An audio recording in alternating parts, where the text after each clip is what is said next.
If you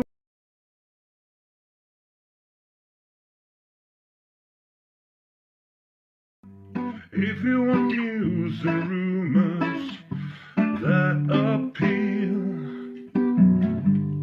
welcome to the Dusty Wheel. Hey, welcome back to the Dusty Wheel.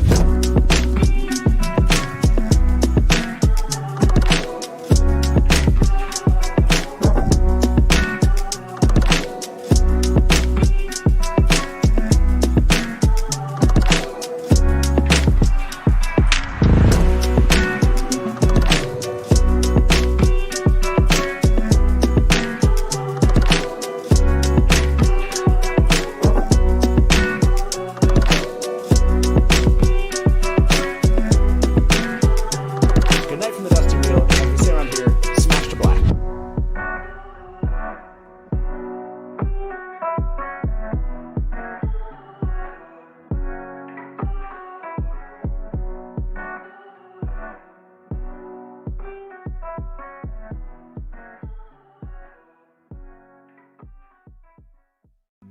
If you want news and rumors that appeal, welcome to the Dusty Wheel. Hey, welcome back to the Dusty Wheel.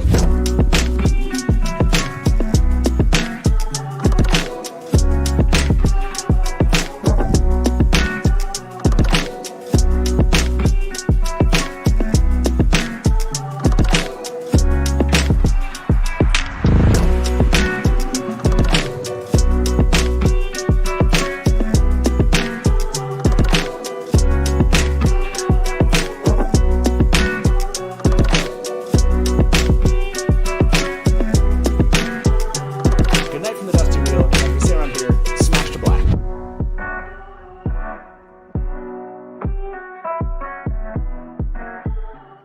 Hey, welcome back to the Dusty Wheel. I'm your host, the Innkeeper, and this is our live call-in talk show all about the Wheel of Time. And this happens to be part 2 of our live coverage of the Wheel of Time teaser trailer that came out today.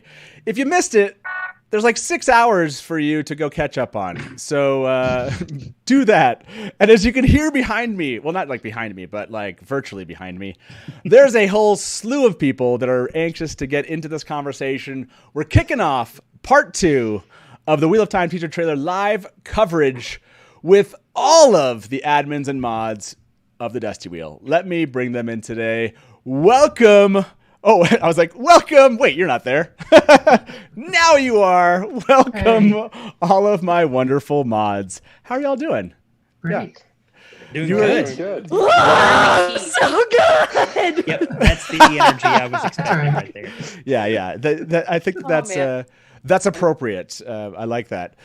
So instead of me talking, because I've done a lot of that today, let me jump to whoever wants to go. Mash to the deck. Talk about it. I would like to say that I am thoroughly teased by this trailer, and I was just thinking, like, okay, so November 19th. What am I supposed to do between now and then? I mean, I guess wait for the next trailer, but like talk about teaser. Like, no shit. I got Wheel of Time blue balls now. Come on. A really good way to put it. I mean, I'll keep going. I just want, like, I'll say my piece, but like, I've only been able to watch the trailer like maybe 4 times, like actually sitting down and watching it. The rest of it, I've just been listening to it when I could, or watching y'all talk about it on YouTube, because I, like a loser, had to work today. You know, I happened to have a break at like the perfect time, so I was able to watch it. And like, I only had about like 4 minutes to process before I had like 6-year-olds coming into my classroom, and I was like, how am I supposed to cope with this for 6 hours until the day Children ruin everything. Okay, well, I want to tell you that Taylor's come up with a solution for Wheel of Time blue balls for all of you out there. It's what we like to call around here the Aiel sweat tent. You know, Let's do it. Sweat tent. This is the sweat tent. Yeah. So the sweat tent.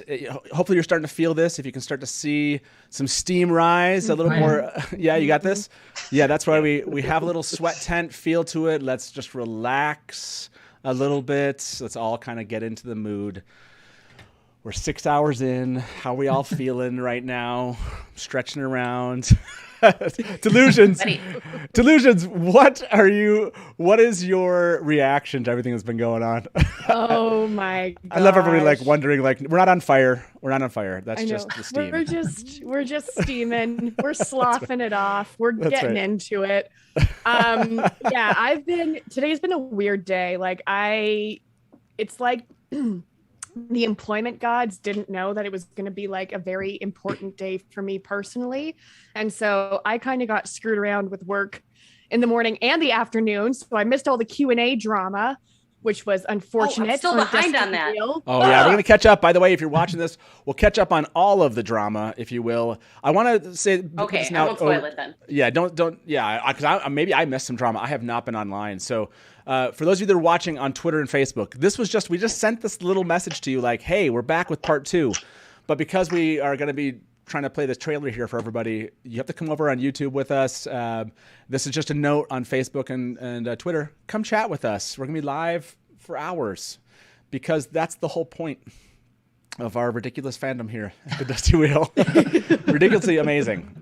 So what else did you expect? It's us. Yeah, exactly. Right. You can get we'll have the sweat tent open up for us again here, you know, if there's any reason that you needed to come join us tonight. I think it's got to be just that we have the Ideal Sweat Tent live with us, you know. So some steam's going to be happening. There's lots of steaming going on tonight. Taylor, you want to shut down, like I said, Twitter and Facebook? We're not on fire, everybody. Chill out. The Dusty Wheel steam room. Fine. We're just getting Naughty. naked together. Exactly. It's good to get weird. It's, you know what? Nothing Keep your is clothes weird. on. It's a family show. We're all family here, right? On. Okay. Exactly. I see how it is. On. Oh, stays on? Oh, Stays Actually, on. you know what? Now I feel bad. When I literally just changed my clothes after work, I should have put a tank top on. Man, Yes, that's not on camera. No changing on camera. I know people are watching this late going now. like, people are watching this like, hey, don't you know what a sweat tent is? This is a virtual sweat tent. It's a family-friendly sweat tent where all of us enter clothes. family friendly. It's very, you know, G-rated. Right. It's very G-rated sweat tent. We keep our clothes on. We have fake steam, and we just talk about it. It's all about just, you know, the love of the moment, of the idea of a sweat tent. Not like Rand and Egwene, am I? Egwene looks like she's at the spa in her clothes there, but we did less than that. Exactly. Taylor, are we off of social media on those other sites? Okay, hopefully you're all here. Thank you for those that showed up today. If you missed the first 6 hours, let's give you some recap here. A trailer dropped. I don't know if you know. A teaser trailer for the Wheel of Time dropped. It's kind of a big. We're gonna be talking about that. We'll play it again here shortly, and focus on some things that really we were excited about with the trailer. But let me go to some of you, Rajesh. What you were you in the chat the entire time covering that today? Yeah, pretty much. Oh my There gosh. the whole time. Snaps for Rajesh. Yep. Yeah, exactly. Everybody, that's tip Rajesh. That's what needs to happen. Yeah, Holy seriously. cow. Tip 6 your hours of bartender. that. Yeah, how did that King go? of the chat. Were fans basically well behaved? I think it was pretty well behaved for most of the time. Yeah, Nice just job. Maybe a couple incidents, but pretty Just a much couple well behaved. and Just a few. great. I did almost. Just I, a badass. Let I it did have- be known the mods talk about you when there's an incident, and you don't want to be talked about. Yep, we do. Don't be that guy. Don't be that guy. And Or you know what? Galler. We're always We're watching. right. Yeah, we are always watching. Sometimes Don't- we're petty, but most of the time we're fair. So Yes, I think you guys are fair. Yeah, you got like some props from MR Howley. Nice, Rajesh. And everyone's kind of giving you like hats off to Rajesh. Yeah, I agree. All right, Shansony, nicely done. So yes, thank you all. I mean, you guys. I'm sure the Dusty Wheel, as its fans have found the Dusty Wheel, it has been. It's been a growing experience, figuring out like where the Dusty Wheel fits within kind of the fandom. I know like the hatch 15K? home. Yeah, that's 15K today. I Oh my know. gosh. I was just looking, you're 15.1. That's at least 300 subscribers, which means we're at least 300 people closer to Manfear. And for Yes. everyone who's new to the Dusty Wheel and doesn't know this, when we get to $50,000, Matt is going to cosplay as Lanfear. $1,000. Look, $2,000. Oh, yeah, $50,000. $50. No. You can't buy. You can't buy man, or maybe. I'm not sure. No. $50,000. Buy man fear. If you give it $50,000. I'm pretty sure you can buy man. Look, I'm not going to say no immediately. I will take that into consideration. Honestly, if it helped me do this more full time, look, I'm not going to turn down maybe that offer. That sounds terrible. Okay, so I mean, that's more money than I make in a year. Come on. Yeah. Well, by the way, here we are, 15.1. Thank you very much for those that subscribed today. I think, amazing. Y'all are wonderful. And there's 377 of you watching this part 2. Thank you very much for sticking around and being part with us here. Taylor is about to take off, everyone. Taylor's done an amazing job. Taylor, you want to say goodbye and good night to all of the fans here? Oh, before we forget, it's only 10K to Ladfear. Thank you all for joining us for the past 6 hours. Yeah. And I'm sad that I have to leave for the next 6. But I hope you enjoy the sweat tent without me. Enjoy the sweat tent. It won't be the same. I gave it a little steam. Gave it a little steam. That's right. Taylor, next time you need to have on your what is it? Tank top Taylor in the sweat tent. Yeah. Okay. November 19th. Yeah, by the way, just 10K for Ladfear. That's correct. Yep, that's what I was going to say. No, 10K more for Ladfear. 10K more. I was like, what? You're like, I'm not that cheap. I didn't do that. Yeah. What is Ladfear? What is Ladfear? Are you cosplaying as Ladfear? Yes, but mine's less. It's like just your calves or something? But it's more of like He gets to wear more clothing. Oh, okay. Cinematic thing. Oh, it's like more of a cinematic Ladfear. I like it. Okay. Yes. Mine will be either really funny or really serious. Yours is just become Landfear. I will become Landfear. And mine I can take kind of the time that I need to make it really good. Look, it's taken us 2 years to hit 15,000 subscribers. I got time. I got time to become Landfear. I mean, you've got till just a little bit after November 19th. I think. I'm thinking this is gonna be like New Year's Eve. I'm ready for it. No, oh my gosh. If it happened on New Year's Eve, that would be pretty brilliant. Let's be honest. It would be. By the way, that's a good thing. You heard New Year's Eve. They were not New Year's Eve. Sorry, Christmas Eve. On the 24th, Christmas Eve is the final episode of the show. That's right. Right? Am I remembering Thanks that correctly? Thanks for that present, Rafe. Yes. Yep. Thank you for that present. Very, very cool. Like I told my whole family, the holidays are gonna be weird this year. So like the week before Thanksgiving, they're dropping 3 episodes. And I would imagine the next Friday we're gonna get an episode. So like the day after Thanksgiving. Basically, I'm gonna have to like do redos for holidays for my family after this. No, like Friday you can digest the turkey. What's that ingredient in turkey that makes you sleepy? Tryptophan. Get that tryptophan in you and just have the whole family passed out on the couch watching it again and again. Yeah. We'll just break it out through a couple days. Seems legit. I like it. I like these. I love the positivity, everyone. That's y'all are wonderful. Let me go to others here. Dana, or Zainadul, as we lovingly refer to you. What was your reaction to this day of Wheel of Time? Well, I thought I had, my excitement kind of tamped down, but I didn't sleep very much. And so my expectations weren't I didn't want any one specific thing. I wanted it to go from the micro to the macro. I wanted the personal. I wanted the, expansive world. I wanted to see like the conflict, and I wanted to see the tender moments. I wanted to be afraid, and I got all of it and more. So it's better than I could have expected. I wanted it to be like the best movie trailer you can imagine. Top quality. And I feel like that's what I got. And it gave me more questions to ask. And I've read the books. So that's good. There might be some book purists out there. I'm sorry. But for all of us who want more and want to be surprised and want to be like guessing what's going, it's there for us. And Sarah said there's more detail in there that we have not found yet. Oh my gosh, there's so much we haven't. It's gonna be. I mean, and this is a teaser trailer. One of them, I'm assuming that like the full like show trailer. They're trying to tell us another trailer's coming. And maybe we'll get that in October or something, end of September. Who knows? But yeah, I can't imagine what that one is. Ooh, a Halloween treat. Yeah, maybe. What do you think, Theismann, about this? Have you enjoyed the day so far? Any reactions? I have. I hermit flailed briefly when it first dropped. So I got kind of the impression that Elias has been folded into one of the warders, possibly. Interesting. Okay. Because he was the warder, but nobody has been cast specifically as Elias that we've seen. So perhaps his role has been picked up by one of the other warders, possibly that gets killed by Logain, whose Aes Sedai gets killed by Logain. Mm-hmm. Yeah, Vance, you're liking this theory.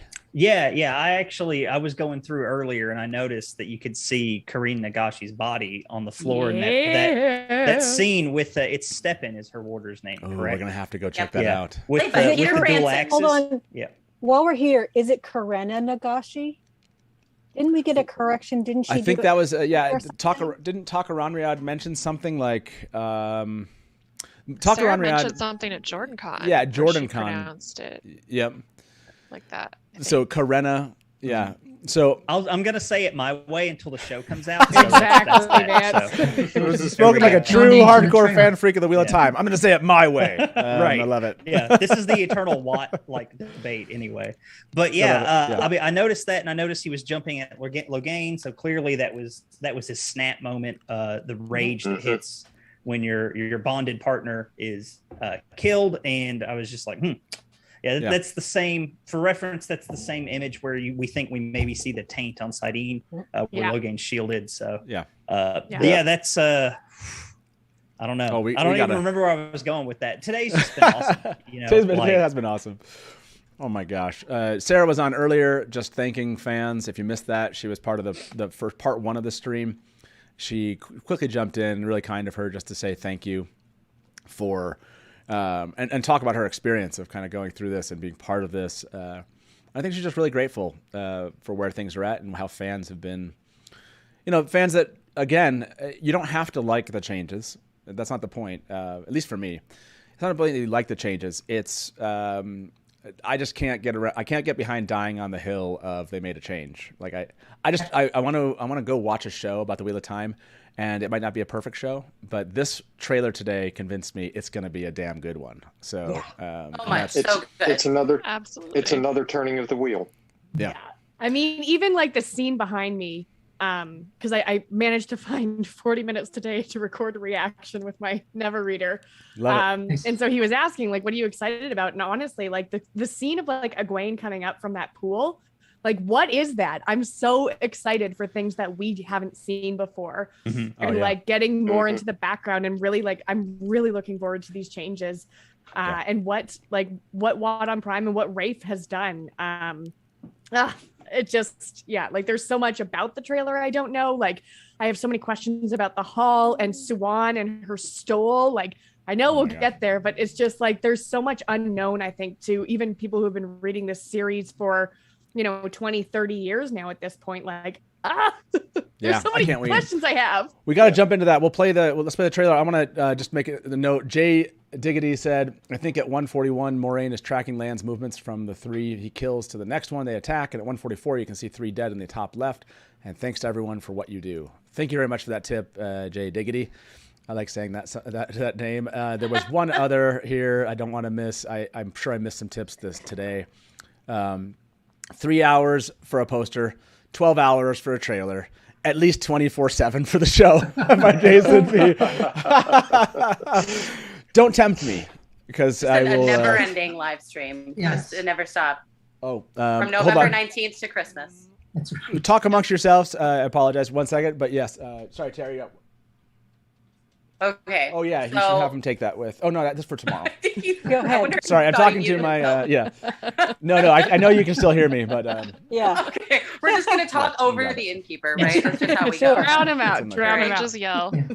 Okay, so what I did when I watched this, because I didn't have any time to like get in depth about anything. The only thing I really have feelings about is the music, which we can talk about later. But what is something that you liked in the trailer for a totally petty reason? Absolutely, just. Yosha Stradowski topless. I mean, that's a good one. Rajesh, what did you like for a petty reason? Nynaeve being boss in the very first frame. I loved it. Yes. I don't know how I would call that petty, but yes, definitely. Theismann. What is probably Hopper growling? Okay, Growly Wolf, love it. Sarah. Honestly, I loved how it opened with Nynaeve and Egwene. That's mine. That was great. So good. What's another one you liked for a petty reason then, Zul? Okay, well, so I'm going to say the direction that they've gone, where we see a lot more of Egwene than any one of the three Ta'veren, because she's so awesome, and I want everybody to see that, and I don't want her to be overshadowed at the first just because she's not one of the Ta'veren. Preach. Egwene was trending for that. I don't know that I would call that petty. You guys I feel like now I don't want to say mine because it's You could really petty. be like, Give me your pet. Go first. Give me the definition of pet. petty? I forget the timestamp, but the very first shot we have of the three boys, Rand like slaps Matt on the shoulder, and I was like, Yeah. Just being buds together. "That's it, yeah." Little Buds, shoulder exactly. clasp. Rajesh. He's hating Leandra and Petty because I hated all the rest right away.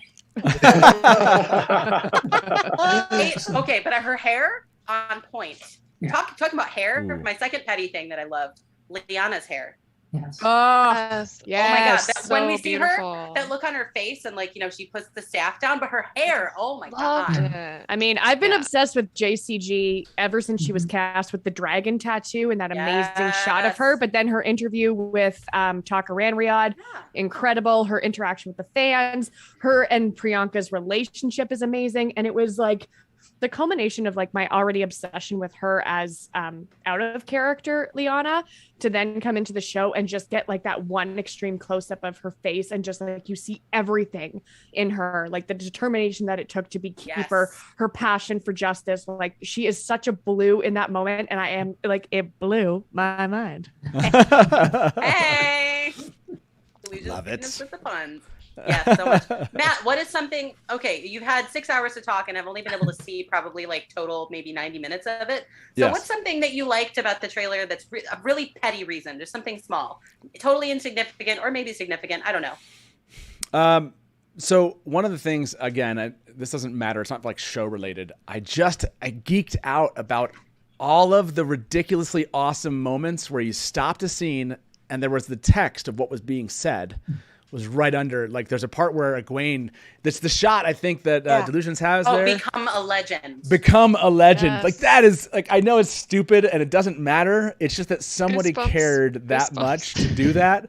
And there's so many of those. I'm for sure Vance, and I'll get Vance to join me in this. We'll write up an article about this. Every time there's like a really cool moment with a person where the text just like when they're riding to the Waygate, it's just like there's no return from the unknown or something. Yes. But there's also it kind of transitions, I think, into the mirror draw at that point or something. There's a transition there that also makes sense to that same text that's there, which I think is just great. Like they're almost always in movement shots. Where the movement continues into the next shot. It's just, at least that's what I remember from it. This is really well crafted. Yeah, the way I it like was the like fact that- structured was really good. Like I like the way Yeah. the loss, but where he's talking about, there's loss as well. And that's Oh where, yeah. where we see Egwene and Rand. Oh, the heartbreak. The The heartbreak heartbreak. underneath the two of them. Heartbreak. And you Yes. see her look away and she gets all Oh my serious. gosh. Right Yeah, after and it you comes see them. Oh, Yeah. and they're just like they're looking like they're locking eyes. And one thing that my first time read, because again, this is something new, something different, new turning of the wheel. And so I asked like my first time, like the never reader, what was what do you think happened? Is this pre or post coital? And he's like, that eye contact, like that is post coital for sure. Heartbreak. Heartbreak. Yeah, the heartbreak one underneath there. By the way, while this is a great topic. Thank you, Master of the Deck, for bringing this up. I want to show this tip. I don't want this to kind of die on us here. Johnny said, just the thought the trailer takes the first voice teaser full circle. Egwene and Perrin jump off the walls of Shadar Logoth. Love your coverage. Yeah. That was a weird one, right? So when Egwene says ready, and I think in that kind of audio clip we have, and then Perrin says no or something like that, and she says me either, and then we're supposed to guess what was happening. Well, now see that we saw them on the wall. So does anyone think that like the audio clip that we got is connected and it was them jumping off the wall? Or do you think that this is 100%. related to something else and it just happens to be, yes, we get that scene, but those things are disconnected? I mean, when else do we see Perrin and Egwene together? Probably, like we saw Perrin alone with the wolf. We saw Nynaeve, I guess, and Lan. So we know where they go. So I think they're probably going to keep it congruent with like who goes with who. Mm-hmm. And I don't know. I think jumping from the wall in Shadar Logoth makes the most sense. Oh man. Yeah. Well, I mean, yeah, especially I feel like I saw it in the chat that someone said that they had seen like Mashadar, like in that sort of shot of Shadar Logoth. And if they're stuck on the wall and they're about to get like eaten by the mist, I mean, yeet, let's get out of here. Especially was my guess, if they just though. watched it eat a horse, like in Matt's unblurring of the script, you Oh, know. right. Oh, geez. Okay. You ridiculously, wonderfully giving people here. Let me point you out because you all deserve this. No. Elder Drew said, I think the show is going to turn Madeline Madden into a star. Thank you very much, Drew. Yeah, I totally concur with that. Then madness from Noel here. Thank you very much for your tip. Noel said Taishar, Innkeeper, and Taylor. Shout out to the most extraordinary mod team. Yes. He's And most part of our especially- mod team, by the Be way. in I know. here. Where are you, Rajesh Noel? for sticking it out all day. Jump on the screen, bro. If you're in a sweat tent, does that make the mods wise ones? The trailer was amazing. Cheers from my meeting. Okay, so Noel couldn't be with us. he's in a meeting. But thank you Oh, very meeting. much for the tip. And yeah, extraordinary mod team here. Y'all are amazing. And I totally agree with that. What do you think about that comment? Madeline Madden will be a star. I mean, she is a Oh, star. Do you think this is going to just like 100%. 100%.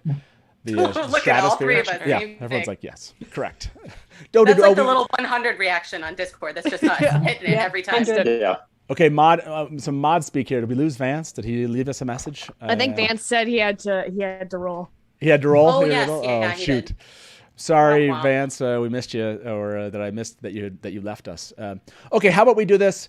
Let's watch the trailer again. And let's Okay. dig into some stuff here. Is everybody really excited? This is your I want to talk bajillionth about the time. music, so that's what I'm going to do. Let's watch the trailer again, though.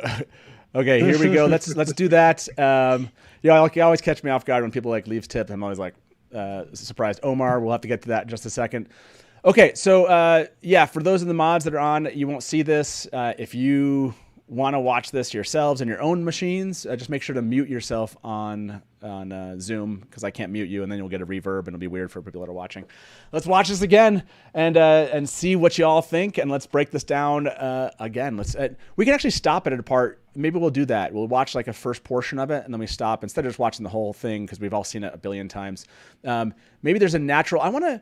This part, just the first 24 seconds as we hit Tarvalon, I want to go right to that spot. So Okay, perfect. Cue me cool. in. I'm going to start it.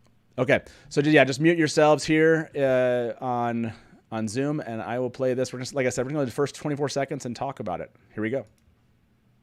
Oh, sorry. Of course, I didn't unmute my own. Okay, here we go. Be strong.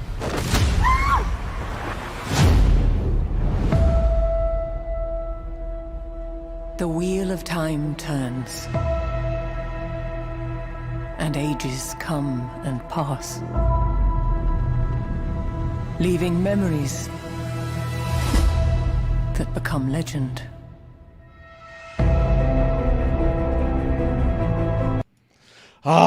Chills. That always gets me when it says like from the best-selling author in that scene, Yes. and like freaking out at that. Yeah, When yeah. When Moiraine said the line, I lost it. Yeah, same. Yeah. I recorded my reaction for Dragon Mount, and like I didn't actually like cry, but like I started tearing up, and I like look at the camera, and it's like the glistening.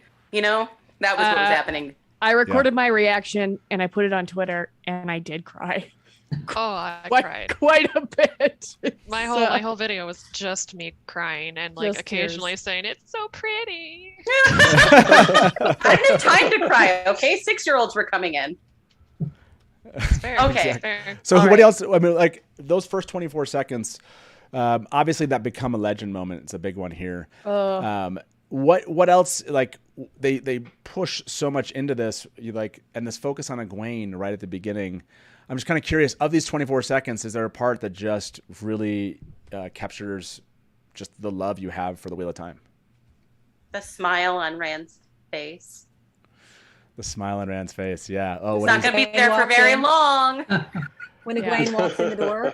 Oh, yeah, we got to show that one, right? So yeah, sweet. and then immediately after Nynaeve's kind of like very proud look. Yeah. So just like, But I like that it cuts from that directly to the warder crying, kissing an Aes Sedai ring or something like that. It's like it goes from there to either that scene or to them, running away on their horses, like they're being chased. Like it goes from that intimate to the, bigger world and the strife. We see the two rivers. Well, at least I'm going to assume it's the two rivers. Maybe it's only just one of them. But the very first shot, that's a river right there. Maybe that's the Terran. No. Yeah, I wonder. Yeah, that's good. Okay, I'm gonna run away for just a second. Say goodbye to Taylor. Taylor's out of here. So the stream, whatever happens to the stream, happens. that's just what it is. You know what? Let the chat of chaos rule. That's right. That's exactly. I'm gonna leave you all to keep talking, keep all the viewers entertained, answer their questions in chat. I'll be back in just like 3 minutes. Okay, see you back in 1 second. Go ahead. Jump back into it, Master Deck. Okay, well, let's talk about the music. Welcome to the Rusty Heel. You know what's right. Well, I get to drop my F-bombs now? Yeah, that's great. When he comes back, don't tell him. Okay, so music. That's like basically the only thing I can really have informed opinions about. I was chatting with someone else about it earlier, actually right about where we cut off, because it's got like those two different degrees. We get like the low-key music to the beginning, a little bit of like piano that I'm hearing, and then right at that point, I think it's like at 19, when we switch over, we start to get like the strings underneath. We start getting that beat, that energy that's moving us forward. There's I've been saying since this whole thing started, because I've been wanting to know about the score since like 2018, right? So do we think this is the score that's going to be in the show? So here's the thing. I'm assuming this is trailer music, right? It is. But because it's for the show, I'm assuming that there's a tonal similarity happening, right? That they're setting a mood here that's also going to be set in the show, right? So not actual music, but at the same time, like the style. I think that we can have some confidence. We can latch on to that. And what I wanted was something that used like, a real orchestra. I wanted that sort of traditional sound with the brass and the strings. I'm not looking for like the synthesizers and the electronic music that we get from something like Loki, a more modern show. But the Wheel of Time is still modern. And so we have that orchestra, we have that like brassy pedal tone. But at the same time, there's this there's that little bending note that we have throughout the whole time, that like buzz. I think it's probably like a horn or something playing it, that sits there, and it just like adds that atonal dissonant essence to it that is just like, yes, this is it. This feels like the Wheel of Time to me. This is just a little smidgen. It's a smidgen. Maybe I'll watch the show and be like, wow, this score sucks. I fucking doubt it. Okay, there's my F-bomb. There's your F-bomb. You got it out. Yes. By the way, I'm assuming we're talking about the composer. Is that what happened while I was gone? I rambled about the music a little bit. I went over to my piano earlier. I'm like, okay, I need to know what note they're playing. What's happening here? I talked to my organist friend. He's like, yeah, that's probably a horn. I'm like, cool, because I couldn't tell. Oh man. I really liked how it felt like the music was like circular, almost like the way that the beat was Interesting. like dun dun dun dun. There was that dun, dun. Like, motif. it reminded me of like a wheel turn. Of a wheel. Of a wheel. The symbolism of the wheel. One or might the even circle say a all wheel of throughout. time. Shocking, right? Symbolism And in the my wheel of colors. time? Surely not. Sorry, Oh, the I live s- stream just started playing on my phone. Yes, Steven said that he won a Grammy. Nice. Is that Wait, right? who? In chat. What? Where? Who? Who? I'm Oh, assuming what a that. Grammy. I'm assuming. Oh yeah. Oh, apparently, the Rafe real confirmed music the is composer. played. Yeah, when the logo shows up, right, Celtic? Oh, Lauren Balfe. Is that what we're Yeah. saying? Balfe? I'm Balfe? assuming that's I'm it, yeah. saying his name wrong. Yeah. It's him? It's Hey! confirmed now, yeah. Confirmed. That's right, because we're looking him up, and I'm like, hell yeah, he's composed some great stuff. I really liked his. Sorry, I'm like his Uno dark over here, materials. holding it all in. Okay, so there are 1, 2, 3, 4, 5, 6, 7, 8, 9. Wow, there's 10 questions that they've answered that we have not covered yet. We covered the previous Let's questions. go. So here we go. Let's show it to everybody. Here's some more questions. How have you kept this trailer under wraps for so long? OMG, it is perfect. Rosamund said, "Thank you. The only thing we wanted was that it made people feel." You did that. Oh God, Yes. it's Yeah. so Well done. hard. By the way, You'll I got say it. I used to say Rosamund. I'm trying to say Rosamund. Does anyone know the appropriate Rosamund. pronunciation? Is it Rosamund? Yeah, Rosamund. I'm always like say Rosamund. Rosamund. I feel stupid. Okay, what is the show going to be rated? Will people be able to watch it with their teenagers? Rafe said people should certainly be able to watch it with their teenagers. Okay, food for thought. Let's talk about that here shortly. Next one. For Rosamund, how do you feel seeing Moraine's powers visually for the first time? Rosamund, I feel like a bad A. I said to Rafe when I first saw it, I need this video of me shooting fireballs to show to my sons again and again. Love it. My question is, what do you think Moraine's favorite food is? 2, does she prefer coffee or tea? Rosamund said, I don't think Moiraine cares too much about food. Rafe thinks she likes buffalo wings. She eats to live, but don't worry, you'll only ever see her drink tea. And Rafe said buffalo wings. Buffalo wings. How much of the mirror draw Amazing. is practical effects? Rafe answered, the mirror draw, like almost all elements of the show, is as much practical as we could manage, enhanced by VFX. I always think that gives a more disturbing and real feeling quality than full VFX creatures. Yes. For Rosamund, how different is acting in a high fantasy TV show from your previous work? Rosamund said, the biggest, most important challenge with fantasy is making the stakes your own, making the concepts and ideas that are so outside of our own experience feel real and immediate. Everyone, that concur. Can we get some information on the composer? Here we go, of this, or the score for the show. So excited for this. Thank you both for bringing this to life. And Rafe said, if Amazon lets this answer go through, this is me proudly announcing that we have the most incredible composer working on the show by the name of Lauren Balfe. You've gotten a tiny hint of his music with a reveal of the logo. Okay. And what he's doing is really special. Love it. And they let the answer go through. Thanks, Amazon. For both Rosamund and Rafe, how do the final visuals with completed visual effects align with what you had in mind when reading the script, filming on location? Rafe said, making a TV show at its best is about collaboration, about seeing your own initial vision for something is lifted and changed and made better by the people around you. So my favorite visuals in the show are the ones that are far better than I'd ever imagined writing the scripts. That's good. And Rosamund's answer to that is, it's so important to have a living, vivid world inside your imagination. When you are shooting sequences that would be completed with CGI, and the production have always made sure that we had plenty of visual references for how things would look as we went along. We have never worked on a set on which at least part of the world is not built. We've always had elements of the texture and atmosphere of the finished world to work with. That's cool. And, oh, wow. I hadn't seen this answer. Very cool. Will there be a second trailer? Yes, and longer. What's the thing you'd like to see most in it? Wow. So let's Can we answer that first? Yeah, let's answer that question. Oh my Let's God. go. So Someone else go. I don't have an answer. Rajesh. Playing the guitar. Rajesh, what do you want to see? Okay, I doubt Rafe is watching us right in this moment, but if he ever was, if Rafe was watching right now, what would you ask to put in that next trailer? Well, I mean, I'm going to say Balsamon because I'm a Balsamon believer. So, but I mean, loyal probably. I mean, or- Loyal? Yeah. Yeah. But by the way, I loved Brando's comment here is, Brando's saying trailer guide on part 2. Balzamon's a great answer. Theismann, what would you say? Heron Golden Eyes. Ooh, that's a good one. Yeah. I like that one. Okay. So what else? Yeah, Sarah, go for it. Obviously a close-up shot of the creator herself, Bella. Yeah, I'm seeing Bella show up. Yeah, Bella, flaming eyes. I'm seeing one pretty common one show up here, but yeah, what else do you guys? Let me go to you. Maybe next, Delusions. What are you thinking? I want Tom on that guitar strumming. I want to get a picture of him at the inn that we got the voice clip from so badly. I just want to see that on screen. Nice. Yeah, no, I agree with that. And then last but not least, oh, well, I guess I have two if you've left. Zayn Adul, what would you want from Rafe and the production team to put in a second longer trailer?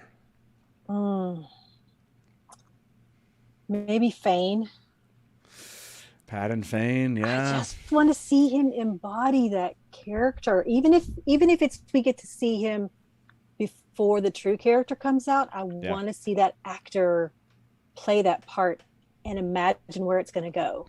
Yeah. I love that answer. Yeah, Pat and Fane for sure. And then to you, Mash the Deck. What are you hoping to see? I think it's more something I'm hoping to hear. Actually, I thought I would hear it in this. Many of you probably saw me scream about it on Twitter, but it didn't happen. I want to hear Yasha speak as Rand. I want to hear him speak in Rand's voice. I need it. I don't just want it, I need it. Okay. Because we've heard actually, and I also want to hear Zoe. Well, no, we heard Zoe speak as Nynaeve. So we've heard Barney, we've heard Tom, we've heard Moiraine, we've heard Lan, and we've heard Egwene, and we even heard Perrin. We heard his voice in that little clip, but nothing from Rand. And that's all we want. Okay, that's what I want. Rand, like give it to me, please. He's tormenting you and just you. I want to. Yeah, go for it. The boys with the axe and the sword. Yeah, right. Yeah, seeing Perrin in the actually like work, do his work. I'd love to see that in the smithy. I could go for a topless Marcus Rutherford. A blacksmith for sure. Yeah, for sure. Little tank top Perrin. I need a little Yosha. I need a little Rand and Tam. I don't want to see them together. Yeah. I'd love to see a little moment between them. We didn't get that this one. Totally fine. I just want, as in that's something that maybe they want to save for the show. I could see them saying like, no, we want that relationship to kind of just show up then. But I mean, he asked us what we want. That's true. That is one of the pieces I would love to see. I'm trying to think. Actually, I have one more. That's go for it. Serious answer.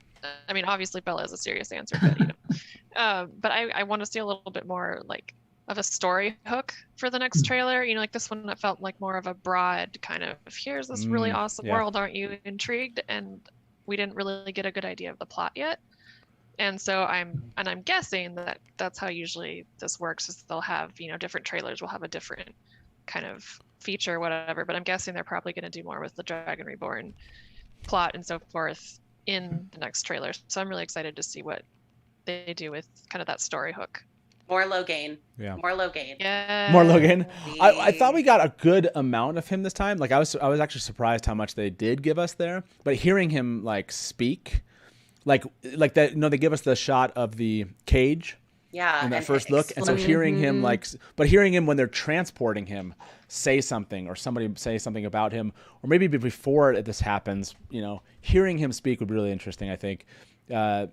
One I wanted to mention. Now I'm trying to remember which one it was. It's not coming to me right now. Loyal is the one that everyone tends to bring up in this regard. And I think there's just love for Loyal so much. But is it part, do you think people want to know how they did, like when it comes to the effects, the visual effects on his character? Is that where we're kind of at this point? Like, show us meant to get some love. And that's why I want it. Honestly, I want Loyal to wait for the show. I want to feel, and I know it's not going to be in Camelin, or we can presume it's not going to be in Camelin, but I want to feel that shock of seeing Loyal after we've seen the Trollocs, right? Like I want the viewers to think that like, is this another Trolloc? Like Rand thinks, or when Matt thinks when they walk into the library and see him for the first time. So I would prefer if we don't see Loyal, but I'd love to hear his voice. Yeah. You barely see Trollocs in the trailer. Yeah. They chose to focus on the Murdrol, not the Trollocs. Those Trollocs are dummy thick. They're buff. They are. Those Trollocs. But even more of the Trollocs would be really like a close-up of one, versus kind of in the smoke a little bit would be really interesting. Although maybe they're just more menacing the way that they showed them, there is something, maybe Narg, you know, Narg and Betty. Moment. Yeah, Narg and Betty. Okay, so no. I want to What throw about up. Steve? Oh my gosh, Steve! You know, somebody should have It's gonna said. be the Where's Steve. Waldo of Twitter of time. It's gonna be the Where's Steve. Oh I yeah, can't wait absolutely. for Steve to show up, and everybody's just gonna freak out. There's Steve. What is what's the name of the actor who is cast as Steve? I forget. Say again? Phil Snowden. Phil Snowden. Right. Phil Snowden, I mean, if his guest spot is not permanently booked on the Dusty Wheel, I know, right? My headband. We need him. I hope he's seen our Steve episode. It was pretty fun. I hope so. So let me just highlight a couple tips here. Thank you very much, Ian Young, who said the love and happiness on Rand's face when he sees Egwene, when you know how bad it's going to get for him. Cry face. Yes, agree with that. And then Omar, thank you so much. Omar for the tip said Lauren Balfe, is it Balfe or Balfe, is scoring the show. And right, eerie Sarah Lane, laugh out loud. He said IYKYK. If you know, you know. If you know, you know. Thank you. That was not an acronym that I had stuck in my head, but now I do. So thank you. Actually, your Gen X is showing. I do have a comment. My Gen X has always been showing, but thank you. I have a comment about that. Oh yeah, go for it. Yeah. Thing. So actually, back months ago, when we first started looking at Lauren Balfe as a potential composer, Omar messaged him on Instagram, and just to try it and see what happened. He said, "Hey, are you scoring the Wheel of Time show?" And his response was, "What's Wheel of Time?" That's a great one. Answer. What's Wheel of Time? Oh man, I love it. I love it. Yeah. I mean, I don't know if anyone, since learning his name either from What Series or anyone else, has looked up this man's CV on his IMDb. He is prolific. And he's composed blockbusters, obviously. I mean, he did Mission Impossible Fallout. He did Pacific Rim, among other things. But he's also done a lot of like smaller films. I mean, he's got a huge variety of styles and influences and movies and whatnot under his belt as a composer. And so, for those of us that panicked a little bit, like me, when, we lost David Buckley. And so we had like this certainty that wasn't there anymore about what was going to happen or who was going to be, at the helm for the music in the show. I mean, just go check out his CV, listen to some of this stuff. Sometimes these blockbuster composers can be kind of like poo-pooed because they're not like art house or whatever. But I mean, they get the big bucks because they're good. The music tells the story in and of itself. It's such a huge part of telling stories. When we think about the Lord of the Rings, we think about the leitmotifs. When Frodo thinks about the ring, we hear this music playing. Yeah. And Lauren, I think, is going to bring that to the Wheel of Time. And I, for one, am effing excited. By the way, I feel like we've arrived somewhere at mods. We can all kind of congratulate, pat yourself on the back.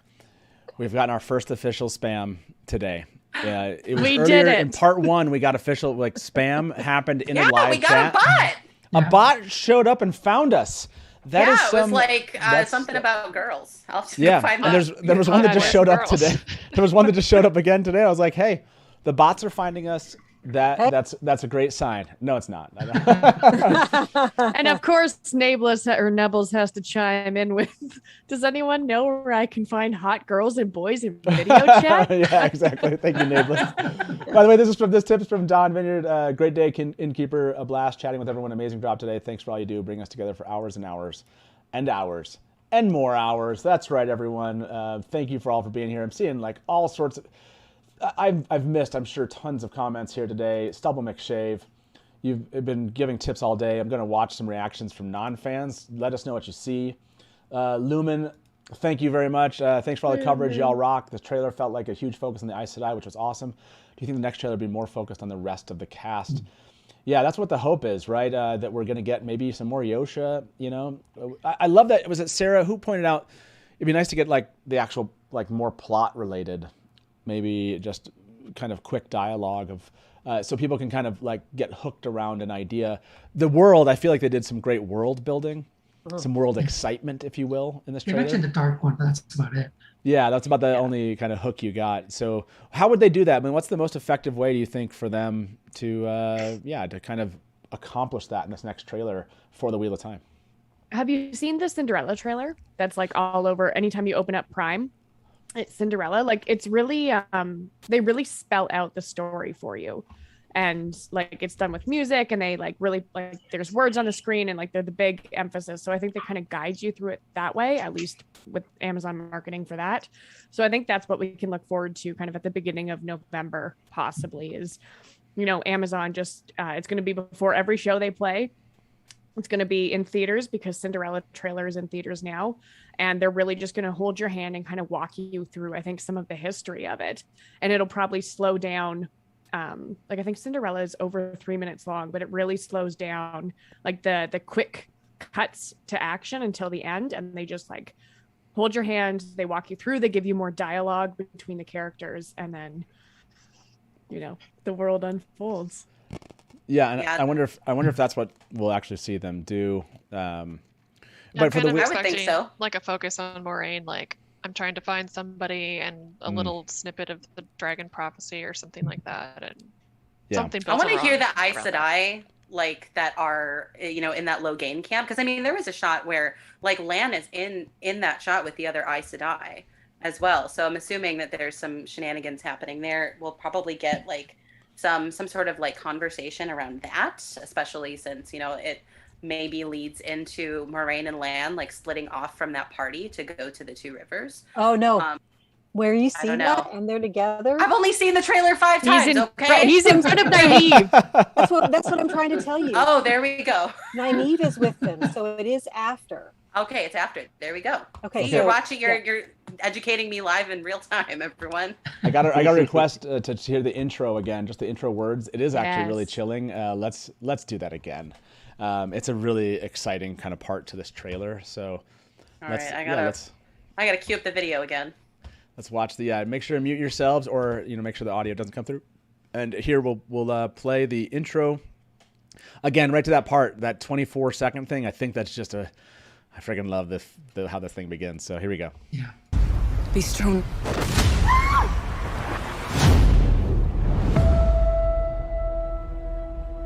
The wheel of time turns, and ages come and pass, leaving memories that become legend.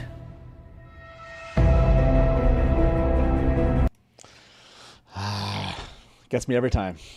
It's based on the best-selling book series. The part that voiceover, Rosman's voiceover, that really gets me, because when Sarah she's right. It's like setting up the world. It's presenting us this world and maybe like a very broad idea of conflict that's happening. That there's some sort of danger afoot. What she says, it's one thing, one power, and women who can touch it, we protect the world. Like, yeah. Just like gripped me Flash in my to soul. Alana. Oh man! I love that they started with the opening paragraph of every book. That was just great. I mean, they basically had to. I mean, they didn't have to, but I'm glad that they did. Yeah. But Comorbid, thank you for your tips. On the note of music, could I get some signatures on my petition to keep Ed Sheeran out of WAP? Come on, what's wrong with Ed Sheeran? I will not be signing that petition. I enjoyed his work in The Hobbit. Come immensely. on, I'm an Ed Sheeran fan, I think. Laura, thank you very much. Thank you for the marathon coverage and all you do. Yes, thank you, all of the mods here. I'm sure you're all like, and I feel bad. I'll admit this to everyone.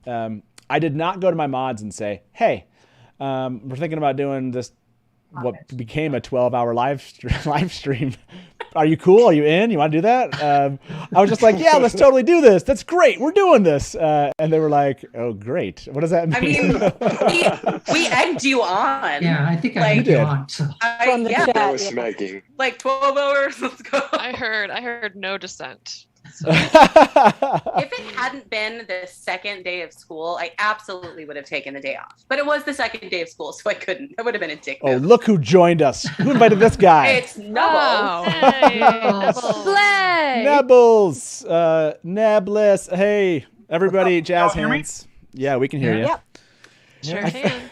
I feel bad. Like, I gave all of these people, like, I'm sure they're used to like professional systems where you come in, you're off screen, and you're kind of like brought in. or like you have a Malkyr Talks running like the whole stream where he's got like rooms. Taylor and I were like, people are just dropping into the show like immediately. So you're here, Nameless. I'm here, and I live. have to compliment Grendel's shirt. It's a really nice one. You too can own this shirt if you go to thegrapelight.com. I was gonna say, where'd you get the shirt? Well, you know what, Grendel? One thing I heard is if you're still having a taint problem, I heard horse dewormer works, but just throw it out there. Where is that? But speaking of taint, where is that? What we decided was the taint on the back of Logain, or on Logain's back. I don't remember what that. Yeah, it's his face. There's like a ripple before he that explodey thing well, happens. there's two different ones. There's that, but then there's the shot where the warder is coming at him with the axe like flying through the air. Yeah. And he's you guys haven't memorized these timestamps yet? Come on. Like, I don't know. how do we not know all these? I'm gonna say up front, like I have not. You guys are definitely ahead of the curve on me because I've been very, very busy. This is like the worst possible day for a trailer to release. It's like seriously, you could not have picked a worse day, Amazon. I mean, you could have always had. You could have always called in with diarrhea, Nabes. Way to bring it down. Way to bring the mood down there, Nameless. Thanks a lot. So I have only had a chance to watch it like 200 times, whereas I'm sure you guys are on like 3,000 or 4,000 now. So I haven't been able to get into like the nitty gritty details. So like, yeah, you know, I've only Right seen about 1 minute and 19 is Logain's face. Sorry, 1 Nameless. minute 19. Okay. 1 minute 19. There is I want us to come back to this because we did not talk about this one this morning. It's 110, Matt and Perrin. Like, this is not an image we talked about at all, and I want to talk about this image a lot. So, but we will come back there. You were saying 119 is where we. Okay, so let me. Is it right? You before see like or the after? Murdral. You see the Murdral horse, and then it goes right to his face, and then explosion. Okay, Mirror horse. Okay, let me see. So I'm at 119. There's some guys running down, and then you see Lan. Yeah, I see. Oh, there it is. Yep. Okay. Look at that face, and then I'll page through this so everybody can see this. Yeah, the taint looks like it's some. You can kind of see it manifest, but I can't tell if they're just showing like that his skin is channeling. cracking or something. It's really freaky looking. I Yeah, begged for a screenshot of this while I was at work because I saw it and I couldn't like pause it because the little pause icon showed up. Yeah. Like somebody find it for me. Yeah, this is I love the shot. There's gonna be so many that come from this trailer. Can you imagine the artwork?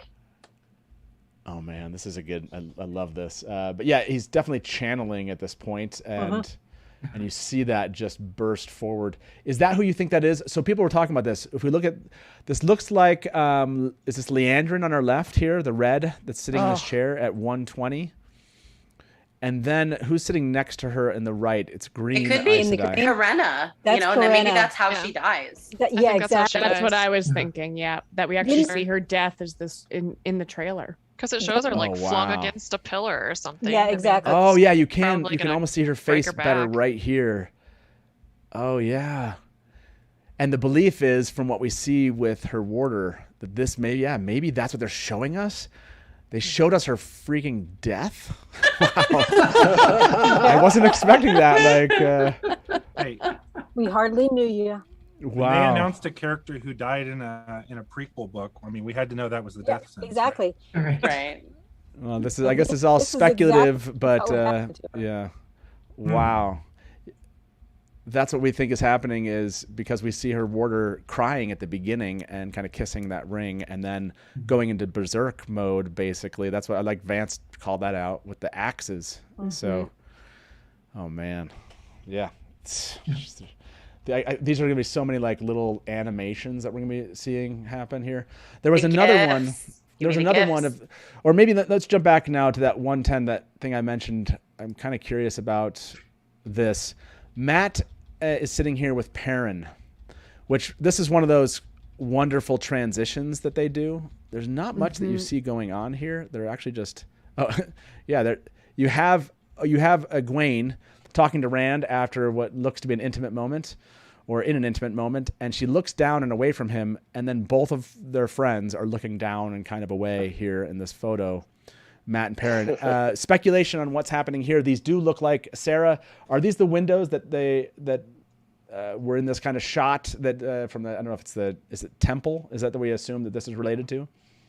Yeah, I mean, this is totally that church in Vasluni where they filmed for a couple days. So the windows look like they match to me. So yeah, that earlier one that was because I think people connected this to Shadar Logoth, and I kind of wonder if that's it has to be.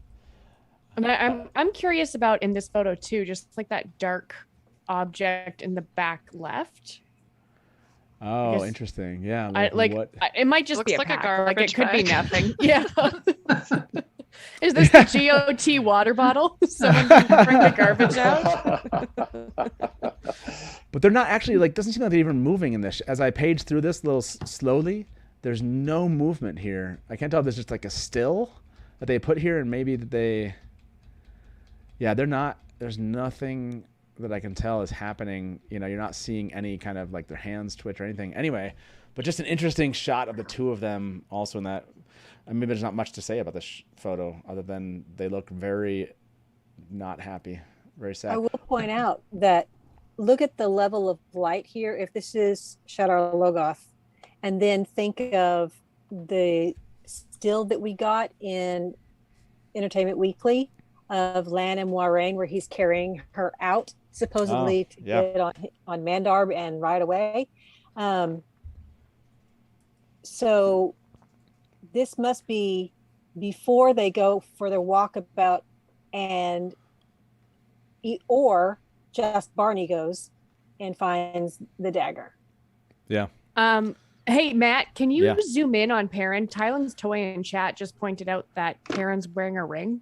Yeah, I can't do it on this one, but yeah, right in that second finger, you do see a metallic. I can't zoom in on the video itself. I'd have to take a screenshot of it, so I can try to work on that. I have a screenshot of it. Let me send it to you on Discord. Okay, send it to me on Twitter if you can. Twitter. That'd be best. Okay. Yeah. I need to scroll up. I shared it on Discord hours ago. That's gonna be harder to get and put it here. While we wait for that, and we can kind of zoom in there. Village Mattress, thank you very much. Left a tip, said, the Dusty Wheel, thanks for amazing coverage of the trailer today. I was so excited I almost spontaneously combusted.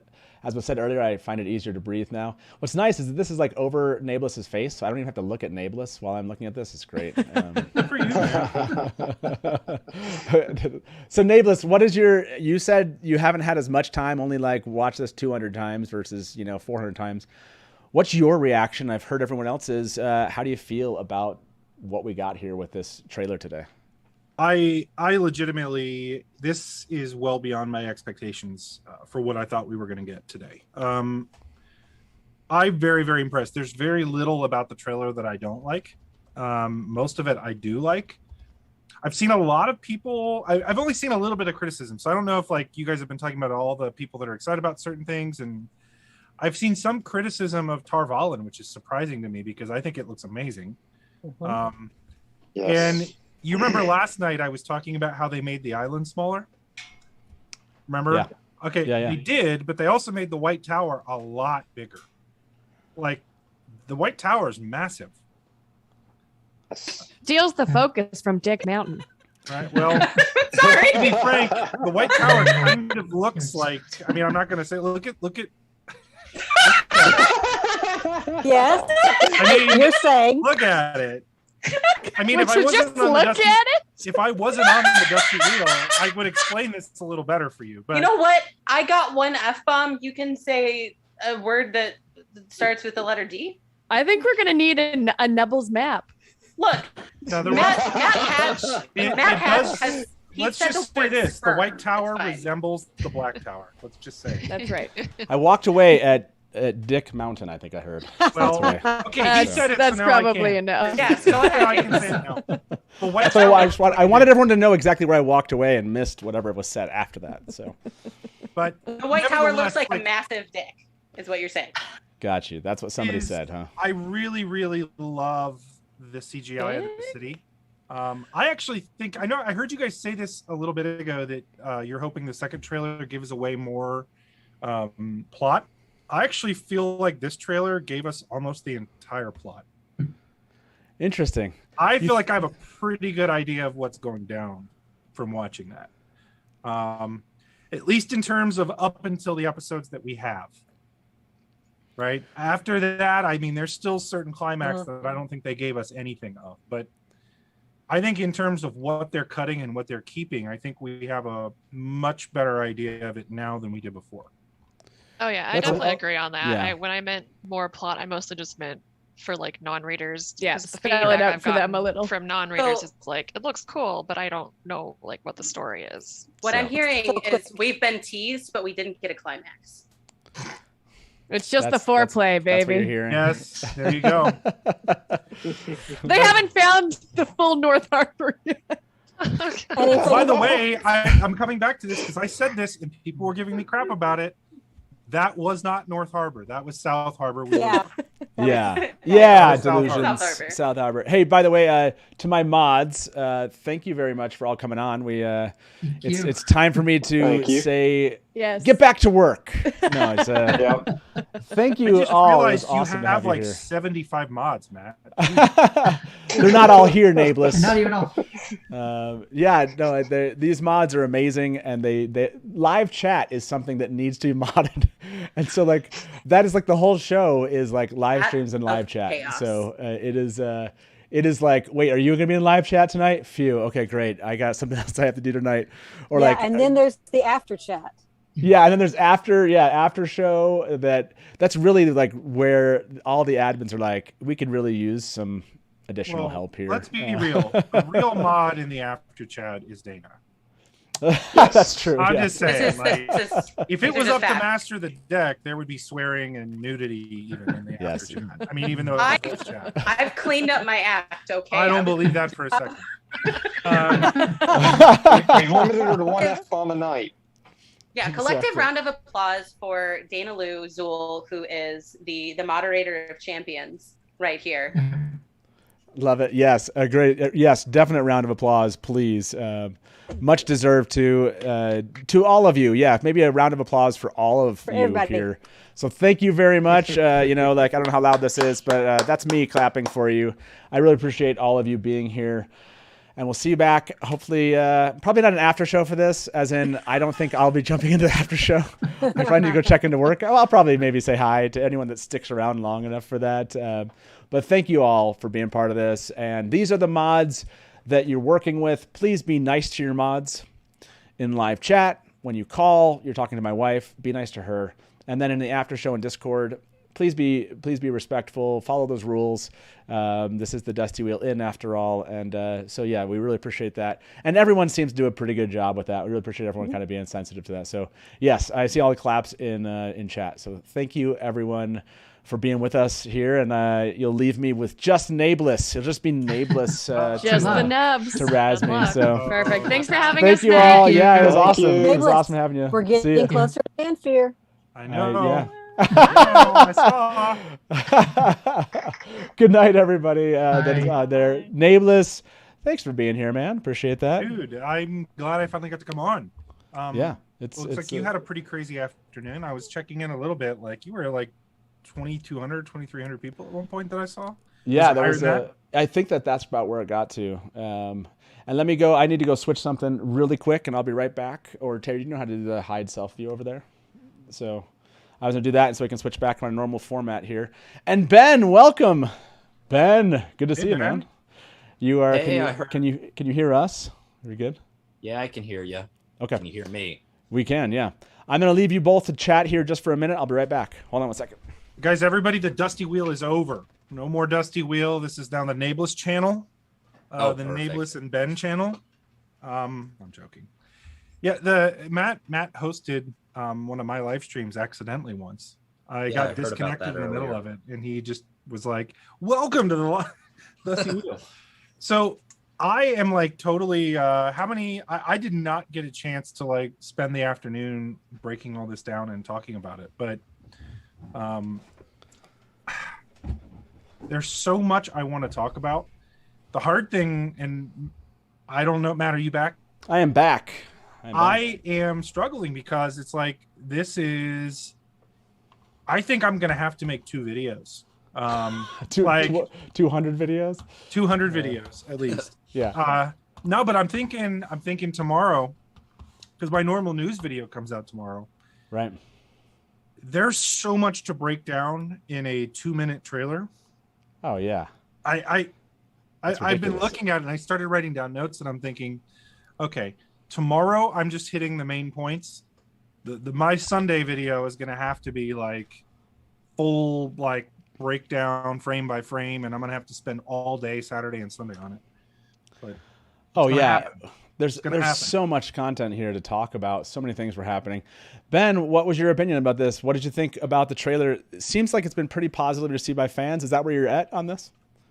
Yeah, honestly, I had my phone out and I was recording myself for the Dragon Mount thing, and I couldn't talk during the whole thing, and then afterwards I'm just like, it was amazing, but I felt very lost, but in a good way, because I'm like, I was trying to connect to the book scenes, and I'm like, seeing all new stuff, and it's a good thing. I'm like, I'm happy.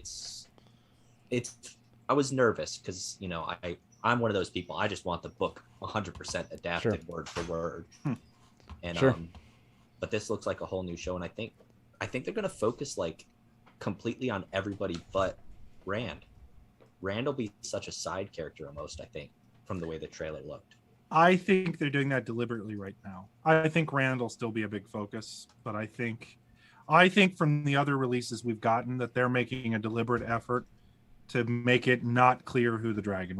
Or by the way, are we in spoiler territory here? Like, yeah, I can remind everybody. Let's throw that up there. So, yeah, we haven't had to do that yet today, but this second part 2, I think we should be in spoiler territory. Just a reminder, if you're watching this and you enjoyed the first thing we did this morning, but there wasn't many spoilers, but this could spoil things all the way to the end of the books. So if you're watching this right now, this show from here on out contains spoilers. Just assume that's the case. And with that being said, you've had plenty of time to leave. Go ahead, Nameless.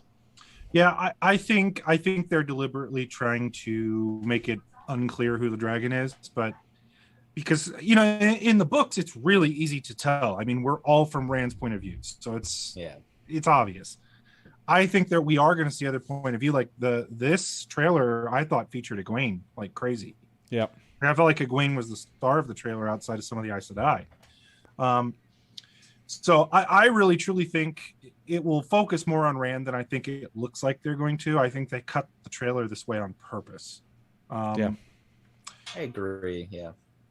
That's kind of where I land with it. I also think that the Logain plot line is going to intersect quite a bit with that. Yeah, the amount of the trailer showed so much stuff that feels like the amount of content we have that isn't the boys' timeline makes me think there's going to maybe the later half of the season is when maybe it'll start to focus on Rand and the other boys potentially.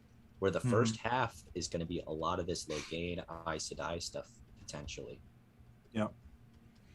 Yeah, I like the idea that Rand doesn't come out like there's nothing about him that's that remarkable. His smile here in this one, and you see him obviously in a relationship with Egwene, but she comes out as the more kind of compelling character in this trailer.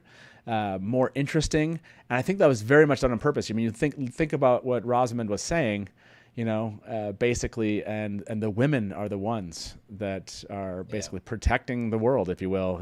Like they're the ones, and so the fact that it focused on the Aes Sedai, and obviously the warders around them and other things going on, and Logain, and then Egwene as part of that, and also Nynaeve, I really think was really effective. And again, this is one of the fantasy series, like they always joke, right? Lord of the Rings doesn't really have women in it or whatever, that's like, and the way that Game of Thrones treats women, and that was something that Rafe kind of, or that others in the media had highlighted. I think it was in that Entertainment Weekly article, was that kind of quip about that. And Rafe talks about this as a bridge between the two. That bridge to me is women, powerful women that are in this society is very much based on that kind of power from the White Tower and emanating from it. So the fact that this trailer very much more focused on those individuals in the series makes so much sense, and hopefully appeals to a larger audience out there. I think, I know it sounds like a weird thing. Sometimes I'll look at the statistics for the YouTube channel and, you know, like demographics, if you will, or something. And one of the demographics I've always looked at, I'm just kind of always curious, like, you know, male or female, you know, whatever they, and I'll see it's like, I want to say the most I've ever seen for female is like 15 to 20% or something. And that's just like a demographic, the way this, you know, what I do on YouTube, or maybe it's fantasy in general. I don't know what the demographic is from readers of fantasy, but I hope that this type of series bridges that gap, if you will, and a lot of we'll see that kind of demographic change over time. Maybe when the series comes out, that's something I'm going to watch for. Is, you know, are there more women that are actually interested in this series and in talking about the series? So yeah, the trailer was very deliberately almost all women. I mean, as you guys have already talked about, I mean, there were barely even any men focused on. Like, I mean, there were a few little scenes, but they were always protecting women or in scenes with women. Like, it was very focused on that. I was actually very surprised that we got as much of the White Tower as we did. I mean, that I think adds to that focus, because I was thinking they were going to keep that, the fact that we were going to Tar Valon, I thought they were going to keep that a little bit more under wraps. Yeah, they came out with it. I mean, it was boom right there. I was like, oh, that's the White Tower. Okay. But here's the part I can't wait to really get in to do this. Like, the video I'm going to put out on Sunday, I think, not tomorrow's, but Sundays. There are so many little Easter eggs in the background that I've been picking up. Just little things here and there that they've dropped that are fan service, in my opinion. And I can't wait to talk about this stuff, because, like, they did the attention to detail, I think, is off the charts, in my opinion. Yeah. So I was just really, really excited about it. They did make the White Tower gigantic, though. Like, comparatively speaking to the books, it is gigantic. And I've heard people saying the opposite, which I thought is interesting. Is it really that much bigger? Because, I mean, maybe compared to the size of the island. Well, the fact I think it's elevated, it looks like it sits on a hill, but like the complex itself is gigantic. I mean, the White Tower in the books is roughly like 600 something feet tall. It's about 620 something feet tall. So, like, you know, call it like it's a what is that? A 20, 30 story building, right? Something roughly like that. Oh, it's even more. It feels more than that. I'm looking at the image with this November. If you go look at that, the size of the buildings that are down, the size of the buildings at the base of this, like, those are big buildings. I didn't notice that before. Those are huge. Those are big buildings down there. Like, if you just think about the height of the tower, I mean, the walls. If you go look at the height of the walls, which probably I'm going to guesstimate maybe 30 feet or something, 20 to 30 feet walls. Supposedly they're 50 feet tall, but yeah. But yeah, look at that. I mean, that tower, now that you're saying it, because at first I felt the same thing. I was like, maybe it's just smaller than it. But now the sizing of this particular image, that is, yeah, look at the bridge that people are walking over to the left of it. Yeah, that's yeah, exactly. Yeah, it's 60 enormous. Stories maybe. Yeah. Yeah, I mean, I think they made the White Tower, that's like the Eiffel Tower height. I mean, that's got to be 1,000 feet taller. You can see the library and the novice quarters kind of sprouting off to the sides, right? Which that I like a lot, because I've always liked re-listening to the audiobooks or rereading about it. I'm like, it's more sprawling. Like, I always think about the White Tower as a tower, but when you really focus on it, it sprawls out, and they did that really well. Yep. Yeah, because maybe, like you were saying, maybe Tar Valon itself feels like smaller overall as an island, but the White Tower is huge. Well, you know, it looks like it's on a hill, but then from this angle in the picture, the way you've got it showing, it doesn't look like it's on a hill. Yeah. It looks like it's just elevated and tall. Yeah, absolutely. Yeah. Either case, I love this interpretation of the White Tower. Love it, love it, love it. Oh, yeah. By the way, welcome, Lesbian Nerdy. Oh, Hey, hey, I'm perfectly happy to sit in the background and just listen to you guys gush. No, I but- just wanted to say, hey, I noticed I could hear, I was like, I think we have another visitor with us. Yeah. The White Tower, we were just talking about that. You probably heard us gushing about it. Do you like the representation just of like the tower itself? Is that something that stuck out to you when you were watching the trailer? It is gorgeous. I think the first time, like when I went through, I watched it like just once without stopping. I think I actually thought it was Camelin, but then obviously on a rewatch, I was like, oh, that's definitely the tower. It's I don't think there's a thing I don't like. Maybe I'm just still on a bit of a high, but it's stunning. Everything looks so stunning. Yeah, this is at 56, second 56 for anyone that's looking at this. Yeah, I love this shot itself. Stunning is a really good word for this. Yeah, maybe give us your reaction overall. Just you said you loved everything. Was there not something in there where you're like, it could have been a braid tug. There it is. Okay, I knew it. The braid tug was missing. Yeah. I mean, y'all did see that Nynaeve was in the first shot. Like she was in the first shot. Oh, so good obviously, Rafe got my notes. She's the main character. We're all good. I didn't think about that. Go ahead, Ben. I actually watched the first 6 minutes of Lesbian Nerdy's reaction video on YouTube, so I know what she's talking about. Her reaction was amazing. Oh, I gotta go check that out. Yeah, for sure. I was kind of I was not exactly entirely articulate during it. At points I just kind of lost my words and exploded into unintelligible noises. So yes, it was. Look at her. Yeah, it was. You're right. There was a moment. Actually, we had a guest, Todd from Theoryland. He had not seen the trailer when he jumped on with us, and we're like 3 hours into coverage. We're like, you have not seen it, and he had been working, so he hadn't had a chance. So in the moment of, we all watched it with him basically, and it was really fun to see him kind of like, he couldn't. It was that first minute after watching the trailer where he just could not get a real word to describe how he was feeling. Intelligible, I think, is a great way. Yeah, this shot of the White Tower, this other shot, I think Nameless is probably one you were talking about, where it looks like it's on a mountain. It's at 26. I haven't focused on Dragon Mount in the back there, which... I didn't even notice Dragon Mount. Oh my God. Yeah, Dragon Mount back there. And then, you can kind of see how small these buildings are, but how big they are. But then as compared to the White Tower here, really. The only knock on this shot, if I have to be super critical, right? There are two things that bother me very, very slightly, but I don't really care. One would be that the area around Tar Valon is very sort of mountainous, which it is not in the books. Yeah, it's a flat plain with Dragon Mount sticking up out of nowhere. I don't care so much about that, but it is what it is. The other thing is Tar Valon is a little smaller here. Like the White Tower is gigantic. Tar Valon is smaller. Again, just to point out for anybody that's curious, Tar Valon is the size of Manhattan. Yeah. So, it is, if you look at a picture of the New York skyline, it should be Manhattan. But it would make the White Tower, if they did that and they adapted it exactly, it would make the White Tower seem tiny, because the reality is Manhattan is 9 miles long, right? So you're not going to have the White Tower, which is 700 feet. Call it 1,000 feet. Think of the Empire State Building in the middle, and that's the only tall building in New York. Yeah. That would look fun, right? And it wouldn't look scaled. So, in any case, those are my only two nitpicks. But outside of that, I love this. I love that they did the elevation change, because it features the White Tower even more.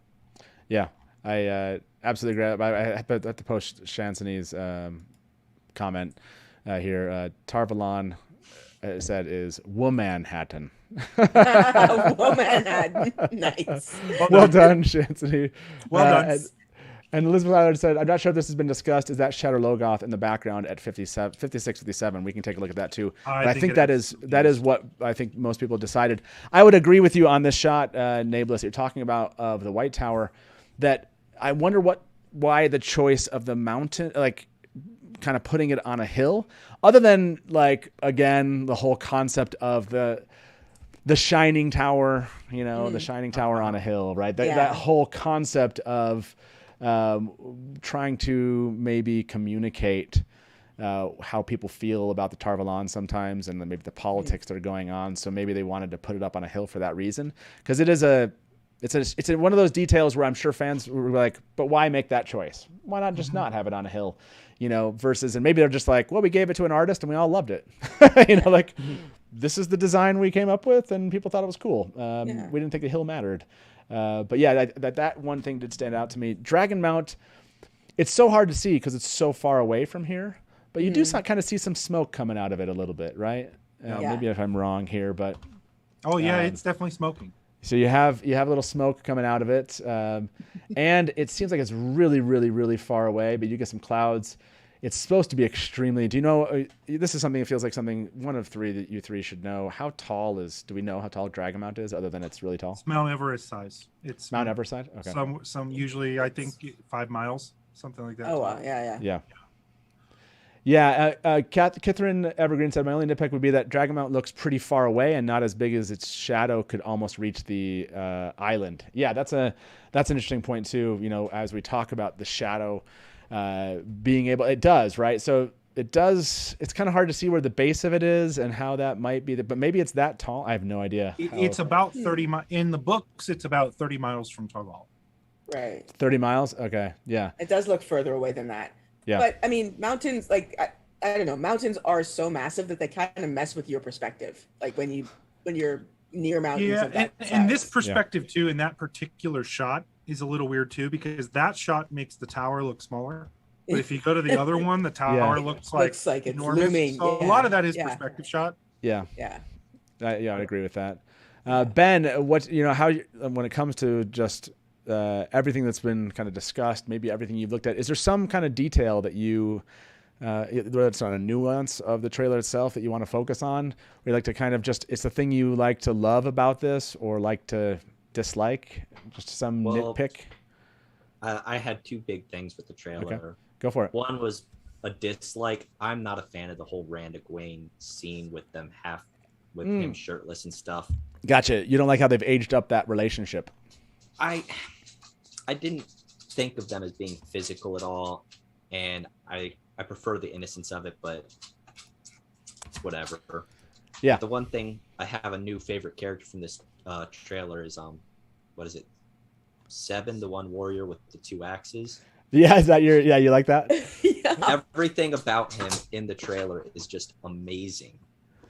Where's that double axe moment? We got to be able to find that. Where he's like leaping with double axes. Like that was gorgeous. I also want to thank the guy crying over the Aes Sedai ring might be him also. Yes, I think that is. That's Peter Franzen. That's Which just his storyline, I'm so curious about the show now. Yeah, it looks like we're getting more of one, and it looks like it's actually we're getting some significant things that are taking place with him. That makes a ton of sense, because I think one of the more shocking things Peter Franzen is a fairly popular actor. Like, he's the most popular actor in Finnish history. Like he's a big deal in some parts of Europe. And so when we found out he's playing Karine Nagashi's warrior, you're like, wait, that seems like a waste. So it makes more sense now that if that's him mourning her, like he has clearly survived her. Yeah. So he's got a role left to play. We don't know what that is. Maybe he becomes I've seen people saying, oh, he's going to be Elias. I like that theory almost. Don't, but I don't know if Elias is necessary to the story in general, to be frank with you. I know that's going to be like hurtful to some people, but I think you could cut what he does in the books out. How dare you? Right? It's not as bad as not having Matt blow the horn of Valir. That would be wow. You are never going to live that That down. went dark. Hold on. We need to pause the show for a second. So I voted for keeping the horn in. That's what everyone fails to remember. When the vote came down, I voted for keeping the horn. Let's all keep that in mind. All I know is you want to cut the horn of Valir. You're like the teach the controversy person, aren't you? That's right. Exactly. I want go to back bring to it here because I completely, in a super loving way, completely disagree with Ben on Egwene and Rand. I love the fact that they're doing this. I actually think I'm with Nameless on And this the reason one. I think that that's one of the things that's lacking in the book, because if you look at that, they're supposed to have this promised relationship right? Where it feels real, and then when they finally aren't a thing, it's supposed to hurt both of them. And I don't feel it at all. I always forget you they're a feel couple. zero chemistry in the book. I mean, Robert Jordan's strength was not writing, loving relationships. How dare you? I know, right? I know it's shocking. It wasn't his strength. And there is just no real chemistry between them in the books. Yeah. So to show this, I think they're setting up the fact that they're going to go different directions, and that will be a more emotionally impactful. Well, because they're aging up the characters, like they are going to do. I don't think it's going to be a raunchy sex scene, but I think they're going to show them doing. Yeah, like I think they did some naughty stuff before they took off. Or like before this scene. I think that's some gross stuff. I think that's exactly what happened. This is my thing. Is you do not need a physical relationship to show a loving relationship. Is my problem. I think you do in this culture. Yeah. I think you do to show to a mainstream audience, especially like in a visual medium. If you don't want to spend a lot of time on it, we're like, oh, let's show them sitting down and having a long, loving conversation, or you can show them waking up and cuddling in bed, like, and that's a 10-second scene as opposed to a long dialogue scene. I don't know the scene when Egwene walks into the Wine Spring Inn. That scene enough is for me. You see that scene is. That's him showing like loving her. I don't really see that. I think that one's. I like him as a connection. As in, I like both those scenes together. And I would say about this scene, what's nice. So I think they kind of went between, at least what we've seen here. We don't know what's going to show up in the show, right? But what we see here is an image of what looks to be either post intimacy or not, or beforehand, or something, whatever in the midst of it. But what's interesting is there's nothing. I don't know, this one shot, if you will, or this kind of little bit you get here. There is love, and it's not necessarily focused purely on aesthetics, in my opinion. Like what you see in the looks that they're giving each other here is, that there is they care for each other. But there's obviously some difference of opinion about where things should go. And I would say if they, to Ben's point, I would say if they left this from an age perspective, perhaps where the books were, maybe I'd be less inclined to have wanted to go this. But since Rafe said they aged it up, this feels like much more appropriate. Like, because it's been aged up and because they've kind of bought into that, to me, that this type of scene makes sense, and it does change kind of the book approach for sure. But it will make it a bit more meaningful when you start thinking about the loss aspect, not of the physicality, just of this love that they had and this relationship. And they've, so for me, it's I think like Delusion said this, the eye contact in both the scenes, like the Ben one you mentioned, to me was just the eye contact here and the breaking of the eye contact, and then the eye contact there at the door. Yeah, just a lot's being said in very few scenes, to Lesbian Nerdy's point. Well, I'll tell you what it lends to. We haven't heard a spoken line really from Yosha outside of the table read. But one of the things, I mean, if you watch Yosha's other work, one of the things that he has done, I think, really well, he acts with his face well. If you watch Just Friends, like he plays a conflicted character in that movie, like very conflicted about what he wants with his life. And like, he doesn't speak a lot. He's a very quiet person in that movie, and he just emotes a lot. And like, you're seeing that with these scenes of where he's looking like, I've seen people saying he looks cute the way he's looking at Egwene, or like, that shows to me the quality of the actor he is without him even giving a line yet. Yeah. Like, you're able to feel the way he feels with the way he's giving a look. Yeah. That's successful acting, in my opinion. Yeah. Damn it, they did it again.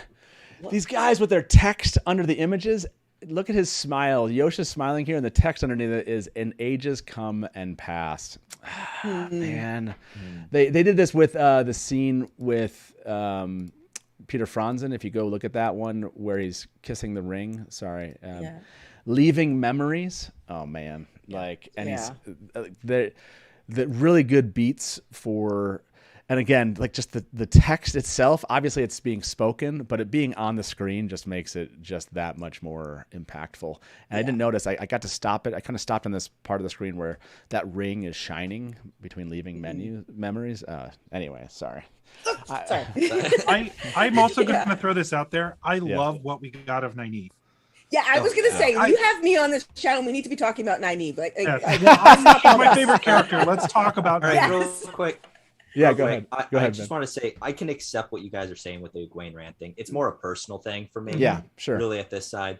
But yeah, I definitely get what you guys are saying. And it does make a huge change of how impactful that can be later on. Yeah, no, but I totally understand what you mean. Of what I took what you meant was I'm hoping that this isn't the way that's always how they communicate loving relationships. Oh, yeah, is policing and hopefully I would assume that we're going to get some of those scenes where it's just like they have a long talk or something. We get a portion of that. So I love that. But yeah, here I'll put it up on the screen. Not everyone, just lesbian nerdy, not just lesbian nerdy. Everyone. I was going to say, what are you talking about? I know. My girl. Right. Yes. That's just a stunning picture. I like Rajesh said, Nynaeve. Yes. I want to talk about something on here that I like when I was on the show when the photos dropped. I wasn't able to look at the high res images. I want to point out something on the Dusty Wheel. I talked about it on my channel. Look at her hair. That is natural black hair that has been put into braids and then braided into. They have not straightened her hair. That is a black woman's hairstyle. And y'all are white people. Y'all are also men. None of you have a lot of hair. So, I had female friends. Hey, wait a second. Like you don't know. Sorry, but I grew up a lot straightening my hair, and every black woman on TV had to have a straightened hair. And I don't know if you all know when black women have their straight. That's a chemical thing. Like I had chemical burns on my scalp from doing that. This is amazing that they have put a black woman on TV in a starring role, and she has natural hair, and they've adapted it to Wheel of Time, but it's still a black woman's hairstyle, and it's amazing, and it's gorgeous, and it makes me so happy. Like it's a real thing. Yeah. Okay, go ahead. I'm focusing on that hair, by the way. Yeah. And I think I love Zoe Robbins so I feel like I can say this now. One of the pieces of feedback I got with somebody associated with the show was that you're going to love Nynaeve. Like that from day one, the day she stepped onto the set, Zoe was Nynaeve and was just nailed it. This is the first time that we're really seeing her. And I totally feel it. Like, without even hearing her give too many lines, I feel it. Like, it's like at the end of the trailer, there's a thing where like she pulls out a belt knife, and I bet you she's fighting a Murdral, trying to fight a Murdral with a belt knife. And it's just, that's what Nynaeve, like at the end of the books, again, spoilers, whatever, she tries to fight a Forsaken with a belt knife. That's Nynaeve. That's our girl, right? Like, what's the timestamp on that one? I remember the belt knife one. I always missed that one. By the way, I've been going back and forth. There's this moment where you see that Egwene trusts Nynaeve and nothing here, and she's just kind of like, just holding her arms, and then she like yanks her arms, and Madeline Madden does such a great job of like, wait, what? well, okay. I gotta say this though, because you guys are talking about the knife, and I see people talking about it in chat. The one thing I hope, and we can't get it from this trailer. Yes, Nynaeve is a badass, but if they don't nail Nynaeve's insecurity, I think they fail. Like Nynaeve, when she pulls the knife, thinks she's a coward. Yeah, right? exactly. I was going to say that. Yes. And as strong as Zoe looks right here when she's in her element as the wisdom with Egwene, I hope you see the signs where she feels relegated to being talked down to. And I hope, because that's so integral to her character development, that she is insecure. Yeah, I think that is a core of her, who she is. And so I just thought I'd throw that out there before we get too excited talking about what a badass she looks like. Because while I'm all about that, I need her to be insecure so that when she is a badass, it shows. Well, I remember somebody calling into the Dusty Wheel saying that they were worried because Nynaeve was cast, again, going to bring up race, sorry, as a black woman, and they were worried about the whole angry black woman trope. And I think that showing her insecurity is a great way to avoid that as well. Just, she is a whole person. She's not whatever stereotype you are going to have in your mind when you look at her. Sure. Sorry, I can't look at that. I literally feel like we have Matt. I feel like I could talk for days about this trailer. I know, because I keep thinking of things. I'm like, oh, and then this, and then this, and then this. This is hour 8 into our 12-hour live stream. Yes, I feel the same way. Like we got to 6 hours, and I was like, oh, but we never talked about Dragon Mount. We didn't really talk about the size of the White Tower. We didn't. Someone brought up, Rand and Matt running, and I was like, yeah, we haven't really talked about Matt's dagger photo too closely. I think there's. I want to see where are Rand and Matt when they're running here. Does anyone remember the timestamp of that one? It's towards the end, I think. So what I them love running is about toward that, the end. Okay. So what I love about that opening scene, you're going back and forth. One, Madeline Madden, who is my favorite actress in this show, said she was actually thrown off a 12-foot tall rock into the water. So that was very realistic. Like they actually did that. Yeah. It looks real for sure. And then I love how they've already made a meme from that scene, like the before and after of her getting thrown off. That's a meme on Twitter already. Okay. Yeah. So Yeah, I found exactly. the timestamp of the belt knife. It's 1 minute 30. But if you go back like a couple of seconds, you actually get the double axes as well. Okay, so we'll go back a couple of seconds here. I want to show the scene. Let's go back to this. We'll just know it's at 1:17 is where Matt and Rand are running. So you said 1:27. Is that what you're talking about? Yeah, it's something around there. Yeah. Oh, that's the scene. We'll start. Let's show that to everybody here. The mirror. I mean the Trollocs there. That some people said looked like. So much to talk about. I know it's just demons, it's glorious. Oh, and I saw in chat somebody said it was 12 meters. I'm sorry, I'm an American, and I forget that meters is a thing. What? So a lot higher. Yeah. Okay, so this is they're running towards. Okay, yeah, here we go. Here's the scene you're talking about. Yeah, this one, because you look at the roof tiles, and so this feels like it's probably the coloring of the scene seems like I don't know where else this would be if this wasn't. Like, where would Nynaeve and Egwene be together that they would show us that wasn't Edmund's Field, you know? So, yeah. But yes, she does. Oh, I never noticed this. Look at her hands. Her hands are covered in blood. Yeah, it could be like the Aren't winter they? night. It could be winter night. I think that's winter night. Yeah. But I guess am I making that up? They it could be though. I mean, she is the wisdom. She is the wisdom. She would be Those like are running shingles around in the tempting. background. That's winter night. Yeah. Yeah, and it feels like their hands. I could be making this up, but it feels like her hands are covered in blood. Like she's tending wounds and stuff. Yeah, like look at her sleeve there. You can almost see it on her sleeve too, and her arm. And that you can get a much more clear picture of that. And it's really interesting to see her just jump in front of Egwene. I was going to say that's the other thing with her. She defends hers. And like Egwene is being badass in that shot too. Like Egwene's pulled out a knife, but Nynaeve isn't even thinking. Like Nynaeve says, Nynaeve is like, get behind me. I got it. Yeah, like, I got it. Yeah. Yeah. And I'm sure she is insecure here. Like I hope they get that part right. I really do. Yeah. I can't reiterate that enough. Like Nynaeve's insecurities are what totally drive her character development. And why most people don't like her at the beginning and then grow to love her. Well, see, that's why she's my favorite character of the whole series. She's my. Well, I'm glad you got 3 people on here who have Nynaeve as their I favorite. know. Inadvertently. By the way, Swaforlili, I can't pronounce. Said you see the roof tiles at 8 and 9 that match this 8-9 seconds in that match the tiles behind. Yeah, this makes sense to be winter night. But if she's got blood all over her arm, that means some major damage has been done. That's for sure. Yeah. And now she is protecting one of her own. I love the transition again out to Amazon and Prime. Yeah. Look at them kind of defending their life and then immediately to this I love this idea that someone said this is like berserker.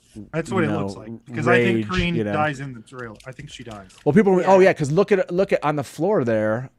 That makes sense from a positioning standpoint that would be Karena or Kareen, however pronouncing your name. And just a great transition between this moment with Nynaeve and Egwene, and then that moment of him jumping in the air there. Oh my gosh. Anyway, that's so good. Any other thoughts on this Nynaeve and Egwene shot before we get back to Perrin and Matt? I'm sorry, not Perrin and Matt. Rand and Matt running. Rand and Matt, yeah. Was there another Nynaeve moment? So, there's one earlier, like someone pointed it out in the comments as well, but there is one earlier where you see Nynaeve in fear, like where she's just sort of standing by a tree and she's in fog. It's a couple of seconds earlier. I can't. Well, it's when I think it's pretty much when the Dragon Sworn I'm assuming from the trailer, if I'm putting this together, they're attacking to free Logain. It could be. And their party it's that scene where you see Alana basically stop the arrows, and then probably the battle that ensues after that. Nynaeve is hiding in the trees. Yeah. And also in that battle, Did you see that Lan was protecting her in that battle? Like, I think these are dead Aes Sedai, is what I think. I think so too. Yeah. Yeah, this is the one I was those are showing. dead Aes Sedai. But do you see over on the right? That's Nynaeve, isn't it? Yeah. Yeah. Like that's So her I dress, think- her green dress, and that looks like people were saying earlier this morning. It looks like Lan, and then you have Moiraine right there too. So yeah. Here's what I think goes down. They go to Shadar Logoth. They get separated. Moiraine and Lan go off. Nynaeve catches up with them near Shadar Logoth. On their way to find them, they run into the party with Logain that had captured them. Right. They're Yeah, attacked. that's what I was kind of thinking. See, I was thinking that was going to be Egwene and Perrin because of the way things were worded, but I could see that too. Yeah, yeah. And I think they get attacked, and they're a part of this. That's why you see Moiraine there. Mhm. And then they're going to go to Tarvalon. So I think the meetup place is no longer Camelin. The meetup place is Tarvalon. Tarvalon. Because now when you go to when you go to the Hall of the Tower, you see Moiraine with that group right there that survived. Mhm. Okay, yeah, So that makes sense. Yeah, I like they that. show up back at the tower. I'm assuming they either bring Logain or, more importantly, I think Logain has escaped and he's not. I don't think he's captured anymore. Oh wow, that's your I think speculation. that Nynaeve could be the captured. case. Yeah, this I'm showing the shot right now of Nynaeve at 122, 123. There's somebody behind her. That's not a Trolloc, is it? I can't tell. It seems like more so that it'd be human. That might be the axe that we see. That I mean, that's possible. That's I mean, not that others couldn't have axes, but there's an axe in the hand of the person right behind Nynaeve where she looks really scared at this tree. Yeah. I think it's Dragonsworn. Okay, It's so you think this is where Okay. you think this is a Dragonsworn moment, or there's a battle going on and she's in the midst of this battle. Yeah, which again, great transition right to Tarvalon. Sheesh. Yeah. Oh man. All yeah, so good. It's all so good. Nice job. Honestly, like, obviously we can nitpick anything, but yeah, like this is just I'm just happy it's well made. You know, No, I'm just happy. Regardless of the things I feel like I disagree with, I'm very happy with it. Now I'm going to echo one thing, and this is probably the only real criticism I have outside of some changes. And I think I saw Daniel mention the same thing. I don't like the lighting. The lighting, all the lighting, like the entire thing. I feel like it's too bright. Interesting. It Okay. feels. How do I put this? So I don't know if you guys can tell. Maybe I'm the only one in the world that feels this way. But when I watch The Witcher, this is the problem I have with The Witcher. When I watch it, it feels cheaper than when I watch Game of Thrones. Some of that is the way that it's shot. I don't know if it's the camera. I'm not technical enough to know if it's the cameras they're using or the way they're doing the lighting. But I'm not a huge fan of that. Like it feels a little Netflix. I don't know how else to describe it. I don't know enough to describe what I'm saying. It's just a feeling I'm getting. Not in terms of quality. I don't mean that it's cheap, and it's clearly not cheap. And I think it looks really good. Now, clearly that's dark, Matt, but I'm talking about you picked the darkest image possible. So, yes, I'm aware that it does get darker sometimes. Matt's just like throwing shade, little shade in the. Not shade, light. I'm throwing light. When it is nighttime, I would assume it's darker. Yes. No. I was actually this image to me, the one of the Mirador with the Trollocs is one of my favorite from this trailer. Where they're like milling about the right at 117, they're milling about this Mirador, and it's kind of like looks like it's kind of moving forward. Just love this. I love this image. I mean, the Mirador face first, like that. I believe I dropped an F-bomb on my channel when I saw the Mirador face. Okay. Weekly Wheel Nose put it right on the head. Yes, it's the soap opera frame rate. Yes, it's the frame rate. Yeah. The frame rate. That's somebody who knows what they're talking about can put it in soap opera frame rate. What does that mean, kind of for us non-soap opera frame rate people? It's like when you turn on a soap opera. Oh, bye. Okay. Did we lose Ben? Hey Ben. He got sick of this crap. He's out. Yes, but when you turn on a soap opera, it looks like they filmed it very like it just looks a certain way. It looks like if you watch a soap opera and then you watch a night drama, it looks different, and it is the frame rate. It is just they are filming it at a very, very high frame rate. I noticed that actually when I came to Korea, that there are dramas that I could tell was like, whoa, why does this one look like a soap opera and this one doesn't? And it's somebody who knows more of the technical stuff could probably explain this better, but like, and why that is, but that is what it is. Like it, and I'm not saying this looks bad. I don't think that at all. It just it feels different. Rob was saying just change settings if you're on your big TV. So I was going to say that's the other thing. I was going to say, yeah. Or like when people get their TV, if you put it on like one of the best settings, it makes everything you watch look like a soap opera. Everything you like, if you turn up the frame rate, it's weird. So what should you want it to be versus does anyone know what the frame rates are that you? Yeah, I don't know. I just push buttons until it looks right. So that's what I do. So Andre Flores said in chat, aren't soap operas 48 frames per second but interlaced? And Weekly Wheel News said motion interpolation. Mr. James said tweening. So Kithryn Evergreen said Dusty Wheel, the theory is the lighting will get darker with every season to emphasize the mood of the show. Yeah, that's very possible too. Yeah, like I could see them. And that did seem at least that's kind of how I took some of the things or some of the choices they were making. Like, I wonder if like we'll get a feel like Tarvalon is even bigger, like as things go on. Like I don't know if like what they were trying to do was, make things feel smaller or something. It might be 24 versus 30 frames per second. I was just going to say, I keep seeing people say 24 frames per second. I think that's cinematic, and 30 is. I love by the way, thank you for all the advice here. I didn't realize there were so many professionals that are like, turn off any special modes, watch 60 frames per second, not 144 ever. I'm going to have to go back through this and just be like, get some advice for what I need to do and have to change my own TV screen. Now, and I'm fully aware other people may not even remotely care about that. And I don't really truly care about it. It's just, when I saw it, that's what I started thinking. And yeah. Again, it's the difference of when I watch an episode of Game of Thrones as opposed to watching The Witcher. I get that same feeling. Right. Yeah, I need to go and actually, watch that and see that happen. I know we're coming up on another guest showing up here with us shortly, Nablus and Ben. I wanted to get kind of some final thoughts from you both, and just basically what is, and maybe I'll go with you first, Nablus. You've been with us a little bit longer than everybody else here. Overall takeaways. I know you're going to be making some videos on this stuff. There's so much to cover here. Like, what is your takeaway of The Wheel of Time and Amazon Prime dropping a teaser trailer today? Well, my first takeaway is I love how nicely Matt just put, "Hey, get the F off of my show." Look, that was like the equivalent of Sophie Okonedo. Hey, the last battle is go. I know you're busy. Here's your hat. What's your hurry? Look, subtle. Look, I want to point out something really quick. You had at least 4 minutes, man. So I'm just saying, like, I gave you more than 30 seconds. It wasn't like a yank off the show. It worked out totally fine. I'm wearing this shirt. The other hard part for me today is the first Ohio State football game is tonight. And my other big passion outside of the Wheel of Time is Ohio State football.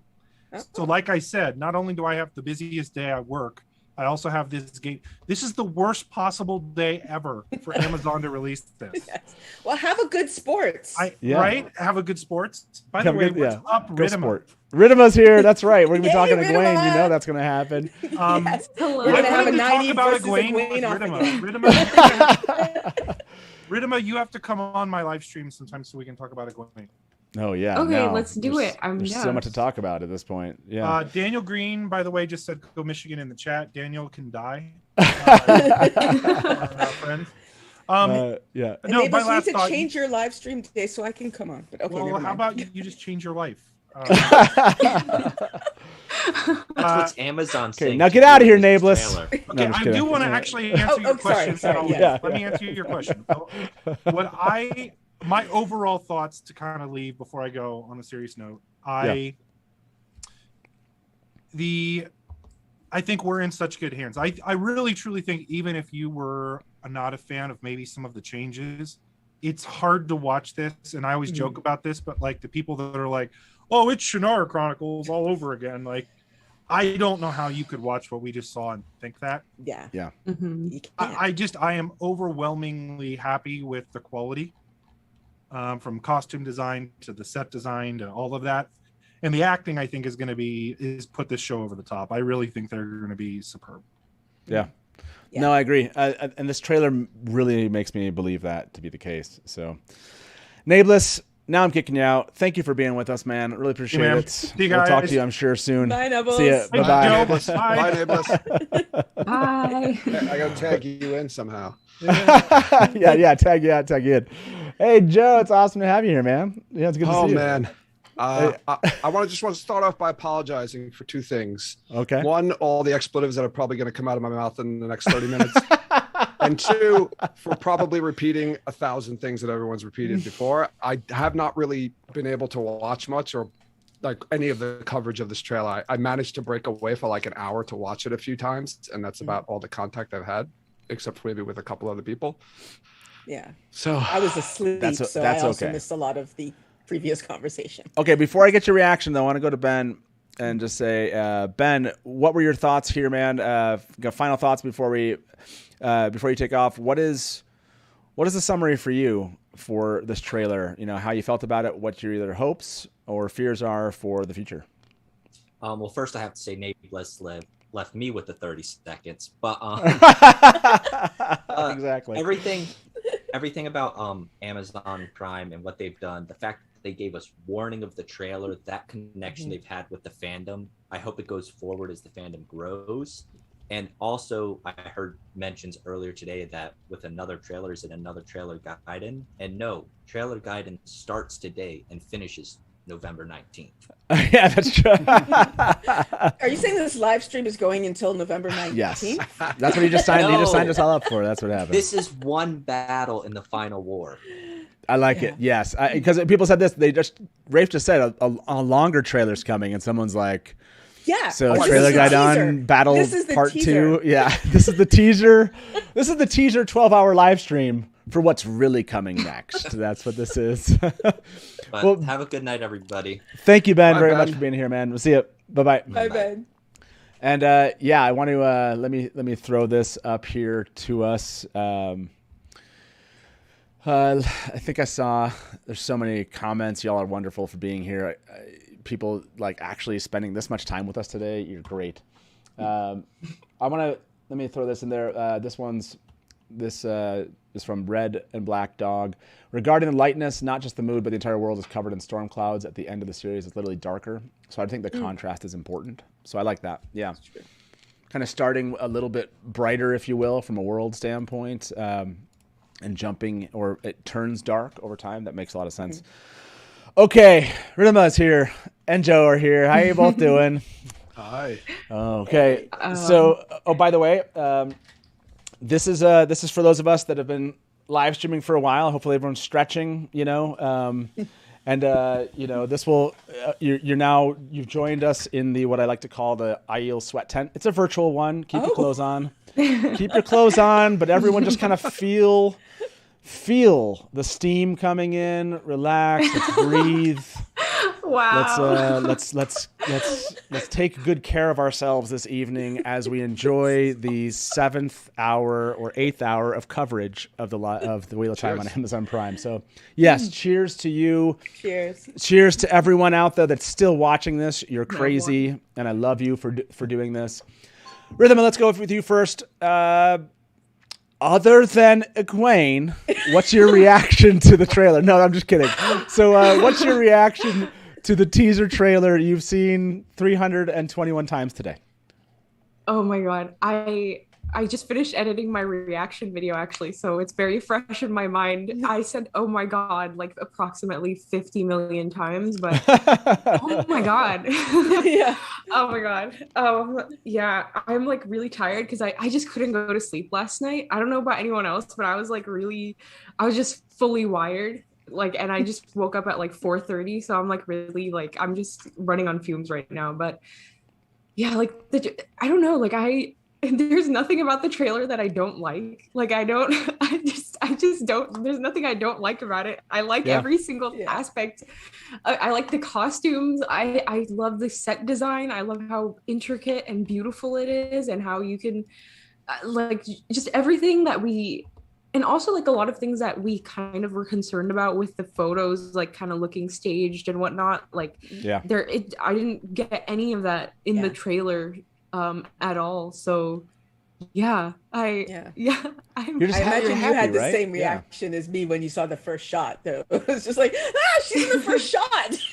yeah I know. And okay, you know what, it doesn't have to be Egwene versus Nynaeve. It can be Egwene and Nynaeve. That's right. We both won. Both won. You did, but look who shoved who off the cliff is all I'm saying, you know. I mean, this is a lot of trust that Egwene is giving Nynaeve here, and she just chucks her off that cliff. She really does. I love that. That scream does look so like real. Yeah, like I love it. It's so well done. But yeah, no, I love the costumes and things. It feels very purposeful. You know, things seem to have meaning that we understand as book readers, right? And that's what you don't want to see. You don't want to see meaning that just is completely, like doesn't make any sense. Now, there are questions, you know, this was brought up before, like why make some of these choices? But you can tell, like it seems pretty easy to kind of jump to like, oh, this is something maybe they were trying to pull off. So that's going to be the interesting thing is actually talking and having Rafe be able to talk about like, why make these 100 choices? I love that. Okay, before we dive into this, your favorite parts, Joe. What is your reaction to this, man? I know you're feeling a lot of feels right now. Yeah, I recorded my reaction, so if anyone, I'll post it sometime. So if anyone wants to see my reaction, they can see you got it. Yeah, definitely. Let's I don't know where to start. I've got a list of a ton of things, which I'm sure people have talked about already, but just some things like noticeably that I was thinking about. Well, hold on before you jump in. What was your reaction overall? Oh, it was awesome. It was fucking awesome. And there's my explanation. Every bit of it was amazing. I was getting chills watching it. I was like, as things were popping up on the screen, I was yelling, "Oh, Trollocs! Oh, Murdraw!" Like things like that. So it was amazing. Oh my God. It's just, I was like shaking for probably an hour after that. Okay. So that has been, and you three probably missed this somewhere in the 6 hours of previous coverage to this. We did a poll. And I asked everyone, like, did this beat your expectations? I think that was the question. I need to go back and find it. People are going to be like, he keeps on quoting it. He never did this poll. But I swear I did a poll. I just can't. And I swear over 90% of the people answered, yes, it beat my expectations. I was actually watching when you did the poll. Because it was like one of the, it was does like that sound accurate? Does that sound accurate? I feel like it sounds accurate. Yes. Okay. And there were like over 1,000 people answered it. Yes, hardcore fan freaks sitting over here at the Dusty Wheel. Get it. But 95% of those people said it beat their expectations. And we are a very critical fandom, like, like pronunciation and about romance when it comes to the Wheel of Time. And, the way people get fridged, by Jordan. But there's been an overwhelmingly positive, were we all just that worried that we're all just like the opposite now? I was trying to manage my expectations a lot because I was so worried that I was getting too excited. So I kept saying, like, it's not going to be like, it's going to be good, but it's not going to be great. And then it was, it wasn't great. It was awesome. Like it was just, Yeah. I knew it was going to be awesome. I don't want to say like I was very confident that it was going to be awesome. Just from like everything we've been, following and tracking over the last 2 years, I knew it was going to be awesome, and it was even more awesome than that. I hadn't seen anything that made me think that the show was going to be bad. Like, I don't think you could point to any like specific thing that would be like, oh yeah, this is bad. So like for me. Like even stuff like that, it was all like fans kind of taking something and running with it. And then like Jen said, I kind of wanted to let them set my expectations a little bit and kind of like set the tone of how they were going to do it. And so like I kind of tried going into it with like as clean a slate as possible. but even then, like it was so cool. It was just like I can't believe I watched that this morning. Like, did everyone else see that? Yeah, I know. It was like surreal watching it. Yeah. Oh my gosh. I don't think I've ever sworn so much on my channel. Well, I want to show this response because I totally get this. This is from Jamie in chat. Jamie R says, I'm still a little worried. Okay, so I want to ask you, the trailer was awesome. Rhythm, are you still a little worried about how this turns out, like the actual show coming out? Do you still have a little, or did this trailer kind of like throw away all worries for you? No, well, first of all, like talking about expectations, like I had expected Egwene to have maybe like one or two, like scenes in this trailer. So the fact that she's kind of the star of the trailer. Almost. Why am I asking you this question? This is like the Egwene trailer. So like I was like, hello, like was this made specifically for me? Are they targeting me specifically? Yes, this is not the right three to ask this question to. Probably. At least two of you I know are stands for two of the major characters in this trailer. I'm not sure. Did you get somebody a favorite here, Joe, in this trailer? Were you happy? Like, was there a favorite character where you're like, I'm so glad that I got them in this trailer and I like how they're portrayed? Not surprisingly. I mean, Moiraine was amazing. Everything that I saw her in was I'll say it again, fucking amazing.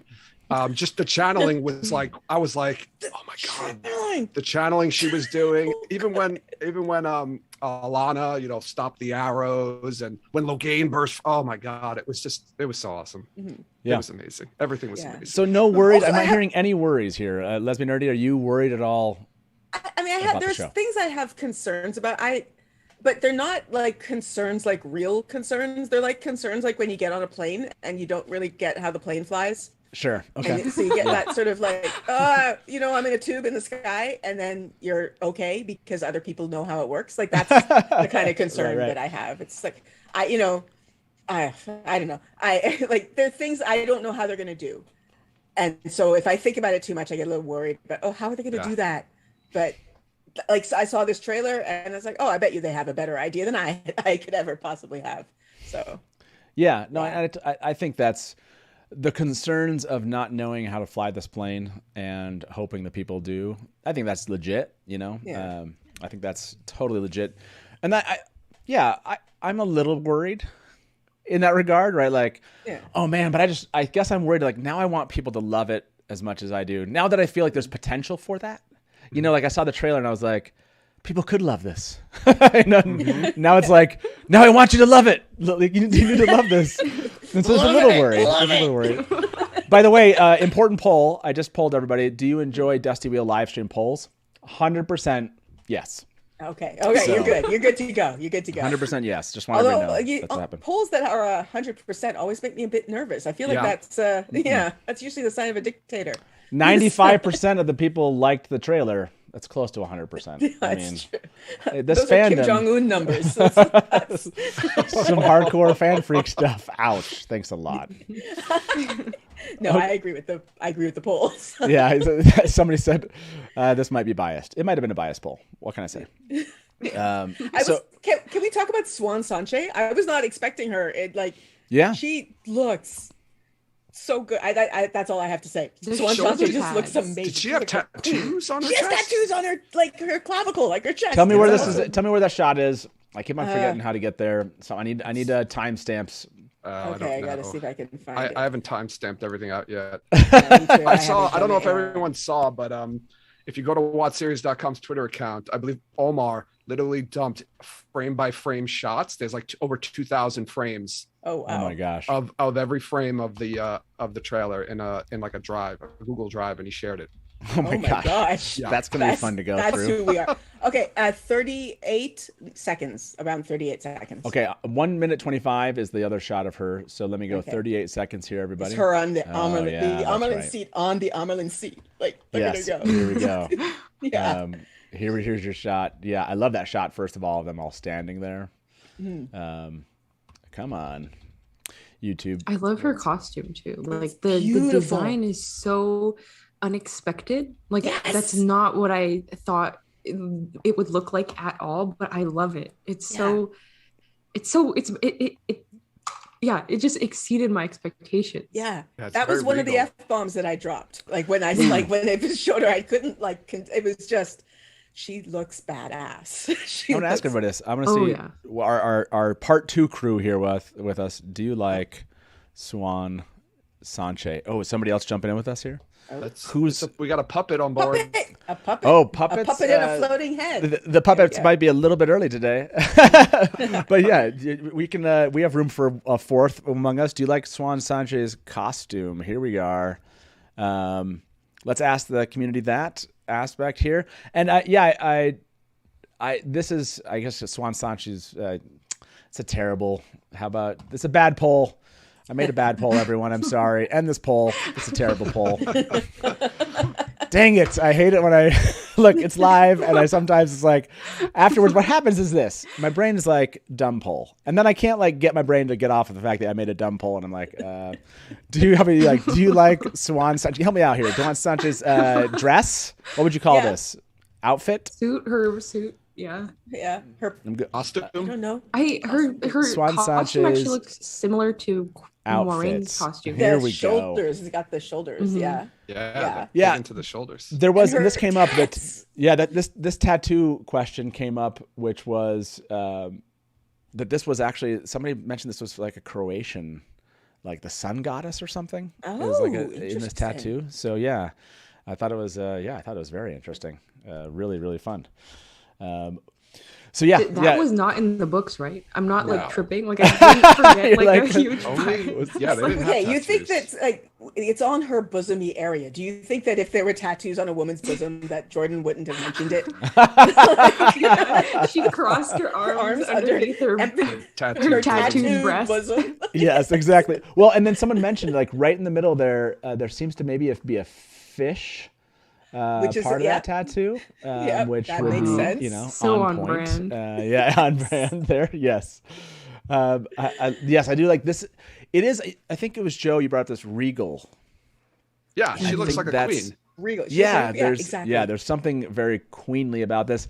I think this is that whole moment where people are going to be like, wait, is this the only stole she ever has? You know what I mean? Like, are there multiple stoles? Does she have ones that go with this one? Like, looks particular to this particular outfit, right?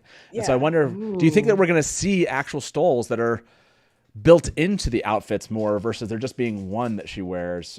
Or maybe we'll see like a different one that is the kind of more like casual walk around stole or something. Casual walk around stole. Because it does. I mean, honestly, correct me if I'm wrong. It does look like it's built in. Yeah, go ahead. It does. It looks like it's part of the dress. Yeah. I feel like Aes Sedai lived for hundreds of years. Like, I'm sure they have like multiple outfits. Yes. You know? Yes. Yeah, that's a good point. Yeah, I love it. Well, to make room for our upcoming guests here, Lesbian Nerdy, thank you very much for joining us. Any final notes before we let you go? I'm so happy. Like I feel really grateful that I got to I'm so grateful that I got to see this. It's so amazing. Thank you for having me on. Nynaeve, Absolutely. it looks amazing, and I'm so excited for the show. It's November 19th, y'all. It's coming. It's coming. It's coming. Oh, and on November 19th, 3 episodes is what I heard reported about that. Okay. And then the last episode was supposed to drop, I think, on Christmas Eve or something. So okay.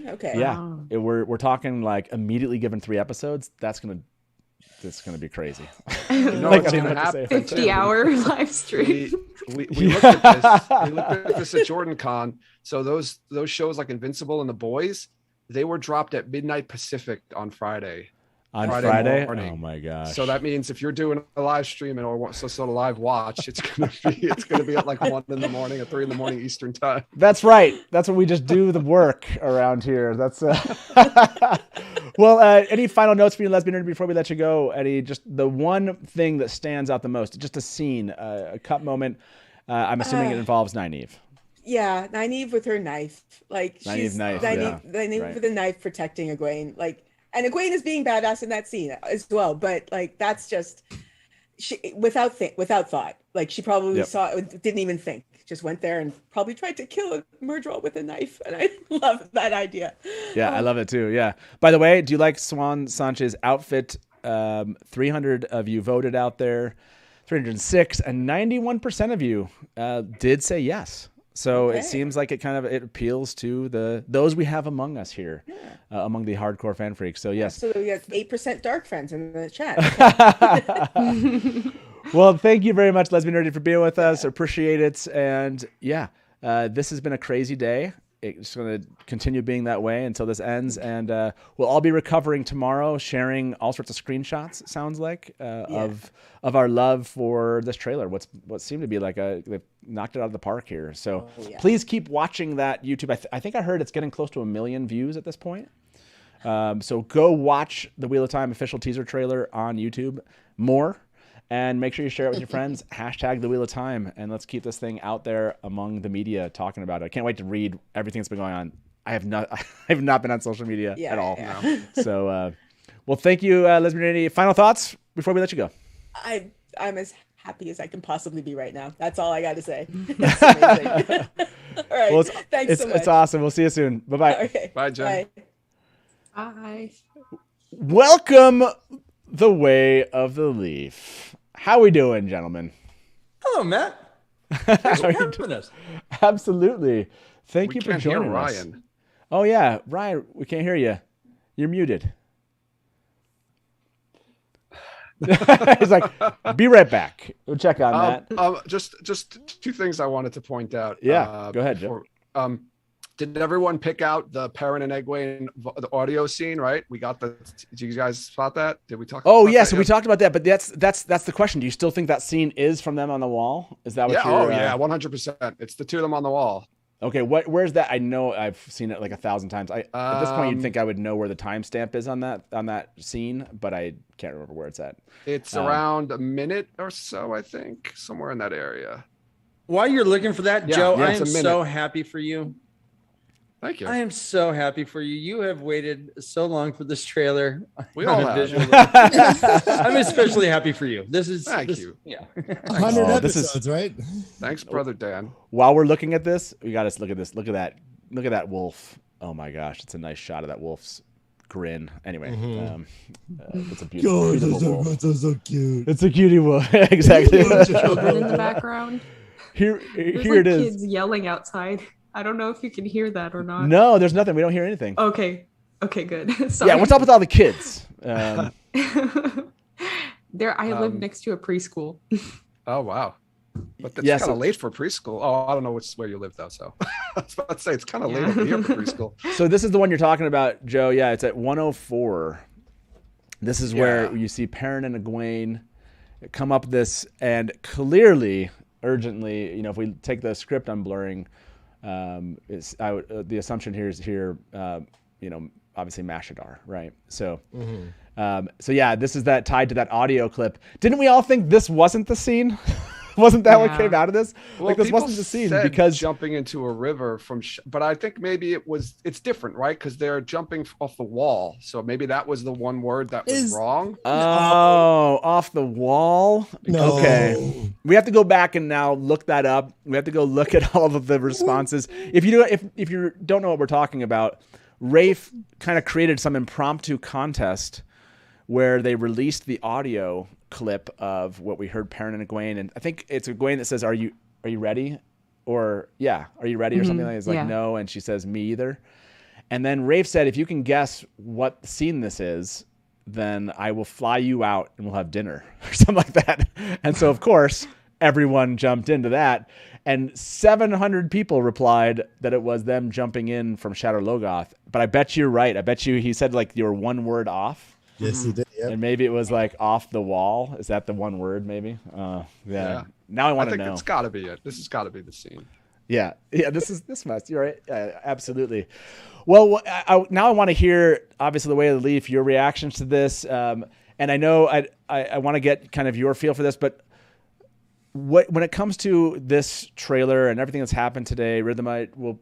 I know you'll be leaving here just a couple minutes. Is there something that you wanted to like focus on before we have Way of the Leaf react to it and everything like that? Is there something that just you wanted to point out that we haven't already discussed? Yeah, I think Rand is actually like really interesting in this trailer because he just looks so happy and sweet and like I love how he looks like the sheep herder like before everything, and I love that they captured that in this trailer. And even though he's kind of like he's not like the center of this trailer, which is interesting. I love Rand, and I just think it looks so beautiful. Like just in general, the look of the show looks so vibrant and like very maximalist, is something I use to describe it on Twitter. I think that Wheel of Time is definitely like a maximalist series. Like everything is big. You know, from the clothes to the power to like the battle scenes to the characters, like everything's big and very colorful and vibrant, and I think that they captured that really well in this trailer. And but it's still like very epic, and I think they really captured the flavor of Wheel of Time, in my opinion. Yeah, no, I love it. I've been showing this image of him just goofily smiling. It's a great smile. It is such a great smile, right? It's just and there's Min. You think that's Min behind the lamp? No, the lamp in the back. No. Oh, yeah. Don't you dare. I did. I went there. I know how the next half an hour is going to go. None of you lamp Min people. We're bringing the energy. We didn't get Min in the trailer, though. That is. Oh, yeah, that's a good point. We didn't get anything. If you look at it, we didn't get anything. It looks like past episode 6 to me, right? We got no Shinarans at all. We got no Blight, no Eye of the World. We got no Min. So I think this is really only like the first 6 episodes. Only the first 6. Only. Well, there is someone in the Hall of the Tower that we have hypothesized may be men. There's a woman in red who seems to be wearing breeches that is apart from the Red Aes Sedai. Interesting. Where? Okay. We're gonna have to go find this. Is this which? Now there's a. It's the shot from behind the Amerlin seat. Okay, so it's the shot. Okay, here we go. I found that shot, and That's right by the shot we were just looking at before of Swan. This is the one you're talking about here, and so you're thinking that it could be. I mean, aren't all of these supposed to be red? I guess everyone in red doesn't have to be Aes Sedai. What we see is 3 representatives of each Aja, but then there's a couple other women there, including the one on the far left there. You think, yeah, it seems like a dress perhaps, but yeah, you think that Min might actually be with them already. Interesting. I haven't heard that speculation. I think that's the woman from the Entertainment Weekly photos who was with in the background, one of the Red Aja. I think that's the same woman. Okay, so I'd have to go find that, but I wonder if you're right there. It does look like it could be that person also. I can't believe I'm about to go to social media right now with I'm not gonna be able to find this. Although the Wheel of Time, other than replies, they probably I don't have those images handy, but I bet you I could find them in their media. That's the closest thing to breeches that we've seen, maybe. Yeah, well, yeah, I think that's an interesting speculation that obviously is going to be out there. I mean, that's part of the fun of this trailer dropping is just how much we get to speculate about what all this means. Oh, they did post all of the Q&As, so I got to get past that information. Okay, so here we go. This is what you're talking about here. Let me open up this. You're the best. By the way, guys, tip this man. They've been tipping 9-10 hours. They've been tipping all day. You guys. This is the person you're talking about. But no, I appreciate that. That's. Yeah, you're right. The hair does look very similar to Joe. What you're talking about here. I see what you mean. If we switch back to this scene. And it makes sense because these all look like women who were part of the Logain capture. Yeah. Let's look at her outfit. It's hard to tell from her outfit. Because there's the other woman. So the woman next to Leandrin to the left. And we see her also again when they show the 4 reds. Yeah, we see her right here. Right. And the other one's next to Leandrin. So who's the one so who's the one in right the robe that goes over her head?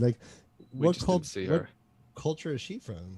She probably dies when Logain escapes or tries to escape. Wow, that got dark really quick. Hey, let's play who dies. She probably dies. So yeah, that does look like the red sister here with that shot, and you can see these dark kind of braids on the top of her hair, which you also see in this shot here. So yeah, I would say that's Okay, definitely so probably. Are we all assuming that in that shot, every woman is an Aes Sedai?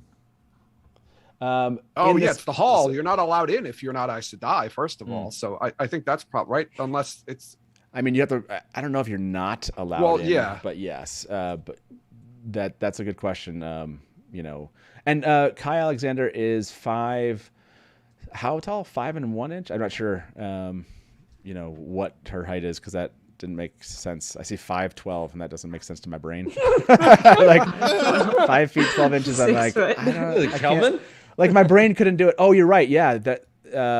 There's a shot right here of what's probably her also. So yeah, I would say she's Aes Sedai with this shot right here, and there's the 4 reds. So yeah, I would say with these 4 reds, is that looks to be that red right there. Oh, by the way, Jennifer Chan Garcia killing it in that one shot. I wish we had gotten some more.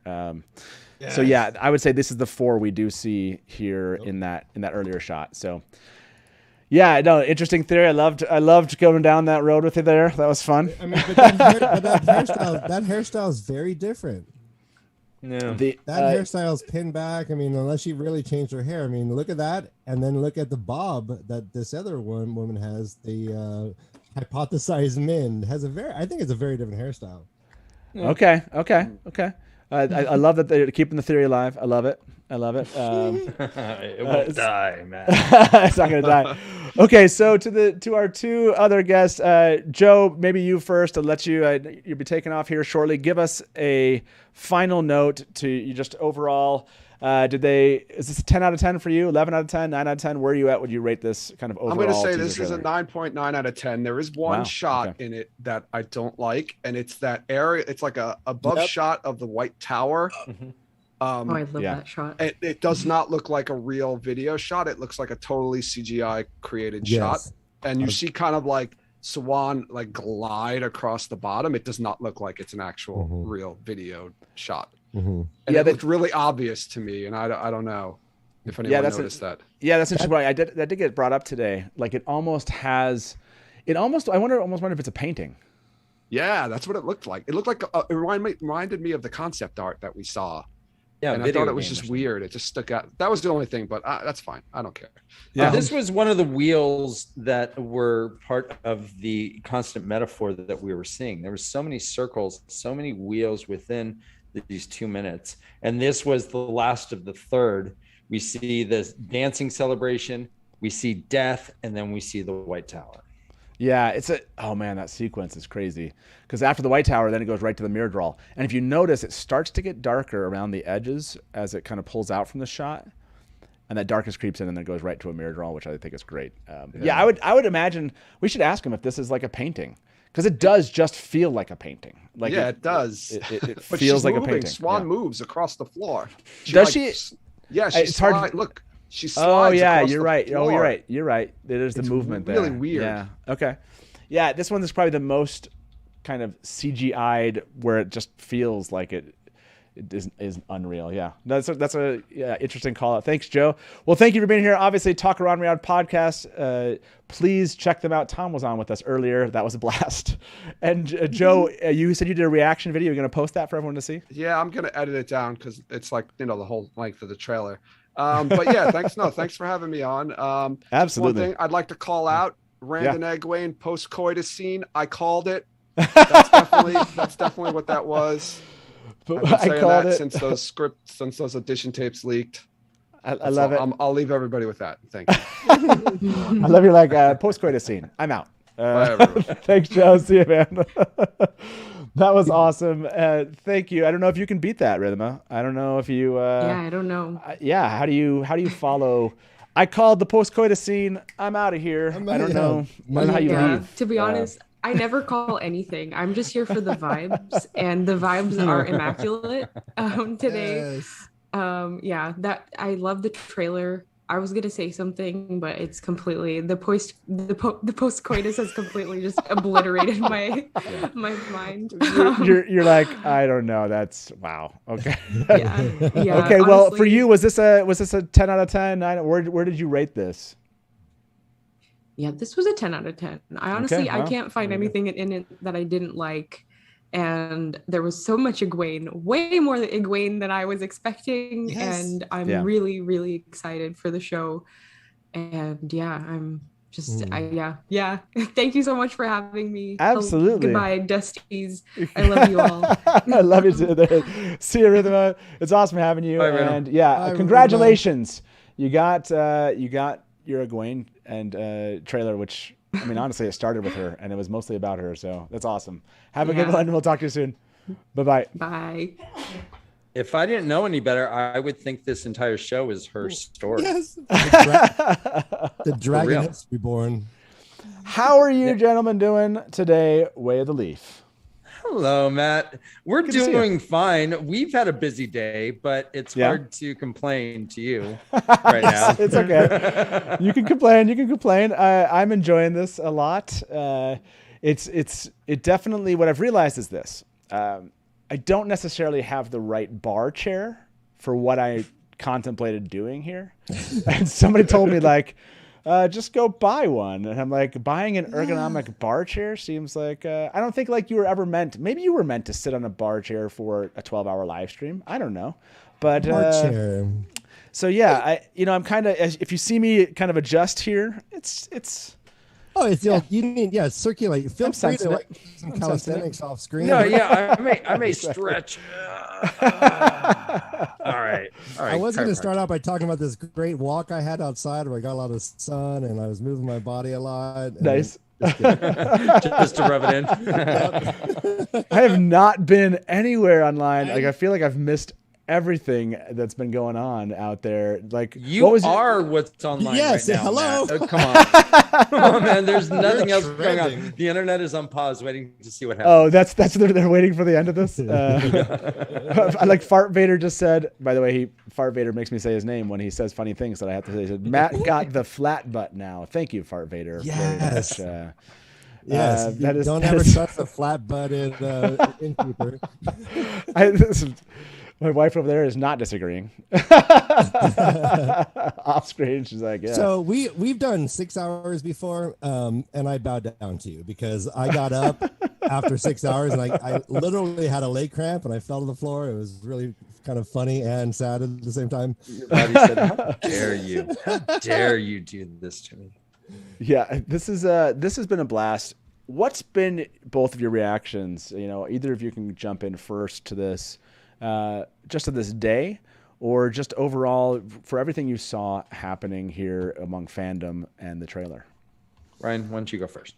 Well, it meant everything to me, seeing as I've spent like the last year of my life, and you can relate to this. I spent the last year of my life kind of like involving myself in discussions around this series and getting hyped up around this and remembering, reliving my first read through our first time reader show. It's like I remember every time I get the new book and what it felt like, and living with these characters and envisioning them and relating to them and being helped along through certain things in my life by these characters. Yeah, it meant the world to me. And so we just basically wept for a while, like on our reaction video, and it's kind of sad, but I cleaned up. I dried my face. You gotta blow dry. You gotta blow dry the cloth. The mustache sucks it up too, Ryan. Yeah. So I blow dry the face off, and I'm good. But yeah, it meant everything to me. And as far as like being a part of this community and watching it galvanize and being able to celebrate in this way, it's unreal. It's really unreal. I've never experienced anything like it in my life ever. Yeah. Just the excitement, like you said, the buildup of the last year or two in anticipation of this kind of moment. Like we've said that each time, right? Like when the first looks came out, we were like, oh my gosh, this is it. And then like there'd be like Q&As, and then it was the Comic-Con panels. Like, this is the moment. And then it was today, right? Like this, but this feels like that moment. Like it actually is. But then there's like I guess this is the teaser. Yeah, that's right. They're going to give us something more just for like a month of leading up to it. But just sitting with the idea that it's 2 months away. 2 months. Yeah. Right. Literally 2 months away. It feels unreal. It feels like I'm on rocky. I'm adrift on a boat because I'm so excited. I'm also nervous. I feel hopeful, like a expecting father. Right. I really hope this baby's kind of like gonna kind of be healthy and happy, and everyone loves it, and we get eight more babies. Yes, that's exactly because, and we talked about this just a little bit in the last discussion with Rhythma and Lesbianity, and I think Joe might have been there. This idea of like there's relief, there's a huge amount of relief, but there's still kind of like, yeah, you're like, cool, we have a baby now. Now we want this baby to grow and thrive, and I think that's part of fandom. Like, okay, yes. Grow and thrive. I feel like we just watched the ultrasound. That's what you feel like. And the baby's coming in 2 months. It's really just. We just found out the sex. We just found out everything's healthy. This was I know people have. I'm not advocating those reveal parties as far as like burning down forests or something. But this is the moment of like, yes, we have a baby and it's cute and it's coming soon. I love that idea. Matt, Ryan introduced me to the series. I went and visited him in college. I drove up and I drove back with, I think, 6 books from this series that he's like, bro, you got to read these. This book has helped define our relationship together. I think we've become much closer since then. Yeah. I live in Michigan. He's in California now, and we are working together on a weekly basis, doing things around this book. My son has read the entire series and we bonded over that. I went with my best friend to a book signing with Robert Jordan and got Crossroads of Twilight signed. And so it's still my favorite book. And I was like, oh, I hope Rand isn't in it at all. I don't want to derail, but anyways. No. Yeah. So this series has deep emotional ties to me. I was shockingly emotional. Once I saw Egwene floating down the river with her head out of the river, her accepting instead of battling, her, that metaphor for Shadar, more or less, her, don't struggle, you embrace it and let it flow.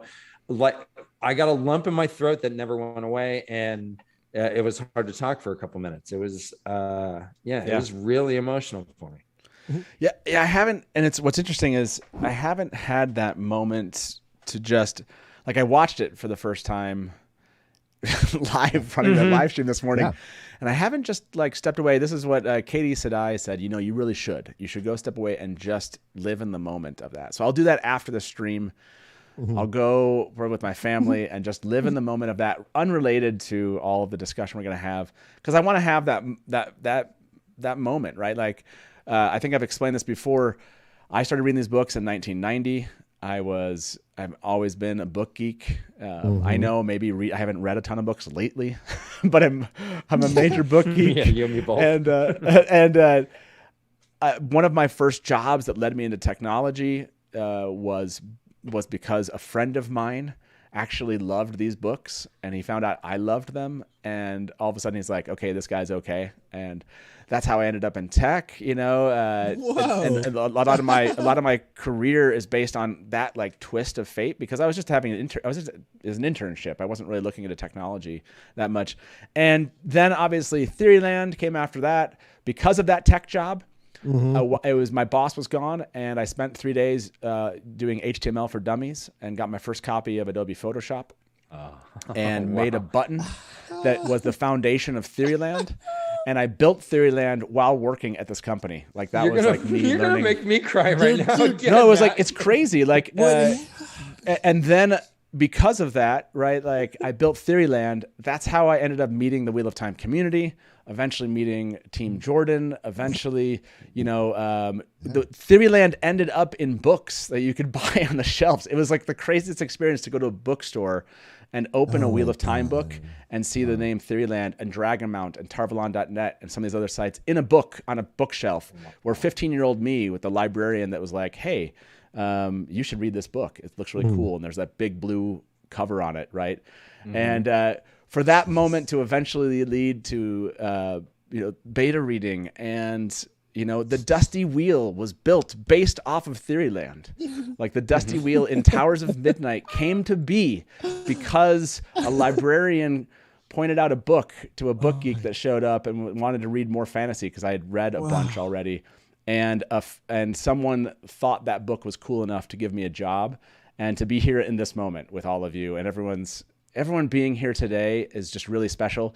And Celtic Mist put I don't know why I'm telling the story because I'm trying to hold it together, and it's fine, and I'm going to. But Celtic Mist put a tweet out yesterday, and that's where I really broke down. I think I had that moment, that cathartic moment of, we're all riding to Tarmon Gaidan or Trailer Gaidan here together. Saw your tweet. Yes, I appreciate you sharing your story, because I totally get it. Like, this has so much depth of meaning. Whatever you want to call me a fanboy, that's right, I guess. Since I was 15, I guess I was a 15, and I was a fanboy then.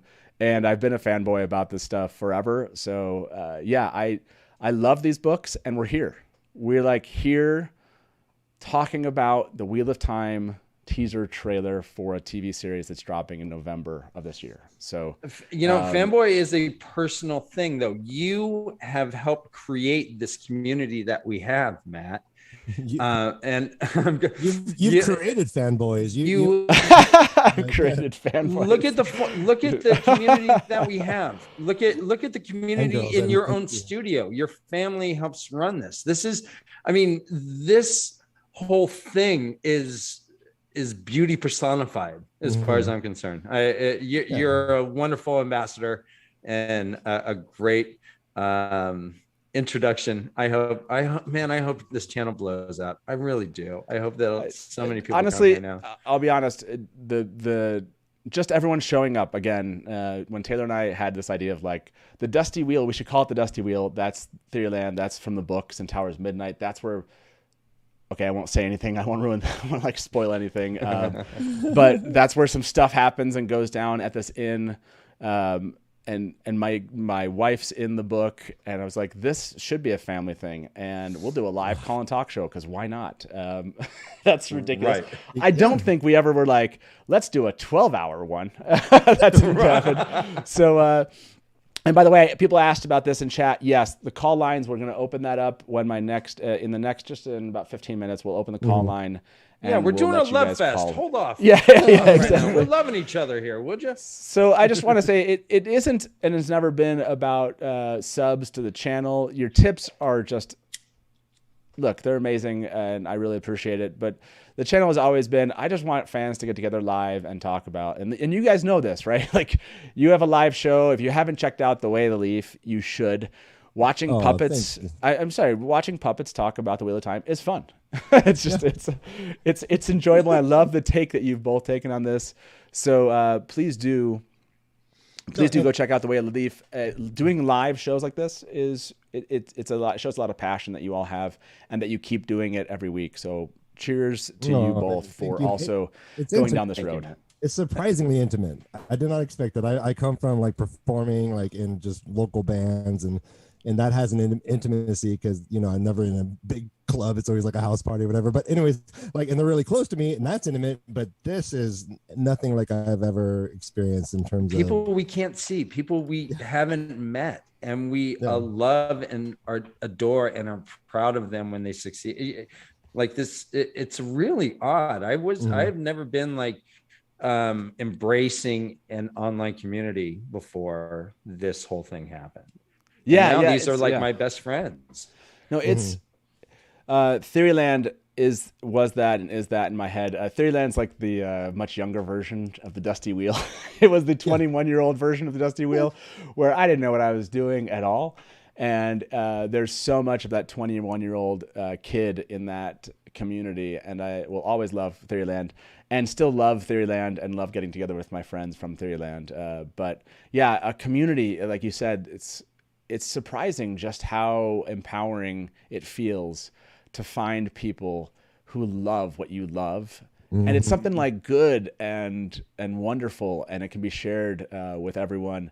And so, yeah, I don't know how many people we've ever met who've been like, I didn't have any friends growing up that read these books. I didn't realize there was an online. Yes. There's people in 2020 that don't realize people talk about the Wheel of Time online. And when they find us or find you or find Dragonmount or find Tarvalon.net, find Twitter of Time, whatever it is, they find it and they're like, oh my gosh, you exist. And I'm like, yes, we exist. And now this TV show is bringing that to the whole world. Like there's kids that have read these books that would be like, wait, you know what the Wheel of Time is? To kids at school or whatever that never would have probably picked up these books, but now have context and can bring people together. And I just think that's freaking awesome. And this trailer is just the promise kind of made real for every kid that is just a little book geek out there and doesn't have maybe the friends that they want, that love the things that they want. So I think it's amazing. And I will get off my soapbox. Sorry about that. I just realized and that's why. Sorry. Well, this trailer does appeal to people who don't know the book. I think that this trailer is fantastic and draws you in whether you know these characters or not. And no spoilers, it doesn't focus on Rand or the boys really at all. It focuses on Egwene and Moiraine, which I love. Yeah, absolutely. This trailer itself was just pretty fantastic. By the way, speaking of the fans of the show, I want to quickly shout out Miss Sarah James. Thank you very much for the tip. That was just left a tip and said, like, go get some dinner. Everyone's worried about my health. And I'm like, you know what? I've almost made it through 9 hours. This has got to be in a marathon. Like when I probably will never know running an actual real live marathon. I'll always want to take a break, but this is like getting to somewhere in the 20-mile range of a marathon. Maybe that's the hardest. I don't know. Maybe these next 3 hours will be tough.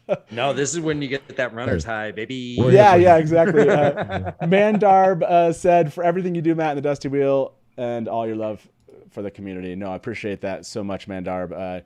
By the way, you all are amazing. This one's from Tarwin's Taint. This was our ultrasound for the Baby Watt series. Yes, I agree with that.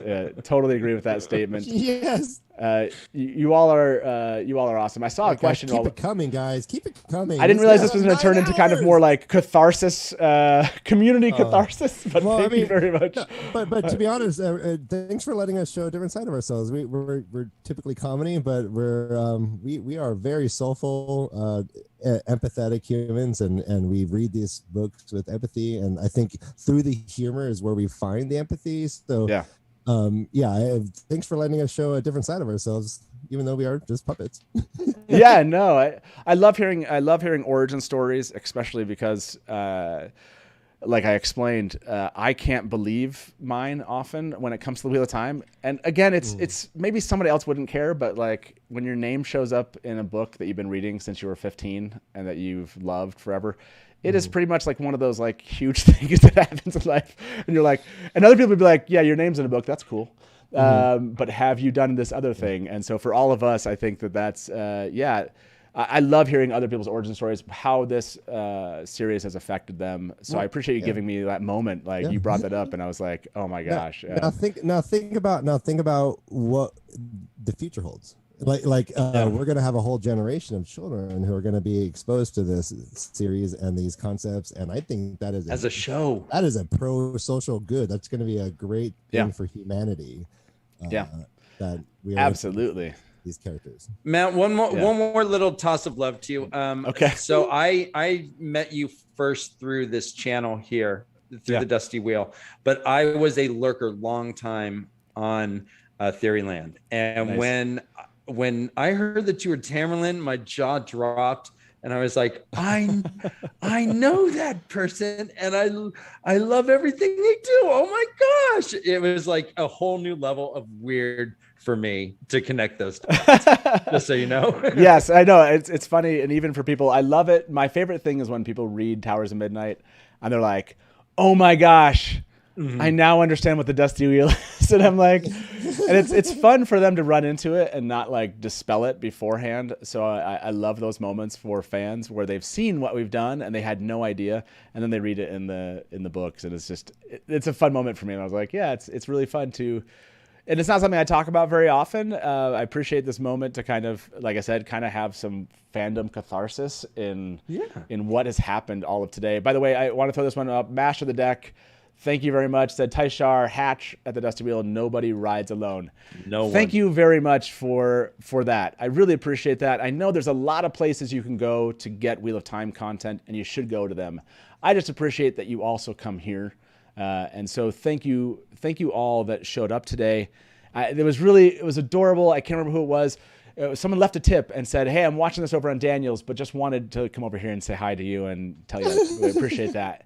Yeah, I really appreciate that. There's so much content out there. I hope you do check out The Way of the Leaf. I hope you do check out all the other content creators.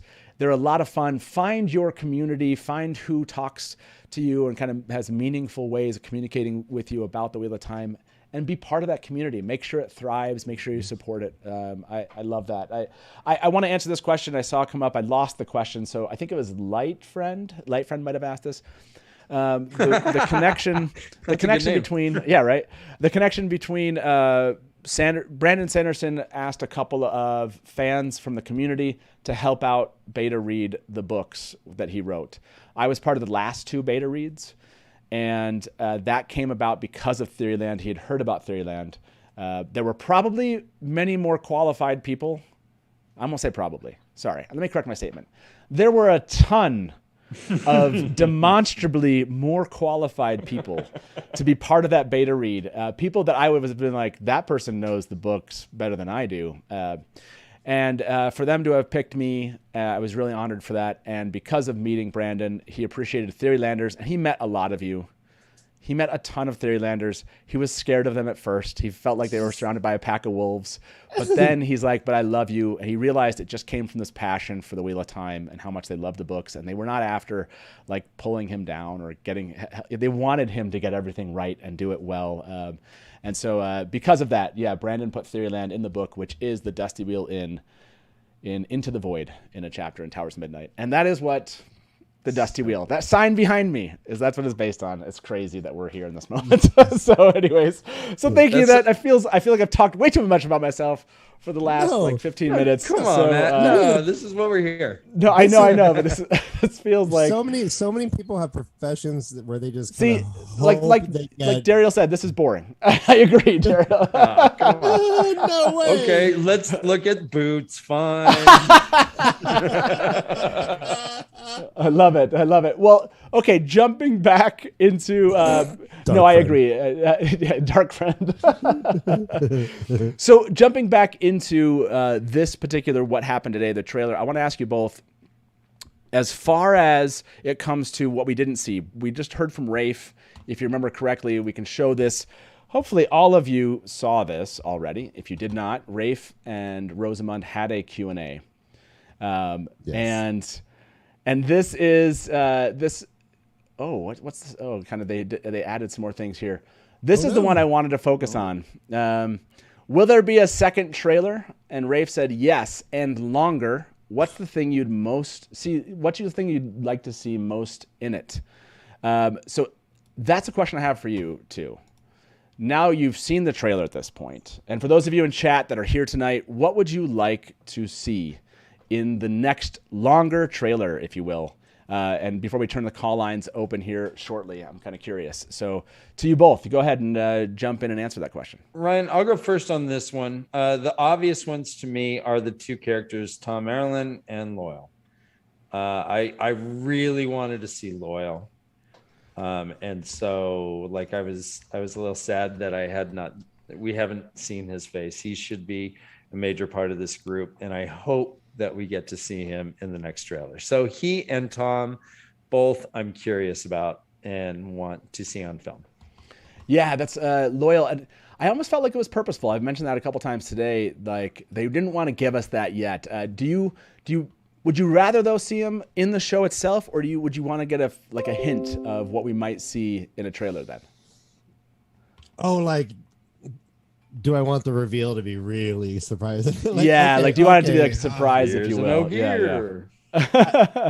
All right. You know what? Now that you phrase it that way, I almost put my selfishness aside and say, yeah, that would probably really be great. It's a moment to never see him until boom, like right there in the show. Yeah, exactly. It's a tough one. So bad.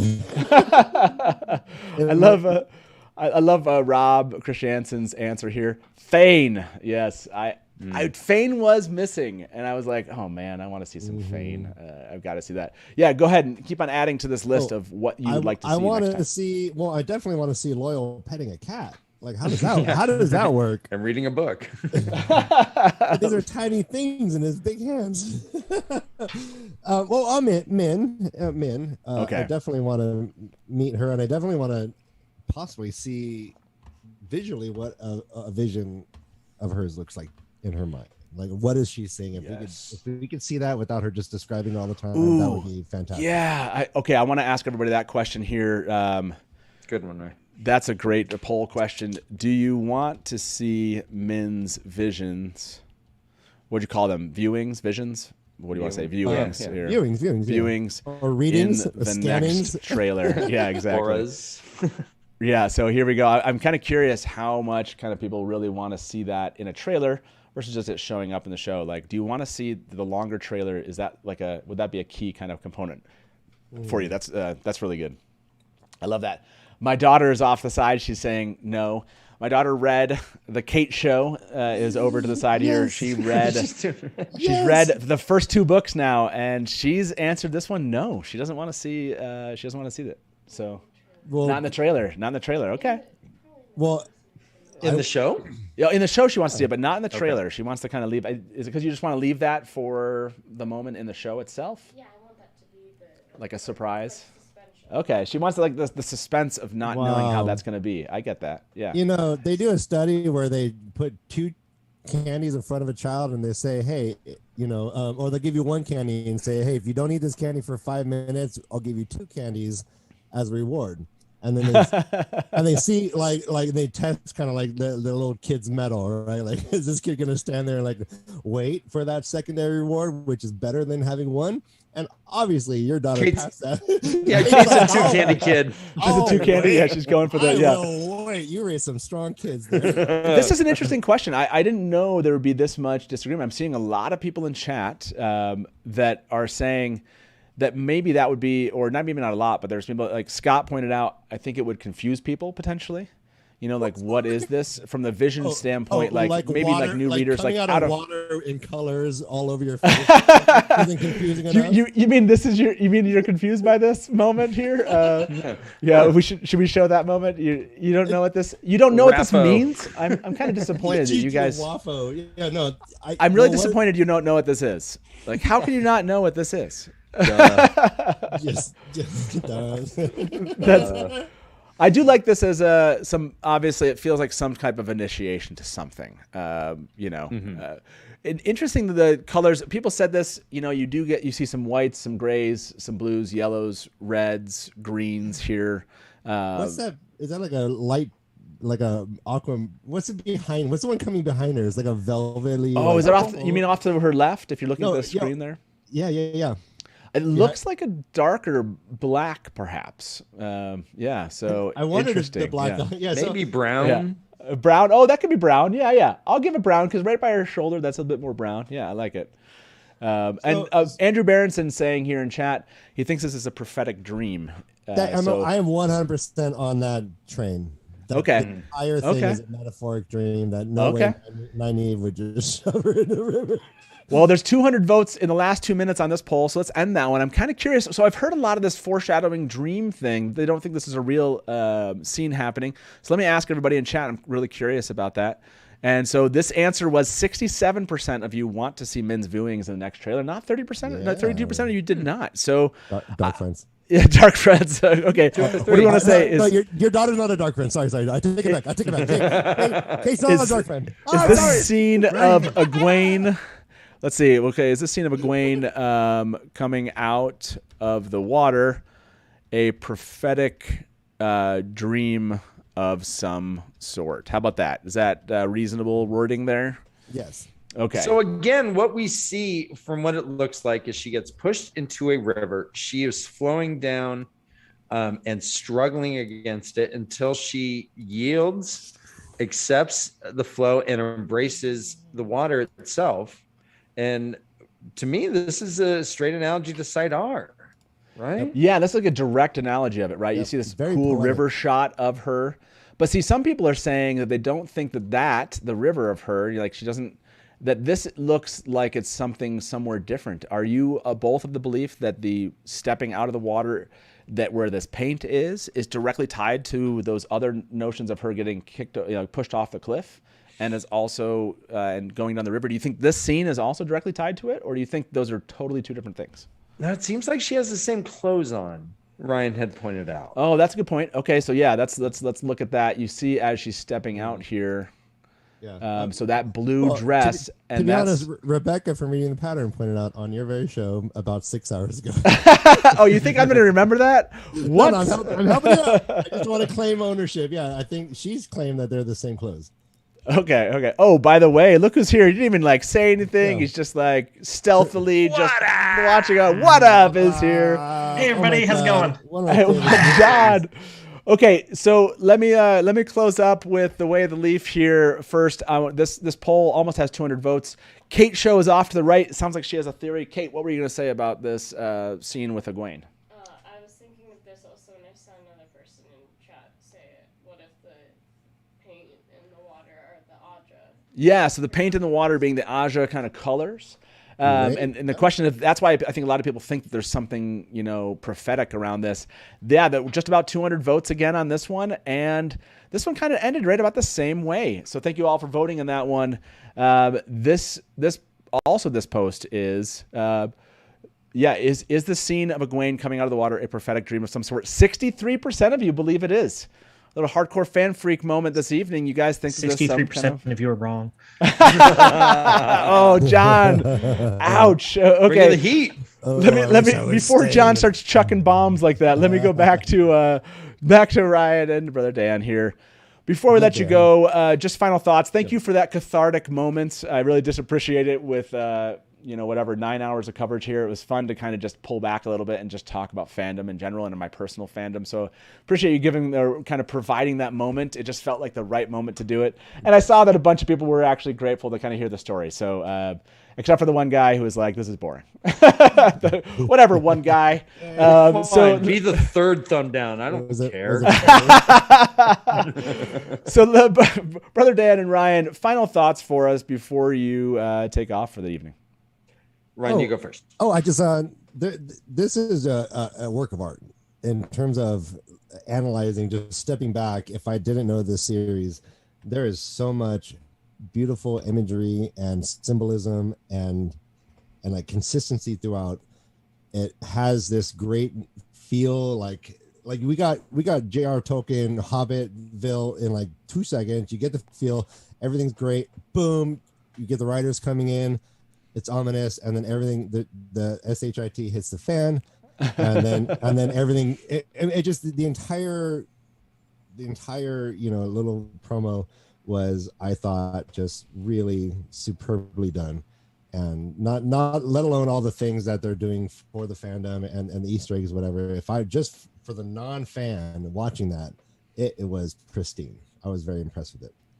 I'll piggyback on Ryan. And say, giving a 2-minute trailer, we would have been drooling over 30 seconds, to be honest, guys. Mm-hmm. We would have been happy. Yeah, exactly. And then right after having Rafe and Rosamund doing a Q&A, this is ridiculous. The marketing is fantastic. They're respectful of the community. They're building the momentum. The wheel is turning. And today we have certainly all felt it. This day has been very exciting, I think, for this community, for us personally, and hopefully for everyone watching, Yeah, and I just want to encourage everyone to support all the shows that have appeared on the Dusty Wheel, probably ever, but at least especially today. Even if you don't want to watch everything they're putting on, just give everyone a subscribe. Yeah, subscribe. If anything, it'll increase the amount of Wheel of Time content being suggested into your feeds, which is going to be great. You're not going to want to miss out on anything that's happening. So it will benefit small channels like ourselves. It'll benefit the bigger channels. It'll benefit you because you'll not miss out on any content. And I just encourage everyone to really be beneficent with these likes and subscribes. It's like currency to small channels. Yeah, it's a tip for us. Just hit that thumb in the thing, and we're all good. And if you don't like it, just, like I said, I'm going to go back and get everyone's links in the description, but just go look up The Way of the Leaf. You can find them there, I'm sure. And yeah, please do subscribe. Obviously, John, What Up channel. There have been so many on today, but Twatcast, Critter XD, Talk Around Riyadh, Reading the Pattern, Barside Chats, Andrew the Bard, you can support him. Malkir King even has The Wheel Reads, Unraveling the Pattern, Black Tower Podcast, Katie Sadai, Weekly Wheel News, Easing the Reader, Lesbian Nerdy, Rhythma, Dragon Mount. You can go support all these people right now. Please do. I hope you do give other channels a chance. And Way the Leaf, Brother Dan and Ryan, thank you very much for being here tonight. And definitely we'll have you back here at the Dusty Wheel soon, okay? Thank you. I'd like everyone in the chat to define what that sword form Lan did. Give us the name in the chat. All right. Love you, man. Love it. Okay. Good night, guys. John. Bye. Nice seeing you guys. Nice seeing you both. See you. Taishar. What up? What up? Oh man. I want to start by admitting I've not watched any of your live stream yet today. How dare you? Okay, John. I've been at work all day and then with the kids all night, so I had time to make my video, and then I came on here, and that was it. Okay, so I will tell you this: no one cares that you're here. What they really care is you sit down and you make your hour-long response video in one take and get it out there already, because you have a lot of fans that want to see What Up's response to all this stuff. So they're like, I have a 25-minute video rendering right now, and it's one take. Nice. But the hour-long one is going to come out Sunday because there was just too much. I don't know what you're talking about. Too much what? Too much. There's too much to go through. So I did the main points for the small one tonight, and then the big one will come out this weekend. Awesome. Okay, so what we're going to do, you're going to be the first one. We're finally going to open the call lines here. You and I are just going to chat. Sounds good. And then we'll throw up the call lines. Here's your chance. Fans, if you want to call us, 1313-825-5968. No, we don't live in Detroit, but that just happened to be a cool number because it is Talk Watt. 1313-Talk Watt. So if you'd like to call in and, tell us what you thought about how this day went, or you want to ask John a question or me a question, whatever it is. And yes, thank you very much, Malkir Talks, for putting John's link in the live chat. You can find that there. Look up What Up. Everyone knows where you're at, right, John? That's in my opinion. Everyone. Oh, Vance just jumped in. Look at Vance just Zoom bombed you. What's on, Vance? What's up, man? How you doing? Can Vance hear us? I don't know. He's connecting to audio. Okay. So here, while Vance connects here, thank you very much. A couple tips. First of all, CG Nefarious. We have such a great fandom. Thanks for the marathon stream. Absolutely, man. It's been a fun day. Honestly, these last hours are just going to be totally chill and relax.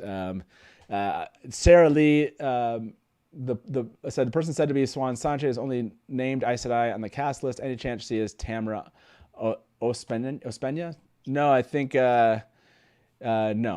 I don't think that's that's Sophie Ocanedo.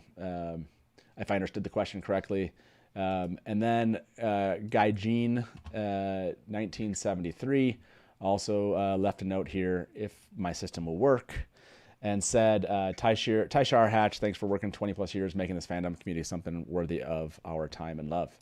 It's always been awesome. It's always don't stop it for sure. It's always been a blast. So I have a question for you, Matt. Yeah, go for it.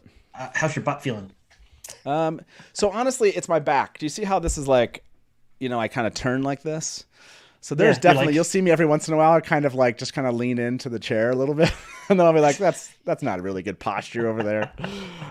So yes, not my butt's not hurting. So but I appreciate you being a little bit concerned. I'm always concerned about your butt. Always. That's why you got to get one of these, Matt. You got to get the standing desk. Yeah.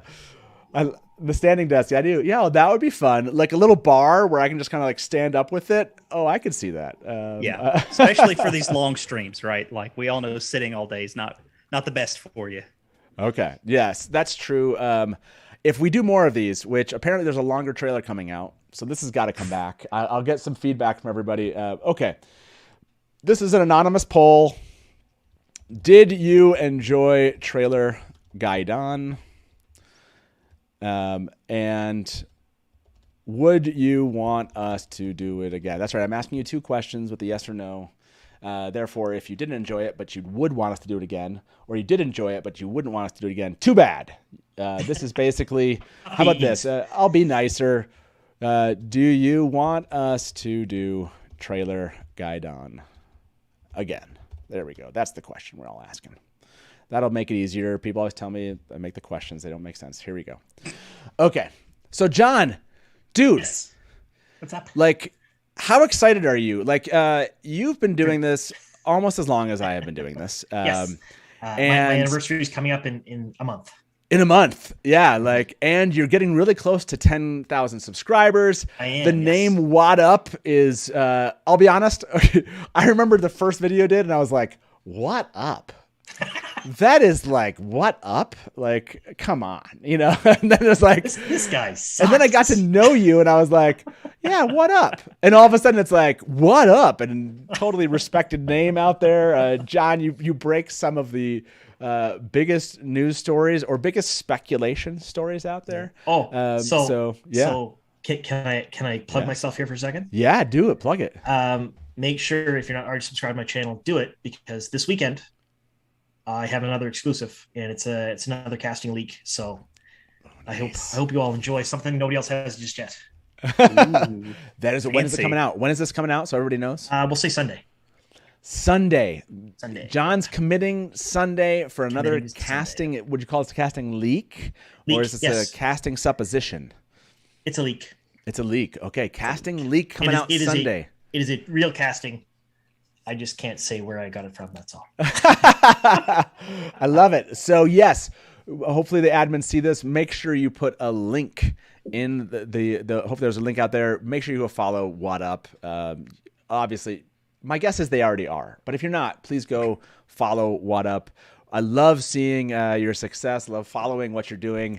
And you have much more constitution and love for the leak side of the business.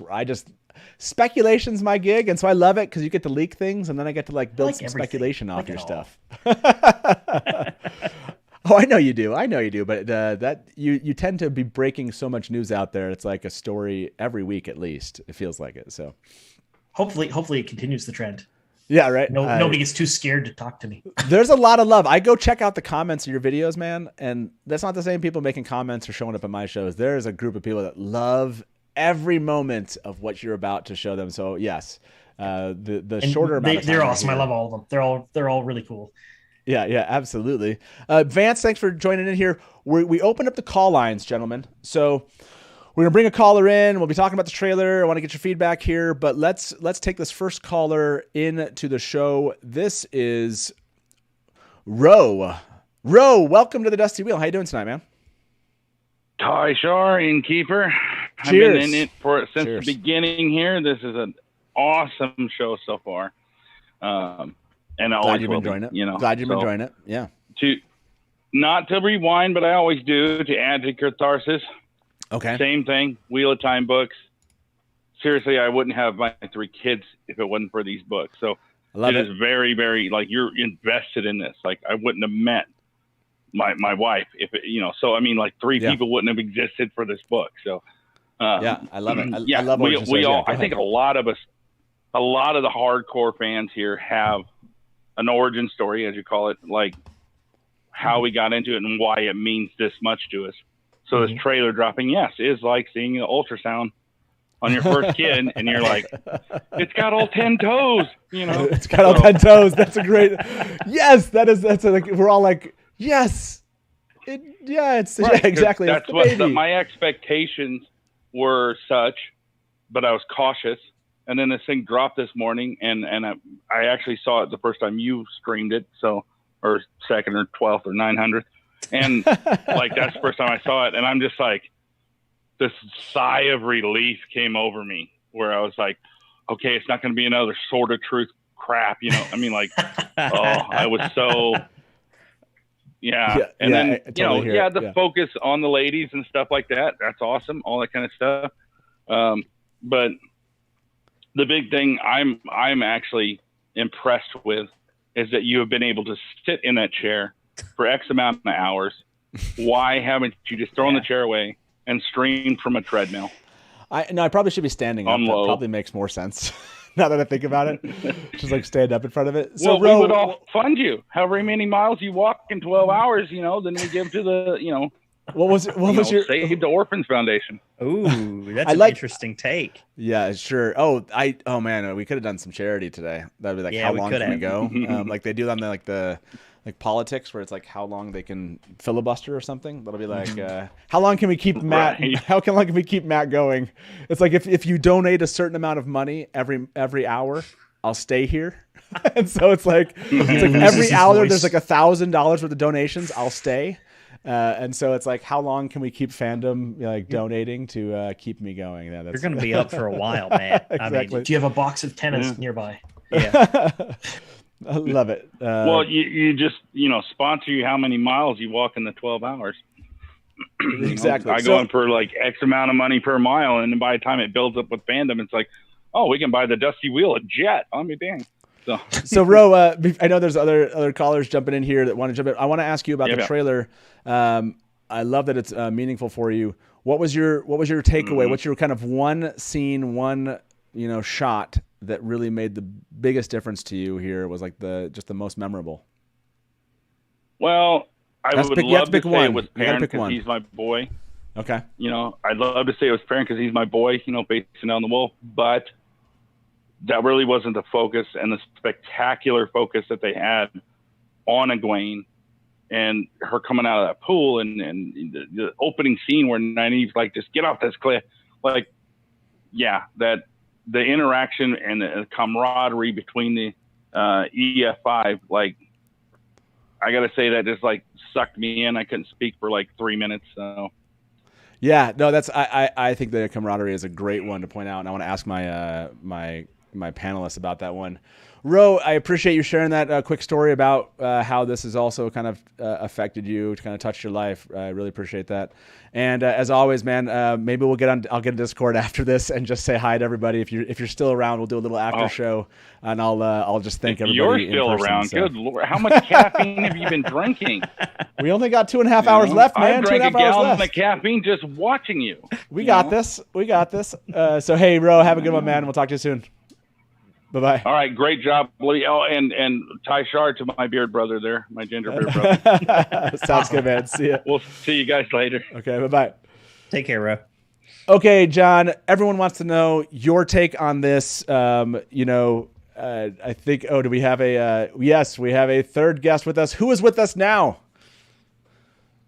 Who is this? Introduce yourself to everybody. Audio. Oh, okay, connected to the audio, yeah. Yeah, exactly. That's a weird name.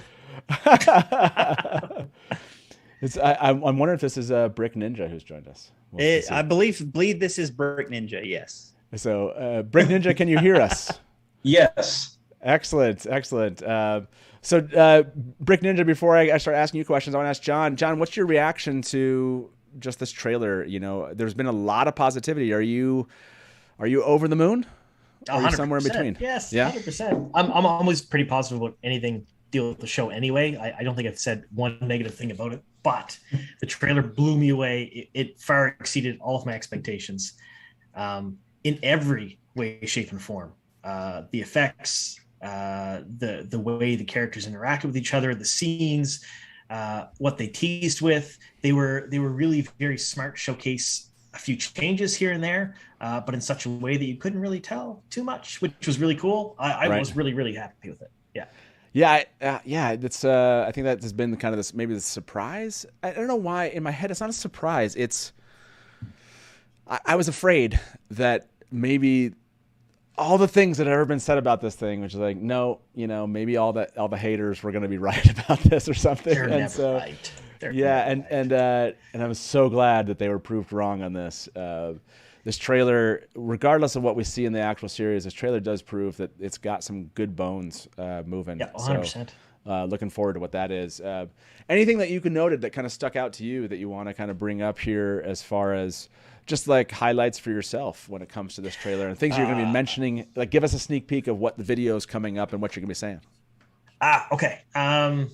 So I talk a little bit about all the little things. So like my breakdown videos, it's all the bigger stuff, like all the scenes you see. But my Easter egg video is going to be all the small stuff, like everything from the rings having the oddly-colored stones in them to some of the people in the background that maybe haven't really been announced as cast yet, but they're there and you can see them, to changes to the storyline, but also holding some things back. Like there's that shot where Alana is stopping all the arrows and she's airbending, and like 100% she's airbending. She's using her hands, right? But every single shot in that trailer where the Aes Sedai are using power, they're using hand movements. Every one of them. Yep. And in the books, we know it's a thing because you can tell which sister trained which other sister based on their hand movements because it's part of how they learned it. But it was really showcased there, and I liked that. I liked seeing those little tidbits, right? Like those little tiny things. They made me happy. Yeah, like I'm showing this on the screen. What's interesting, if you watch everybody, I love the people around her in this moment, right? No one's afraid. You know, like they all know she's got this. It's fine. Everyone's totally confident. They're just kind of standing there. They're like, oh, they're looking up, kind of like, hey, what's going on? What is she going to do with those arrows? You know, or something. That's what almost like it's about to rain. Right? It's just like that's an inconvenience. Whatever. It's okay. Oh, and look, then there's Taylor Napier. I just saw him and Emmanuel Imani there also. Yeah, I hadn't. The only person concerned is Lan, and it's because he's standing in front of Nynaeve. That's the only reason he's concerned. Yep. But even not then. I mean, he's just there. Generally speaking, I think more so than he's worried that Alana doesn't have this. You know what I mean? He's like, well, I'll protect her with my body just in case. Yeah, I love that. That's a great call out. That's perfect. That's like you said. That's some of the things. I think I had forgotten that aspect about the Wheel of Time, which is some of these things get described and you just kind of like gloss over them, right? It's how you learned how to weave a certain weave. And they talk about this and how the Aiel wise ones, right? They're just like, why are you doing it this way? And their fireballs appear out of nowhere. Like, they're like, why are you doing it this other way? And they're like, well, this is basically the way we learned it. And that's what, that's how it happens. I love that. Great call out about the channeling. That came up a lot today. By the way, Trailer Guide on, 96% of you were like, there's 4% of you here going like, why am I still watching this show? 4% of you are like, yeah, it's great. Just don't do this ever again. But 95% of you want us to do Trailer Guide on. The next trailer, when it comes out that's longer, I'm sure we'll do this again because now we've set ourselves up. I love it. Anything else, John, that's kind of like standing out to you? Just a day of fandom. I know you were working today. You're going to be making some videos. What does this moment mean for you? Do you feel like this is a change moment for fandom in general? It's real now. It's real. Yeah, this feels real to you? So up until now, it's been leaks or small tidbits or little articles or pictures or small things, right? Very, very small things. And as most people who watch me know, I can make an hour-long video out of very small things, like a 3-second teaser of Moiraine. I did over an hour video on it. But it was a lot of fun. But then this came out today and I watched it, and my reaction video is up right now, but I was really, really excited. But when I finished watching it, I almost got sad because it's a shift, right? So we went from being a small fandom, very tight-knit and close in some cases, to now we're opening the doors and we're letting everyone in. And that's not a bad thing. It's a really good thing. But it's different. It's a change. Change is always scary. But now, like, I watched it, I was like, oh, it's real now. This will be a show very, very soon. And we're going to see tens of thousands, if not hundreds of thousands of people flooding into the fandom over the coming months and years. And it's going to be different. Fun, scary, but different. Yeah, absolutely. I think that's it's going to be different, obviously, because people are coming in to just watch the TV show, right? We got a lot of people that aren't reading the books per se. Vance, do you feel that same thing? Did you feel a shift today as far as like this is out there, everyone's seeing it versus, before maybe it was just kind of like more of a niche thing? Yeah, I mean, I definitely noticed a shift on like my Twitter, for example. I went from 550 this morning to I'm a 601 right now. It just happened. So that's something. I've never had that many people follow me on Twitter in one day. So that's something of folks just, by the way, Wheel of Time is now a Twitter topic. It trended to number 2. And so they automatically generated a topic for, you can now follow Wheel of Time as a topic on Twitter instead of just looking for Twitter of Time or any of the other disparate hashtags that we had out there. So, that's awesome. Yeah, that's pretty amazing. That stuff like that's definitely going to bring new people in, people who haven't read the books, people who maybe were thinking about reading the books and haven't done it yet, right? There's a lot of those out there. We know it's a daunting task. It's 15 books. It's like, but I mean, there was definitely some concern, not just from like Twitter, but other corners of the fandom of like, well, what's this going to do? Are we going to, we've had to deal with some negativity internal to the fandom already ever since the show was announced. And people are like, what happens when people come in and they see it and then they don't like it, but they just want to hang around and bash on it all the time, and they're not actually even really fans. They don't like it. They're just here to make fans feel miserable. So there's going to be some of that. Like, I don't think we're going to get away from it. There's always trolls on the internet, but the important thing is we have to continue to be welcoming and open and watch our spoilers now a little bit more carefully than we have been doing, I think, because, we don't want to be out there talking about A Memory of Light, the stuff that happens in that book, someone who's only seen like the first season of the show. So definitely, some changes are happening, like John said, and I'm excited for it. I'm excited for friends that I told about the book series said, oh, that's just too much reading for me to actually be able to come in and finally watch this, or maybe even my family. They're not typically all fantasy nerds like I am, so maybe that might be a stretch, but possibly. So my brother will probably watch this show. So that's a big thing we talked about, just family members. I can't wait to go watch this trailer with my family. Brick Ninja, my wife.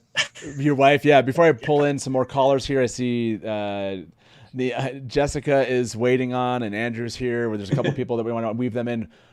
Brick Ninja, thank you for joining us here. So absolutely, and obviously Vance and What Up. No one else for another half an hour here. Feel free to stick around here for us for the next half an hour. It's just gonna be the four of us. But I want to get your feedback here. Have you been busy building Lego-related Wheel of Time stuff, or have you just spent the day kind of enjoying the response to the teaser trailer? And what's been your response? So I have been working most of today, but so that's when they released the image yesterday with Moiraine looking out. I decided to build that because I knew I wouldn't have time to build something from the trailer. But I think like a lot of other people, I was expecting like 30 seconds to 60 seconds for the trailer. Right. And so when I first clicked on it, I saw it was 2 minutes. I was like, oh man, this is exciting. And it did not take long, and that trailer hit hard and it never let up. I mean, like, it just, there's so much in there. And I've shown it to a number of people, some who have read the books and some haven't, and everyone's been very positive of it, even if they haven't read the series. So that's nice, Yeah, well, that is, and I've heard that now repeatedly, which is that people have been like, hey, that looks cool. That looks interesting. That looks good. Like, that's the response I think Amazon's hoping for, which is, I'll check that out basically when it comes out. I'll watch. And I think that's probably why they're dropping 3 episodes, is they believe that 3-episode arc is powerful.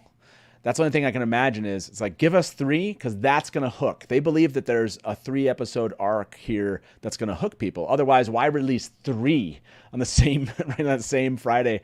That's going to be a crazy Friday. I can't even imagine. We just put this in context. 9 to 12 hours of discussion about a 2-minute trailer, and we'll get what we sounds like 3 hours of the Wheel of Time. it's gonna be crazy. By the way, I have to show this for everybody. My guests won't see it here, but all of you viewers will.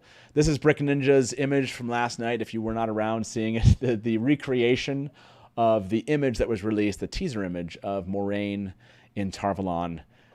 That's adorable. Let's just all accept that is adorable.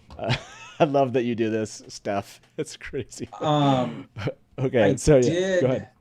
I did. Let me see if I got it here. I did. This was from like a week ago. I did a picture of one of the Myrdral. The Myrdral? Oh, you did? Yeah. Nice. Here, I'll send it to you in Discord.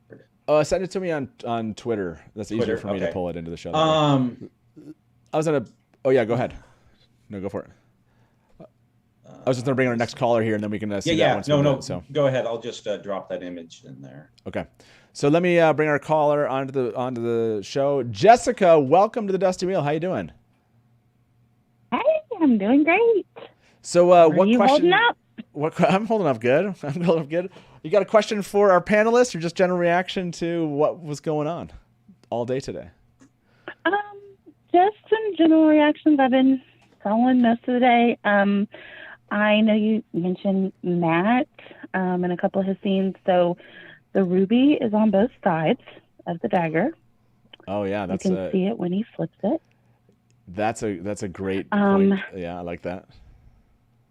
Yeah, and then when the Matt and Rand are walking away, which from the poll we all think is Shadar Logoth, I think they're going up to that ravine. So they're walking up the mountain, and when they reach the top, they'll be at that ravine to the town at the bottom from the concept art. Oh, gotcha. That's what you think that. Okay, yeah, I love it. Mm-hmm. I'm trying to go back here. Is that you're talking about the shot right before it? Who was in this shot? It's the Shadar Logoth shot. Can we tell? Yeah, so 58 seconds, I believe, is the timestamp for the one walking away. Yeah, you see, is that two people in this shot here? Yeah, that's. Mm-hmm. And okay, so that is Rand, and that does. You're saying that's Matt there, and they're kind of going out in that, and that's what this, and that leads to that town that you're saying is in that other shot from the. Was it the concept art? Is that what you were saying? Yeah. The concept art. I think that they're gonna head up to the top of the mountain and they'll see down at the ravine. Love it. Yeah, great. I love that theory. I love the connection. Oh my gosh, what's gonna happen is honestly, fans are gonna piece together like they're gonna take the concept art, they're gonna take all the speculation, and they're gonna take this teaser trailer and basically sketch out. We're gonna have to do one of those shows again, aren't we? Yeah, we're gonna have to do I think it'll be a lot of fun to do. How do the episodes now align? I love that, Jessica. Thank you very much for bringing. I love the fact that you pointed out the ruby. That's something we hadn't concentrated on. The ruby was on both sides. I know fans were kind of curious when he picks it up in that first look that we did. Jessica, I want to ask you this question before I let you go and bring another caller in. Do you like this change with Shadar?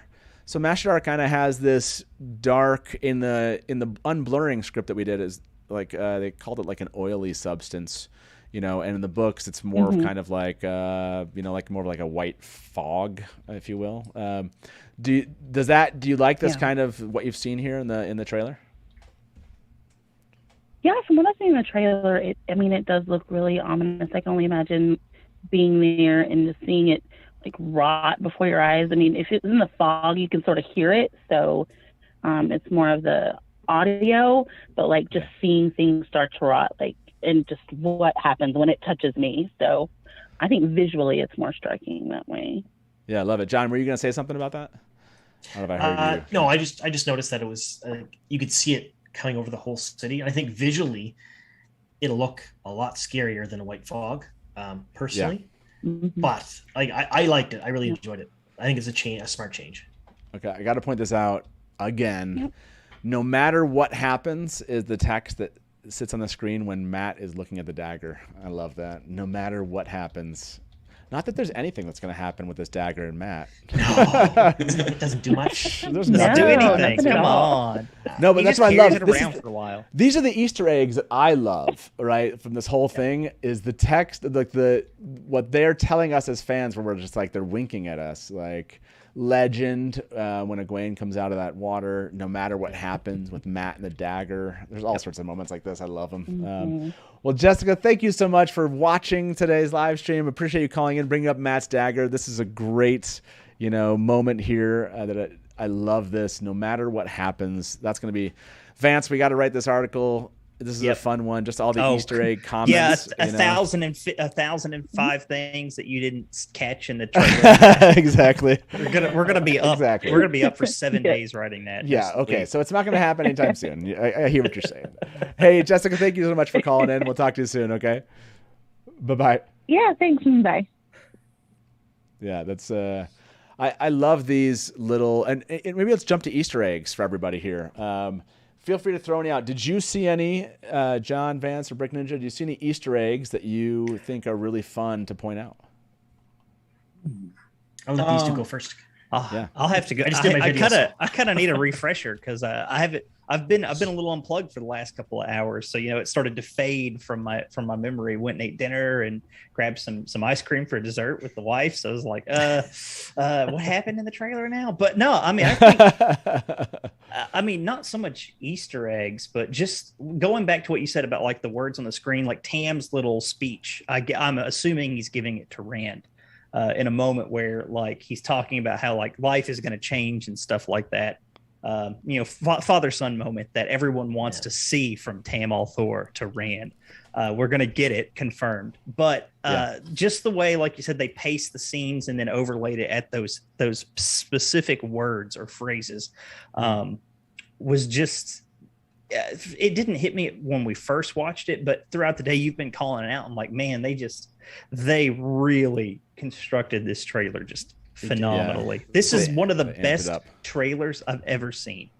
I mean, I watch a lot of trailers like for video games and film, and this is top tier. They did a really good job. So one of the things I want to mention, it's not so much an Easter egg, but it gives some major things away. So the shots of Peter Franzen crying over the ring. So there was a lot of debate on who it was online, and they didn't know it was Peter Franzen. They didn't know, like they thought it might have been Luce Theron and other people, but that is 100% Peter Franzen. He's crying over a ring. Now, his warder is Claire Perkins, who we all know. Yeah. Yep. Spoiler warning, dies in the books. Right? So he's crying over a ring. She's featured in the trailer healing Moiraine, and a few other things. But then you get this shot of the Hall of the Tower. And you have all the Aes Sedai there, and they're all in their colored uniforms, I want to say, or dresses, or traveling clothes. And you see it, and you see them in groups of 3. And then you see 2 greens off to the side with an empty spot between them. Ooh, yeah, sure. And that's all in the same trailer, all at the same time. And I saw that, and I just went, and it just kind of hit me in the feels. You know what I mean? I was like, oh, gross. Yeah, I know. That's exactly, like, because you see when Logain obviously does something, either breaks the shield or is able to channel out, and it knocks who looks to be Kareen. Against it looks like it's Kareen, and then there's a red to her left, but I couldn't tell who it was exactly. But yeah, it's not clear. But then he goes full on Super Saiyan and like then double axe leaps him. Yeah, right. No, that's a good one. I like this one too. This is someone brought this up, and I want to show this one. Matt and the dice already. Like, I didn't see that coming. I did not see Matt and dicing happening. What looks to be an early scene here in Eamon's Field. At least that's what it seems with Egwene coming through the door and Rand kind of goofily, which I love, like adorably goofily smiling at her. So this moment with them, lots of kind of Easter eggs there, I think, but that dice is one of my favorite. Yeah. Any others that kind of stare out to you, just like that fans are going to notice, but maybe not your average viewer might not pay attention to? You guys have any? I can talk about it. So there's a couple of things. Real quick, I sent you Twitter message, and I took the trailer and edited it to increase the lighting in a lot of scenes. Oh, that's cool. I don't know that I necessarily pulled out a whole lot, but I also really looked close at and so I've got the trailer edited in sections where I made it much lighter. And then there's a few sections at the very end where I slowed stuff down or zoomed in. And one in particular is the darkness, like on Logain, that was being talked about. I don't know. Oh yeah, in one of these two videos. Yeah, the possible taint. And after zooming in and lightening up, I really think like it behaves like it's alive. Yep. So I do think. Remember the timestamp of that taint. one? Do you remember the timestamp of that one? That one came up today. It's a good one to show people if they haven't seen it. I don't know. I mean, the timestamp of him. Yeah, there's a. It's a really. Oh, is it right here? Hold on. This might be it. No, this one isn't it. It's it's the one where the berserker thing that you mentioned, John, happens. Yeah. Big flying leap. I don't know if you've got a chance, but if you do, I sent you a Google Drive link. It needs me to request access right now. I try to click on it. I'm just trying to find that location of that moment. Go ahead, John. I lightened and zoomed in and lightened it up a lot. So I want to go ahead, John. Yeah, but go ahead, John. You said you had a couple there. Oh yeah, well, there's a lot of small ones in there that only fans are gonna notice, like in Valon. I hate calling it Valon. I'm gonna call it Valon until I die. I don't care. You should. It's not exactly as described in the books. It's not organic and flowy and stuff. However, the whole city's white. The entire city is white and just beautiful. And the White Tower in the background is at the highest point of the city. Mm-hmm. And we don't really get to see the shape of the island, but we all know what it looks like. So I think that's going to be a big thing for the fans when we see it. But all the small things, like Lan is standing in front of Nynaeve, the fact that they showed Yosha and Madeline together in what appeared to be maybe a bathhouse or an inn later on in the trailer. They're aged up. I think they're going to showcase their relationship a bit more. I really, really liked seeing the fact that when Lan was fighting and I think this is all part of the same scene where Alana stops the arrows and Lan is fighting in the woods, and it's bright, so you can see everybody in their own bright color clothing and whatnot. And Nynaeve is just horrified, just scared up against a tree. The people he's fighting, they're not wearing uniforms. They're wearing a motley, thrown together mesh of different clothes. They all look like they're from different places. They all look like they're thrown together. They're Dragonsworn. They're for sure. Logain's Dragonsworn, but nobody else would really pick up on that except fans, because they're not. They're fighting an army, but an armies generally have a uniform and whatnot. But these are just people, farmers and other people that came across, and they're fighting in the woods, trying to. I think that's where they're trying to either break out Logain free, or that's where they're going to capture him. One of those things, because they all kind of seem to mesh together. But like, not many people will pick up, yep, that's Dragonsworn, except fans, right? Like, there's all kinds of little small things like that. And I can't wait to see. The first episode's going to be horrible. When they release 3 at once, I'm not going to sleep for 3 days. It's on a Friday, so my weekend's shot. Okay, for sure. This is what's killing me right now. At least it is on a Friday. That's right. Yeah. And by the way, I want to say something. Go for it. I've been saying Black Friday since March, so. But it's the week before, isn't it? It is. Like, I'll take it. I'm close. Okay. I'm close. You're close. Okay, but don't. Before we even knew it was November, I was saying it was November. So. No, I hear you. Okay. I was like, wait a second. Now I want to show this one. This one I love. Again, look at the text here. What's being said? The only thing that matters is what you do. Okay. So we have Lan. We have Moiraine riding through the forest with this line of text on here. And then we have Lan looking up from wherever he's kind of. So it's like the only thing that matters is what you do. And it gives me the chills as you kind of keep on going through these. Then you have the Dragonsworn, who you think are Dragonsworn, attacking. And then you have Nynaeve, and Egwene right there. And then you have what looks to be Peter Franzen in this kind of mode. And the only thing that matters is what you do.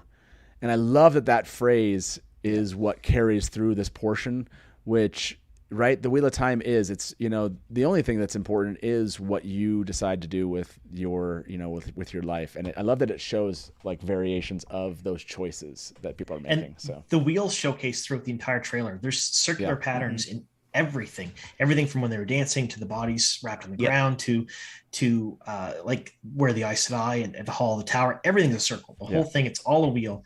And I think that's on purpose. And I think you'll see that through the whole show. Yeah. And again, regular viewers who maybe have read the books won't pick up on stuff like that. But that is a direct. This is for the fans. Those are fun. Those are fun Easter eggs. Yeah, for sure. Okay, John, I have to let you let you go. Thank you very much for being I appreciate you having me, Matt. And I feel bad for your back and your butt, but no, don't feel bad. For the team. Exactly. No, this has been a blast. I know we have a lot of callers. I want to bring those callers in. We just noticed I have an international caller. We should I should bring them in really quick. So John, thank you very much. John has a video coming out Sunday. I'm sure you're gonna have more videos coming up here. You all know where to find What Up. It sounds like there's a casting leak coming out Sunday. So anything before then they can expect? Your reaction videos, breakdowns? My breakdown video is coming out in about 20 minutes, and my Easter egg video will come out probably late Saturday, early Sunday as well. So. Okay. Yeah, that's awesome. John, I know there's so many people just like, okay, enough of this live stream. Give me the What Up reaction. So good luck in making that. We're almost at 1 million. We're going to be live when 1 million views happens. Let's celebrate that around here. I love it. Thank you very much, John. We'll talk to you soon. Okay, thanks much. See you later. See you. Enjoy the rest of your stream, guys. Thanks. Appreciate it. See you later. Bye-bye. Bye. I actually need to split as well, Matt. Vance, it was awesome having you. Appreciate it. Yeah. Glad I could make it back. Absolutely. Had a little emergency earlier, so I had to do the old Irish goodbye. But, no worries. I appreciate you having me back. Yeah, absolutely. I appreciate you jumping in. Thanks, man. We'll talk to you soon. Yeah. All right. Vance, by the way, Bard of the Red Hand. Vance, do you have reaction videos coming out too? I think I maybe published the first trailer reaction video on YouTube. Did you? This morning. Yeah. Nice. Yeah. When we were live and I filmed, I went away when we were live this morning. I filmed it and then I cut it together real quick and uploaded it. It's really short. It's only like 3 minutes because I wanted to get back to hanging out with chat. All of you beautiful people, your chat's over here off to this side. So I'm looking at chat when I say all of you beautiful people out there. So I wanted to get it out really fast. It's super short in comparison to some of the other ones. So I would appreciate if everyone goes over there and checks it out while you're there. Put a link.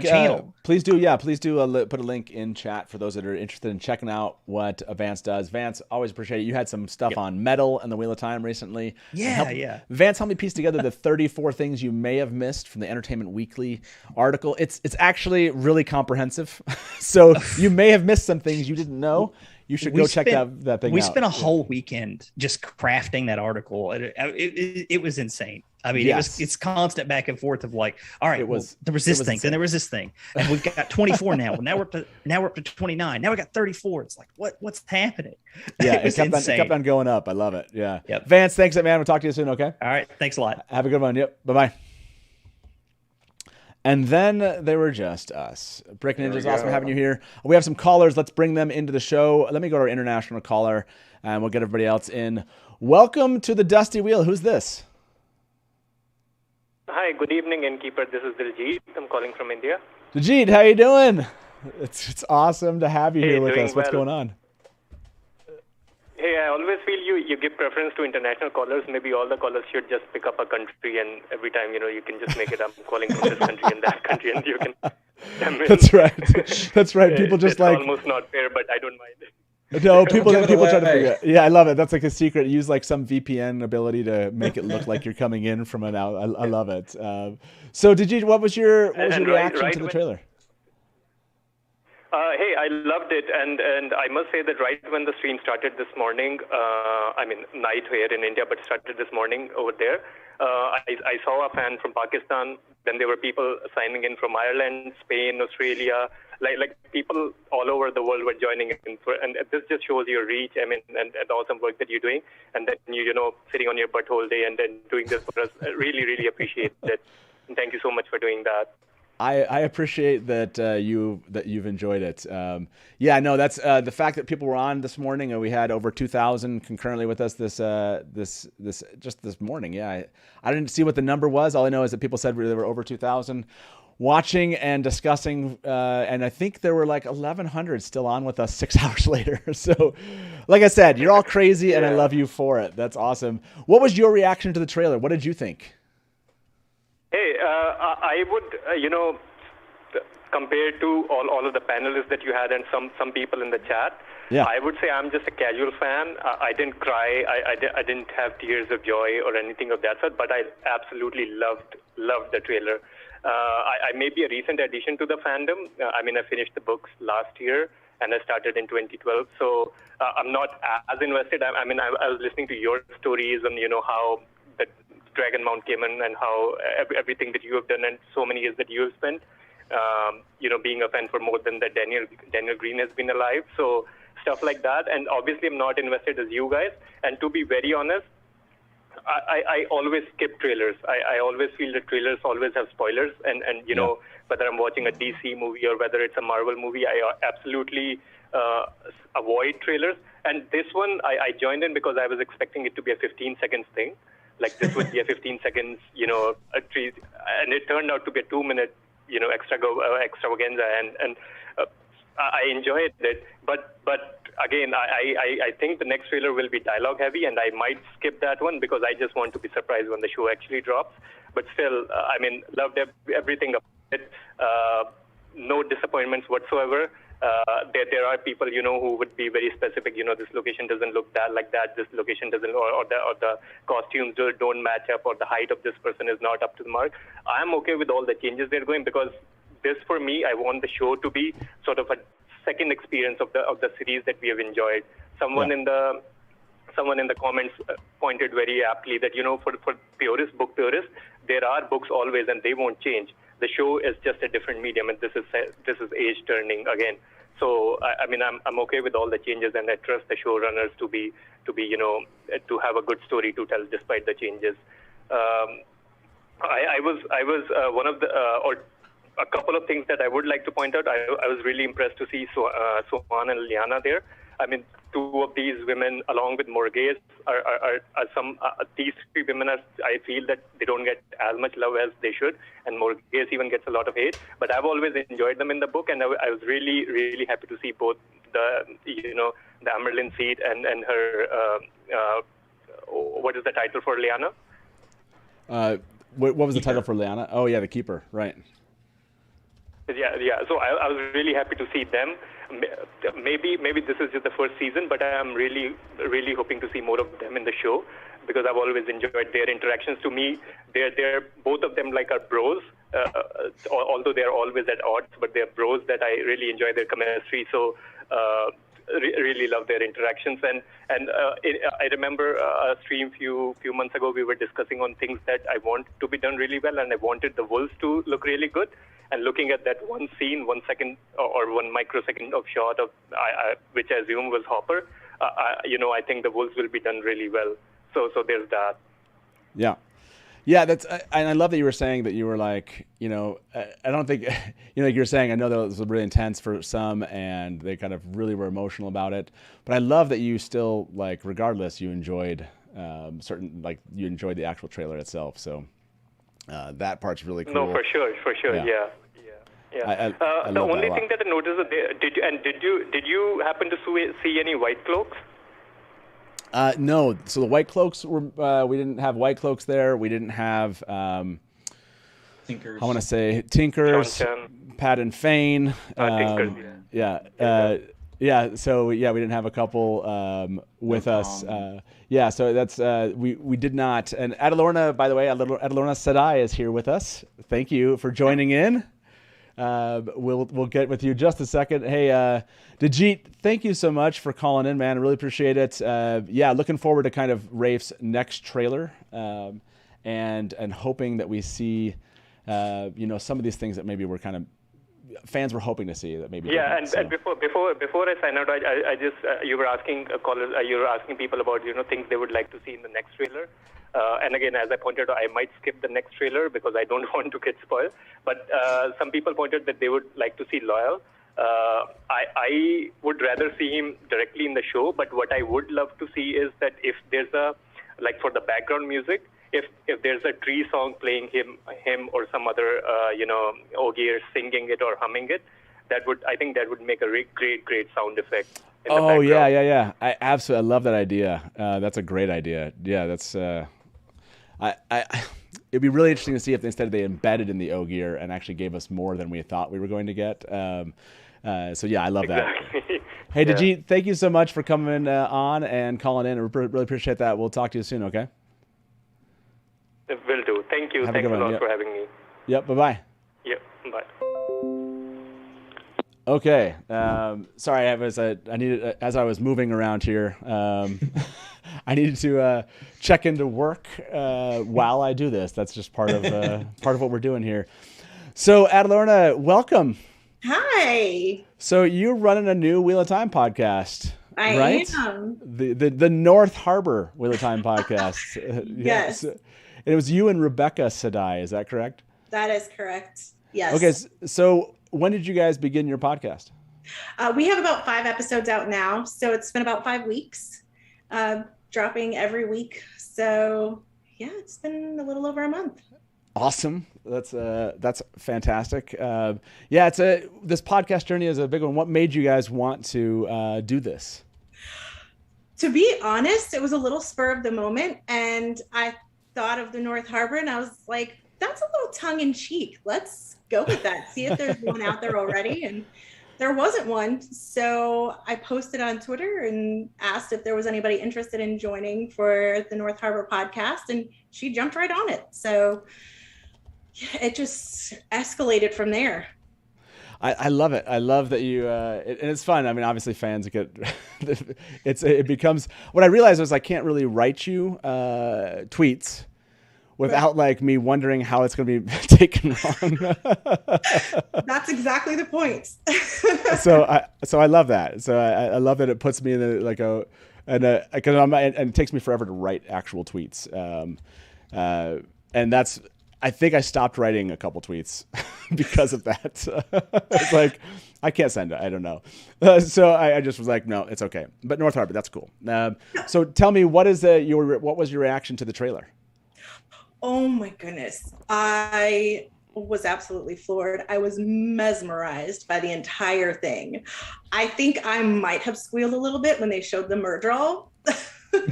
Nice. Might be guilty of that just a little. And the view of Tar Valon, oh my gosh, epic.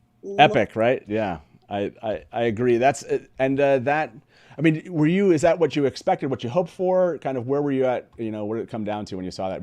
It's exactly what you thought it would be. It wasn't exactly what I thought it would be, but I'm good with it. I pictured it looking a bit different. The tower a bit taller, maybe less round. Sure. But, yeah. I mean, headcanon's not always going to fit with everybody. So absolutely, that's the truth. That's the truth. No, I agree with that. Rob, I'm going to leave Rob here for about 10 minutes. I have to go check into a work thing. Unfortunately, I just noticed this as I was doing this. So I need to jump away hopefully it's just 5 or 10 minutes. I'm going to leave the three of you talking. Next up, we have coming in, it's going to be, I think, not Alyssa for a bit here. So you got plenty of time, no rush here. Feel free to just chat. Rob knows how to run these things. Rob does all the time. So I will leave the three of you. I'm sorry I have to walk away just for a moment. Like I said, I'll be back soon, okay? So more soon. Enjoy this, Rob. Run this as you will, and we'll be right back. So, yeah, welcome to the Rusty Heel, folks. We're going to have some fun. We have North Harbor podcast with us. We have the Brick Ninja. This is going to be a blast. So, yeah, Innkeeper, take as long as you want, mate. It's fine. So, Adalorna, what was your favorite bit, do you think, so far? That is a tough question. All of the things, really, to be completely honest, all of the things. I really liked seeing the Hall of the Tower, though. That has to be a pretty special one. I had to go back and watch that one quite a few times, making sure that all the Ajahs were represented, making sure they had 3 for each of them. Yeah, I loved that part. Yeah, that's a pretty cool part. I had a look through that myself when I was talking with Geekieri, and we were studying the floor. They're not in the same position as the colors on the floor. So what's going on there? That was quite interesting. Did you notice that, Brick Ninja? Or I had not noticed that they were not matched up with the floor colors, but I definitely I looked at seeing them in their different seats and seeing that all 7 was there and everything. What I loved was, with the exception of just a couple of scenes, even if it was something that wasn't from the book, I could figure out pretty much what was going on. It's like, just even on the first view, it's like, okay, this is what's happening. This is what's happening. This is what's happening. Everyone's will be like, okay, I'm not quite sure where it's going at this point, but almost everything, even though it might have been different than what I had thought in my head, it still was close enough that I could recognize stuff pretty quickly. Yeah, I have to agree there. I spent literally 2 hours with Geeky talking about this. I left the stream because we'd set up to record, and we're like, this will be quick. It's not going to be too bad. And we got to the end and we were like, that was over 2 hours. Wow. Something that talking about the Hall of the Tower scene that I found really interesting, and I'm curious if anyone else picked this up. When we see like Moiraine coming out of the hall, it looks like, and the other Aes Sedai stood out in the hallway or something. If you look in the background, now this is where I wish that I was actually running the stream, because I could bring it up on screen for you, which would be great. Perhaps I could, no, I won't be able to do it. I might be able to do it, actually. Let me change my background. Oh, there we go. I've got all the stills from the show. Thank you, What Series. They literally sent me all the stills from the show. But you can see, it's going to take me a while to find it, folks, so just bear with us. But you can see, I think it's the Brown sisters at the very back. They are facing away from Moiraine as she leaves the Hall of the Tower. And I'm thinking perhaps she's been told off and kind of condemned a little bit. Did anyone pick up on that? Oh, I hadn't, but I do see it now. I'm looking at it. Yeah, I'm trying to scroll through and pick it up for chat so the stream can see it. But yeah, I found that really interesting. We sat there. We were just, obviously, we spent about 10 minutes on every second of this. 124 is the timestamp. They could just be looking at windows. Like, it's kind of weird because like each one's standing in front of a window, but it does look like there's windows right behind them. Oh, yeah. So yeah, there we go. So they're all stood in front of a window. Yeah. And Moiraine's walking out. That's clearly a group of Aes Sedai that are outside the hall. Do we think they're being snubbed? Do we think, or she's being snubbed, so to speak? Jack, I can't put a poll in, but give us a thumbs up or a thumbs down. I think quite possibly she is. I mean, if you remember back to that part in the book where she's talking to Swan, it's kind of like that, where she's being reprimanded before they can talk. So yeah, that's quite a possibility that she could be being snubbed right now. Yeah. Okay. I just noticed the tower servants there in white and gold opening the doors. Are they tower servants? One looks like a guy. Oh, yeah, possibly. My first thought was accepted, but then I noticed that it looks like there's a guy on the right. I can't quite tell on the left. It is tough. So, Innkeeper, if you're just joining us, I am just joining you. I'm back. Welcome, welcome back to the Rusty Heel. I love it. So, what do we want me to show up on the screen? Are we focusing on that scene right there? Yes. So we're looking at the sisters in the background who appear to have their back turned to Moiraine as she leaves the hall. Yeah. What's the timestamp on that one? I believe it was about 124. There we go. Thank you. Okay. Cool. Yep, I see it. Let me. I'll throw it up for you. Here we go. Yeah. So go ahead. Yeah. What were you guys all saying about this one? Well, we're curious. We think she's being snubbed by the tower, like she's been told off or condemned or something of that nature. So. Ooh, I love that theory. Who came up with that theory? Geeky and I. Yeah. Nice. I like it, Geeky and nice job. It was Geeky wasn't it? Look, the host never takes the credit. Come on, it was Geeky Yuri that. It was. I absolutely gave her credit at the beginning of the recording. I said, "Ladies and gents, here's the lady who has all of the cast and crew microchipped and scanned and knows exactly where they are at all times." So of course we're gonna, break down the trailer together. So look, I love every tweet by Geeky Yuri is followed by "I swear I'm not a creeper." I swear I'm not a creeper. I swear I'm not a creeper. I love Geeky. She's awesome. I love this idea that so I'll be honest, right? The Red Aja, who cares if their backs are turned to you? But I love the theory because the Green Aja is looking down, right? So Yes. you noted that, right? That they're looking down and not necessarily the backs to him because there's a natural connection here probably between them. But the Brown Aja do have their backs to her also. What did you guys think that was about? Do you think this is it? Like, do you think that everyone's pissed off? Is that what we're seeing here? Yeah, possibly. I mean, it looks like the Brown in the background have got their backs turned, and the Greens are all a bit like, no, heads down. So I think it's possible. I'm down. Okay. Kiki, The Kate show has her hand up over to the side of us. For those of you who don't know, Kate is my daughter. She's read the first 2 books, and she's been watching the last hour of this coverage, kind of like always raising her hand, consternated a little bit about what we're saying. Go ahead, Kate. What is the comment you want me to bring into this? I feel like the Green Aja, even for what they were thinking, even though they were looking down. Yeah, you think they're looking down? See that as a disrespect. I feel okay. like that's Yeah. respect, Okay, so you think there's actually some deference there to Moiraine Sedai with the Green Aja? Like they're not necessarily looking down in shame. That's more deference. Okay, it's respect. I like that. I like that idea. Adalorna, do you think that do you like this theory? Are you behind this? I am absolutely behind it. I think that this could possibly be something where Swan needs to play off like she's in trouble and, keep that behind closed doors thing. So, oh, yeah, absolutely. Sure. Right. Yeah, I love that. I love that read of this. By the way, everyone's just noting this. I want to let's see if I can refresh this page and show this. Yeah, congratulations, fans. You did this. You hit 1 million views. Look at you, wonderful people. Number 3, here we go. That's weird that the way it shows that. So it's not going to show it, but I'll show you this here. Number has 34,000 likes.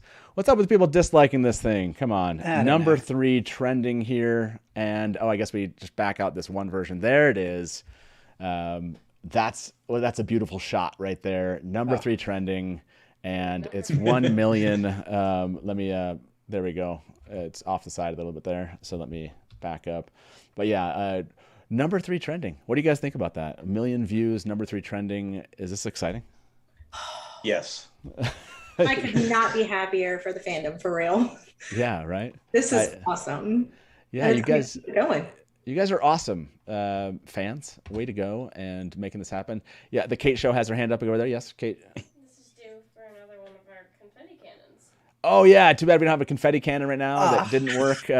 If you have not seen Taylor opening up the confetti cannon and the animated GIFs of Taylor trying to open a confetti cannon, it's amazing. And then when he does, that's even twice as amazing. Like, I need to go find that GIF. If anyone, oh man, that's probably on a Twitter account somewhere here. Okay, so sorry that I had to jump away there for a moment, but and Malcolm Talks, feel free to stick with us here. I may have to just step away again. Who knows, for just a moment. So, Adalorna, what was your overall kind of takeaway from this? Like, either the thing that stuck out to you most, or just your feeling for the day. I was ecstatic the entire day. Not gonna lie. Yeah. This is something that I've been waiting for a really long time. And it almost felt like I think the fandom may have carried it a little bit and pushed it to this point. Because without all the fans, I'm not sure that this would have actually happened. So just kind of fulfillment, even though it's not mine per se, definitely fulfillment. Right. Yeah. I think that's a great way to say it, which is, the fans are part of this. And I think that they've kind of appealed to the fans many times, which is, and I think this came out, like, if you like this, we've said this a couple times, like, if you like it, go make sure they know that you like it, and I love that is that we're part of this, right? Like, if we want this to be successful from a fan standpoint, we want Amazon to continue contributing money to this, and we want season 3. Like, who doesn't want season 3? And if we want to do that, we gotta be sharing this thing, right? We gotta be, and you did 1 million on this. Amazing job to everyone here. Brick Ninja, how you feeling about 1 million views on the Wheel of Time trailer the first day it comes out?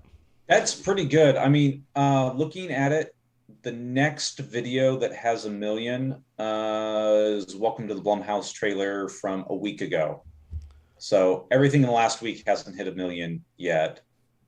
Oh, interesting. And okay, and the Amazon Prime Video only has 1.13 million subscribers.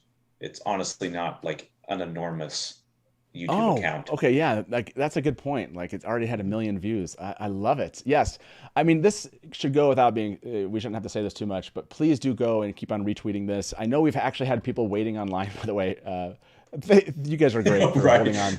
By the way, Andrew, Mike, and Frank have been waiting to jump into this call here, so we have to bring them in here shortly. So sorry about that. But yeah, great point. Let me bring Andrew into our discussion here. Andrew, waiting an hour to jump on, man. It's awesome to hear from you. Yes. Although we've been doing this for how long? You've been watching? I've got it about 8 hours. I'm off and on all day.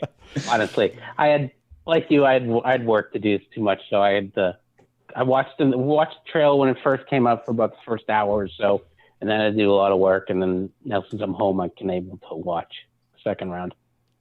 Absolutely. This has been a fun day. I appreciate you waiting on. What did you wait this hour to tell these wonderful guests of mine? What did you want to say about the one thing I wanted to see, and I don't know if anyone talked about this during the day, was the size of the Wine Spring Inn. I didn't think it would be that big. Because to me, the way it was in the books, and it's a small, sleepy village that the common room wasn't going to be that big. It looks huge. But didn't with the number of people? Didn't it say that there it had like? Doesn't this Wine Spring Inn have like 12 chimneys or something? I don't know. Yeah, it's like it does. Yeah, but I thought that might have been more because of the rooms. I mean, I would thought that might have been in there so that you could have the warmth in the rooms, not necessarily the common room wouldn't be that big. I never got the impression that Two Rivers was like could fit that big of a size of a common room. Maybe I'm wrong. Yeah, well, I don't know. Maybe this is everyone there. It's big enough to have everyone. This is everyone from Mansfield is in the Wine Spring Inn. Yeah, that's. It's funny. It's interesting the things we see in our heads and don't necessarily kind of like. I've never ever in my mind ever thought to myself, like, what would the inside of this? Like, I saw a fireplace and I saw them talking by a fireplace. And I saw people entering, but I didn't really envision like other people there eating, and what that would look like. So did that surprise any of you here at Alorna, Brick Ninja? So it didn't really, I mean, I guess it's bigger than I was thinking, but you have, when Patton Fane first comes in, you have the village council, they take him off, they talk, they have their meeting in the common room, and I get this very much so vibe that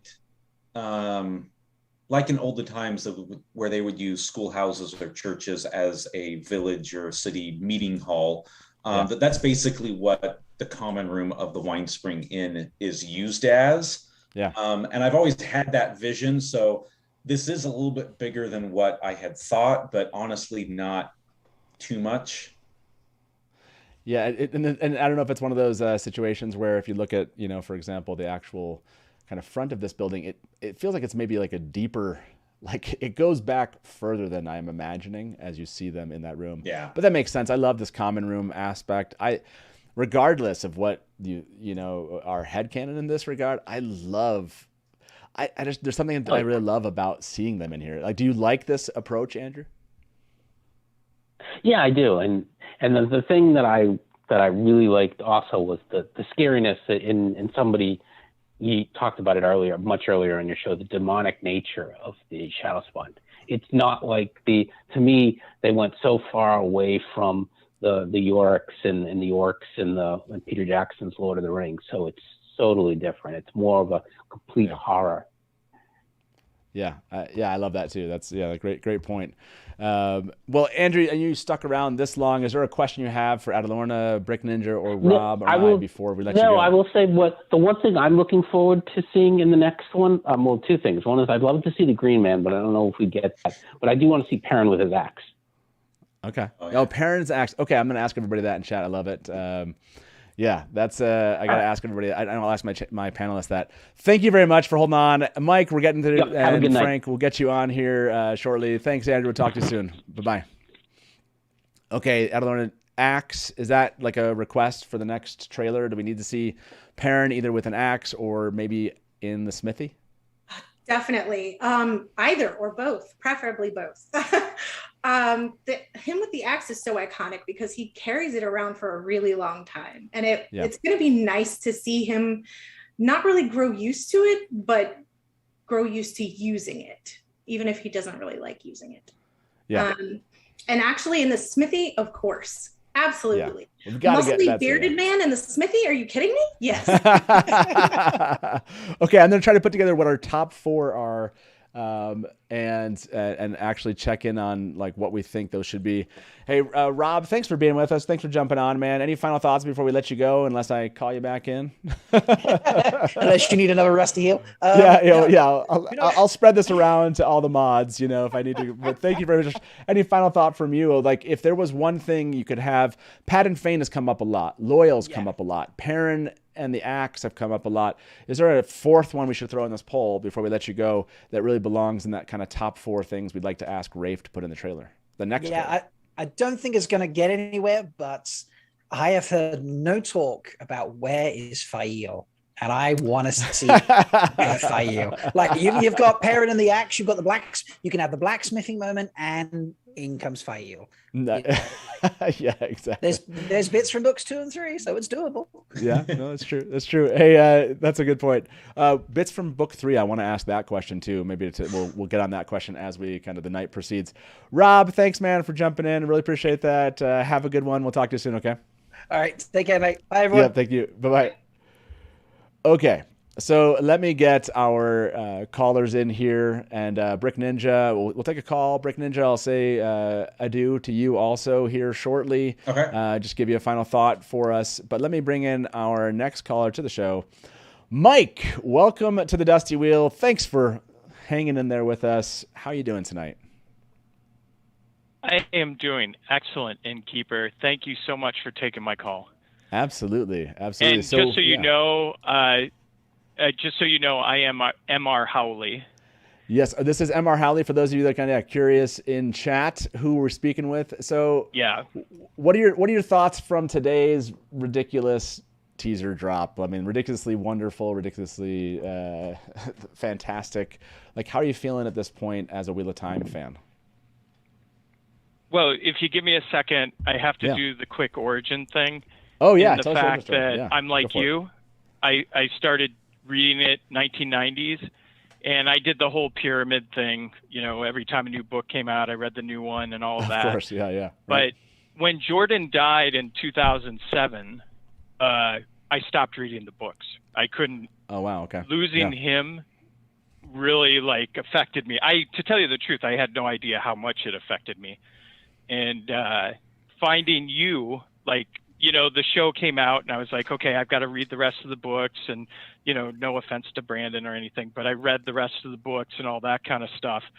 And I was looking for that outlet, and I actually found you and Daniel on that one episode where you're talking about, the makeup of the people of Edmonds Field. And, sorry, I'm getting a little choked up here, but it was just like, I felt almost kind of like a prodigal son, and I'd like to thank you and Daniel for welcoming me back into the house and, making me feel welcome again in this community, because it's been awesome. And today when I was watching the video, the eyes were glistening. I couldn't, the smile, I looked like Lowell, I'm sure. It was just great. So thank you so much for everything. That's very, very, very kind of you to say, and I'm that's really cool to hear.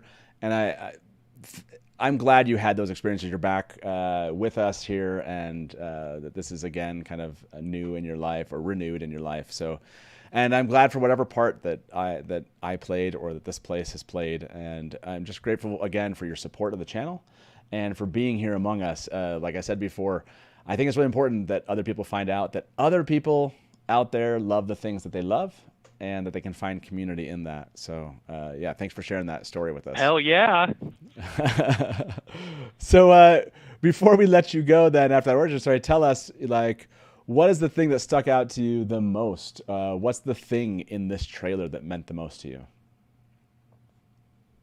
Well, there was so much, but the one thing for me, which I really loved or gravitated to, was actually the end. Because we saw the pictures, you know, the leaked pictures or what they teased us with Moiraine doing the power and Lan, but to be able to see concepts of that fight scene of the two of them together, I was like, oh mama, things are going to get really good real quick. So I was really happy with that fight scene at the end, man, because that really, that definitely got the wheels turning there. On top of everything else, Matt. I mean, it's been so crazy. I mean, 31 years, and now it's here. It's just blowing my mind like you would not believe. Yeah, so. It's here. No more fan casting. Okay, we'll still do fan casting. Let's be honest. Yeah, we still got seasons ahead of us. We'll do fan casting. We'll always do fan castings. Even when this is over, we'll be like, okay, I want to fan cast somebody. That's just Fandom's thing. We just do.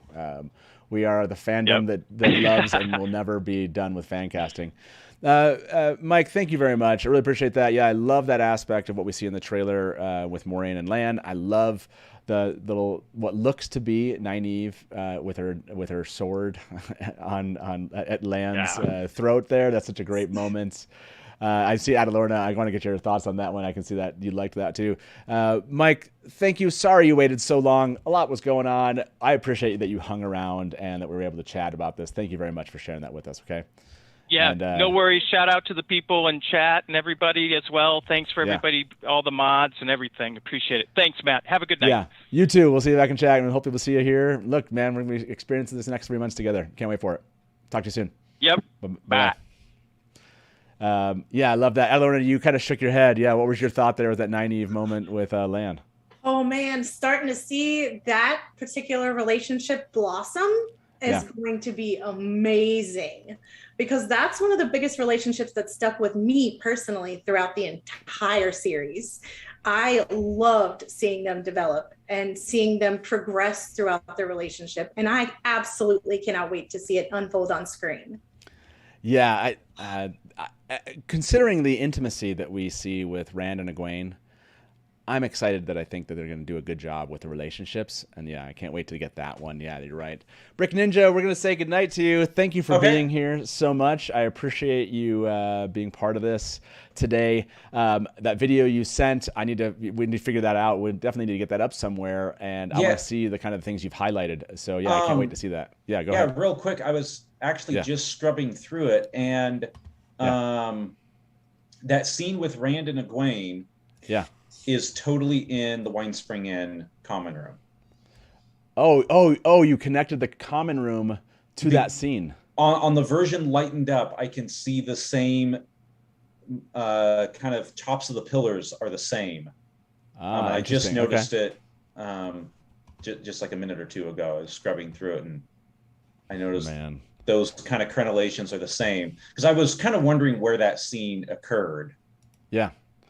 That's this is one of those things we're gonna be going on. This is the kind of stuff that's gonna go on for the next week or two of just like connecting all these dots. I love it. I'll look forward to make sure to take a screenshot of that. I'd love to see that posted and a comparison. You know, I like those blurred in and out kind of things showing how they match. So thank you very much, Brick Ninja, for being here. I love it, and we'll see you back here again at the end sometime. Okay, sounds great. Thank you. Have a good one. Yeah, good night. Bye. Adalorna, how you doing? It's awesome to have you with us. And look at that, just at the same time. Look at that. Welcome, Alyssa. She'll hear us here shortly, and we'll bring Frank in for a call. Let me do that. Let me bring Frank in while Alyssa gets her machine set up here. Frank, welcome to Dusty Wheel. How you doing tonight? I'm doing wonderful. How are you guys doing? Fantastic. How are you enjoying this ridiculous day of Wheel of Time fandom? Oh, it's great. I've had you guys plugged in on speaker since 8 this morning. So yeah. You've been with us since 8 this morning. You're awesome. That's so good. Yeah, I've walked around and done what I had to do, cook, clean up, everything, just watching. And then I took the break when you took the break, and I got everything set up. I can block and outline the whole video and do what I got to do tomorrow. So I can watch each scene and break it down. Watch each scene, break it down, add it to my notes, and then I can move on and be ready for the full trailer. Oh, yeah, that next trailer that's coming out, I want to ask you about that. What's the one thing for you? Let me make this poll with us while we're doing this. What's the one thing you want Rafe to include in the next trailer, the larger trailer and Kate, the Kate show over here, is raising her hand furiously. Kate, yes, ask your question while I'm setting this poll and talking to Frank. And go for it.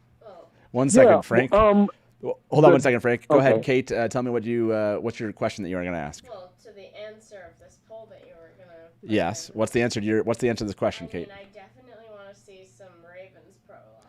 Oh, so Kate, my daughter, would like to see some of the Ravens prologue.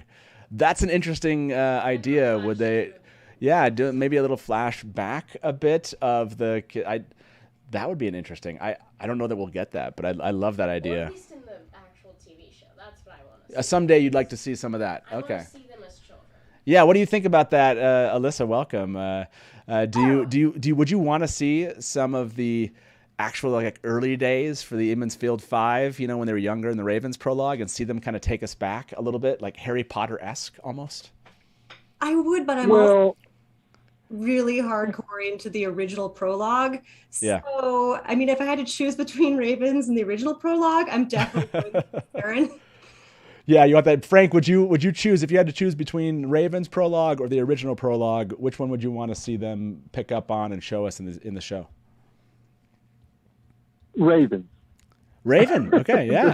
I would. The Ravens one to me, for someone who hasn't read the books, I think that would be a bigger draw for them as far as inciting curiosity. Okay. I think, all of us who have read the books 5, 6, 7 times, as I have, we're already hooked.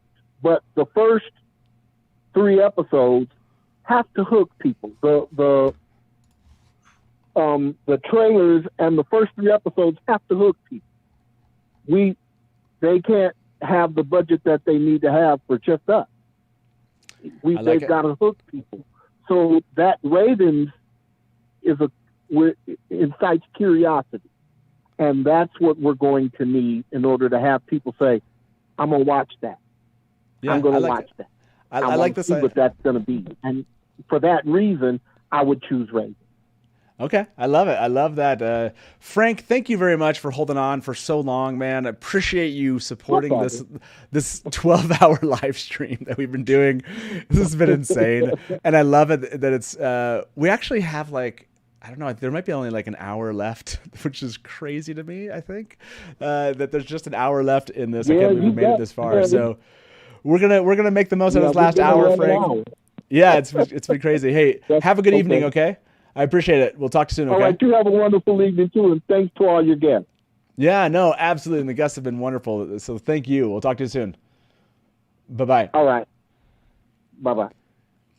So I want to say that to all my guests out there. If you're still watching, I think I saw Katie Sadai here. If you have the link to Zoom, don't do this yet. Don't do this yet. But in about 15, 20 minutes, I might invite anyone that has the Zoom link just to jump in, and we're just going to chill out for the last 30 minutes and just have fun and stick around for the end of this Alyssa, welcome. Thank you. How are you doing? Early, I couldn't wait anymore. I was like, 9 hours. I'm jumping in now. It's cool. Yeah, it's exciting. This is smiling all day. I know. I've been in the same place. I'm definitely gonna get settle in with the crow's feet here for the rest, as long as we have Wheel of Time with us. I quickly want to say thanks to Matthew Miller. Left just a tip. That's all. Just left a tip. Thank you. That's very kind of you to just throw us a tip. Just watching us. That's really nice. And I did get. There's one more. This one's from Lil Stink, I think. Yeah, Little Stink. I think I didn't anticipate that rhyming, but it did. I wasn't ready for that, and my brain was like, that rhymed. So Lil Stink said, "Mama Lorna, ha! Are you excited about Wheel of Time coming to the wedding? Is Matt coming?" Oh my now, gosh. if I'm sure, the wedding is tomorrow. Is that correct? It's actually next weekend. It's next weekend. Okay, in my head it was like close. Okay, so it's next weekend. Okay, Yes. I need to look into that. So, is there a way for you to explain this to people? Let's imagine for a moment you're the Wheel of Time trailer trying to explain the trailer to new viewers. So, is there a way to explain the little stink wedding coming up here? Yeah. Okay, all right. Yeah. So it is a long, convoluted backstory, but to put it succinctly, Yeah, succinctly. You got a short trailer. Dane and Bayar were a couple. Okay. Little Stink came along and Dane claimed them. Bayar called the Stink shadow spawn and left. Dane was upset and sad. I came along, or Adalorna came along, I should say, and he tried to kidnap her and take her to the dome. She saved his life. They fell in love, and she bonded him as her warder, and now they're getting married. So yeah, did that make yes? And so if you want to know more, Twitter of Time. That's it. Yes. Just follow us all on Twitter of Time, and you will learn what that. If that didn't make any sense to you, that's because you're missing out. You don't realize what you're missing out on. I even see my daughter over the right. There's a look of consternation on her face. She has no idea what's going on right now. I'm so confused. Yes, you are so confused. It's okay. It's okay to be confused about this one. So if you want to know more about that, again, Twitter of Time. Look up Lil Stink, and you will learn all about it. It's great. I love that donation came in from Lil Stink. Thank you very much, Glenn. Again, yeah, exactly. Glenn, thank you very much. Glenn just left us a tip. That was very nice of you. I saw a couple tips come in here, and then Alyssa, I want to get your feedback on how you're feeling from this day. Like you said, you didn't want to just not you've been smiling all day, so. Maybe while I try to get those out here, it doesn't look like those showed up, so I'll just call out those people. Village Mattress and at the Dusty Wheel and Alyssa Powers, I have had a permagrin on all day too. Thank you very much for your tip. Village Mattress, we got to get you in here too on the show sometime. This is from Gig Sox fan, said, "I've enjoyed listening to you all day." It's ridiculous and awesome that there are people who've been listening to this all day. You're so wonderful. That's so good. Okay, Alyssa. How are you feeling? It's really hard to put into words, right? I mean, It's sort of this emotional roller coaster. I mean, it was a very visceral reaction watching the trailer this morning. And I don't know how people videotape themselves because no one wants to see 2.5 minutes or 2 minutes of me ugly crying, because that's really, really what happened. It was like, I'm okay. Oh, no, I'm okay. You know, it's just incredible. As everybody has said, it showed so much more than I expected. Although I will say I was kind of optimistic we'd get more than some people thought, because I didn't think that Rosamund would come out and say, trailer's coming tomorrow, if it wasn't significant. So I kind of was like, it's going to be good. It's going to be more than like 20 seconds. So I love the hall, the tower. I loved all the beautiful reactions between, relationships that they established just in 2 minutes. It was, I've been waiting for this for 27 years, just like everybody else. And it's hard to put that into words. Yeah, that's a great succinct way of saying it. It's just been a hard day to put into words. We've tried. for 11 hours to put some of this into words. But yeah, just overall, like you said, I think if you went back and watched my recording, because I was doing it live, you just see me like this. Like I'm not being able to focus on it. And I've heard other people, obviously I was doing something while it was going. But I've heard other people like, I was just a mess. Why would he want to see me react to it that way? I don't know that I would look, it would be weird for me because I'm very much in my head. And so I'd be raging inside my head and all you'd see on my outside would just be like smiles or something. I was watching, you looked absolutely put together. See, that's what I'm saying. That's what I'm saying is like in my head, I'm like, oh my gosh, look at this, you know? And Ian Renfro just said, I expected a 30-second teaser. So glad I was wrong. Yeah. Adalorna, where were you at with this? Did you expect this to be something longer, bigger than it was? No, I expected it to be shorter and I was pleasantly surprised. I did not expect it to be nearly 2 minutes. And the whole thing was great. Yeah, it's just been a great day. Someone just mentioned this. Let me show this on screen. They just mentioned this, and we'll bring our next caller in. It looks like there was a watch party, and Jennifer Joan Garcia posted this. Let me go find it. Unfortunately, my Zoom users won't view this, so you'll have to go find this afterwards. But let me play this. I think I can turn the audio on here. Here we go. So. I'll do that again. Okay, we're gonna have to by the way, you know what Fandom's gonna do? Okay, yeah, so we can pause this. Who is this redhead in this? Is that am I mistaken in thinking that's not Chiara, or there's someone that was recently that John from What Up said he found might be part of the show and might be Elaine. I don't know if that's her. Anyways, I'm like, but yeah, Bane and Chad said it's totally Chiara. So awesome. It was so funny for a moment. I was like, Fandom is totally going to pause this. And then I saw a pause button and I was like, oh yeah, they are right now. So like, I see Yosha there. Obviously there's Zoe, there's Alana, there's Taylor. Who else am I missing in this video, everybody? Like, we gotta go watch this. This is there's someone, who am I not knowing is between Yosha and Chiara here. Who's in the corner? Anyways, we're gonna have to go back to this. There's some people that think this is Avienda, this is Elaine.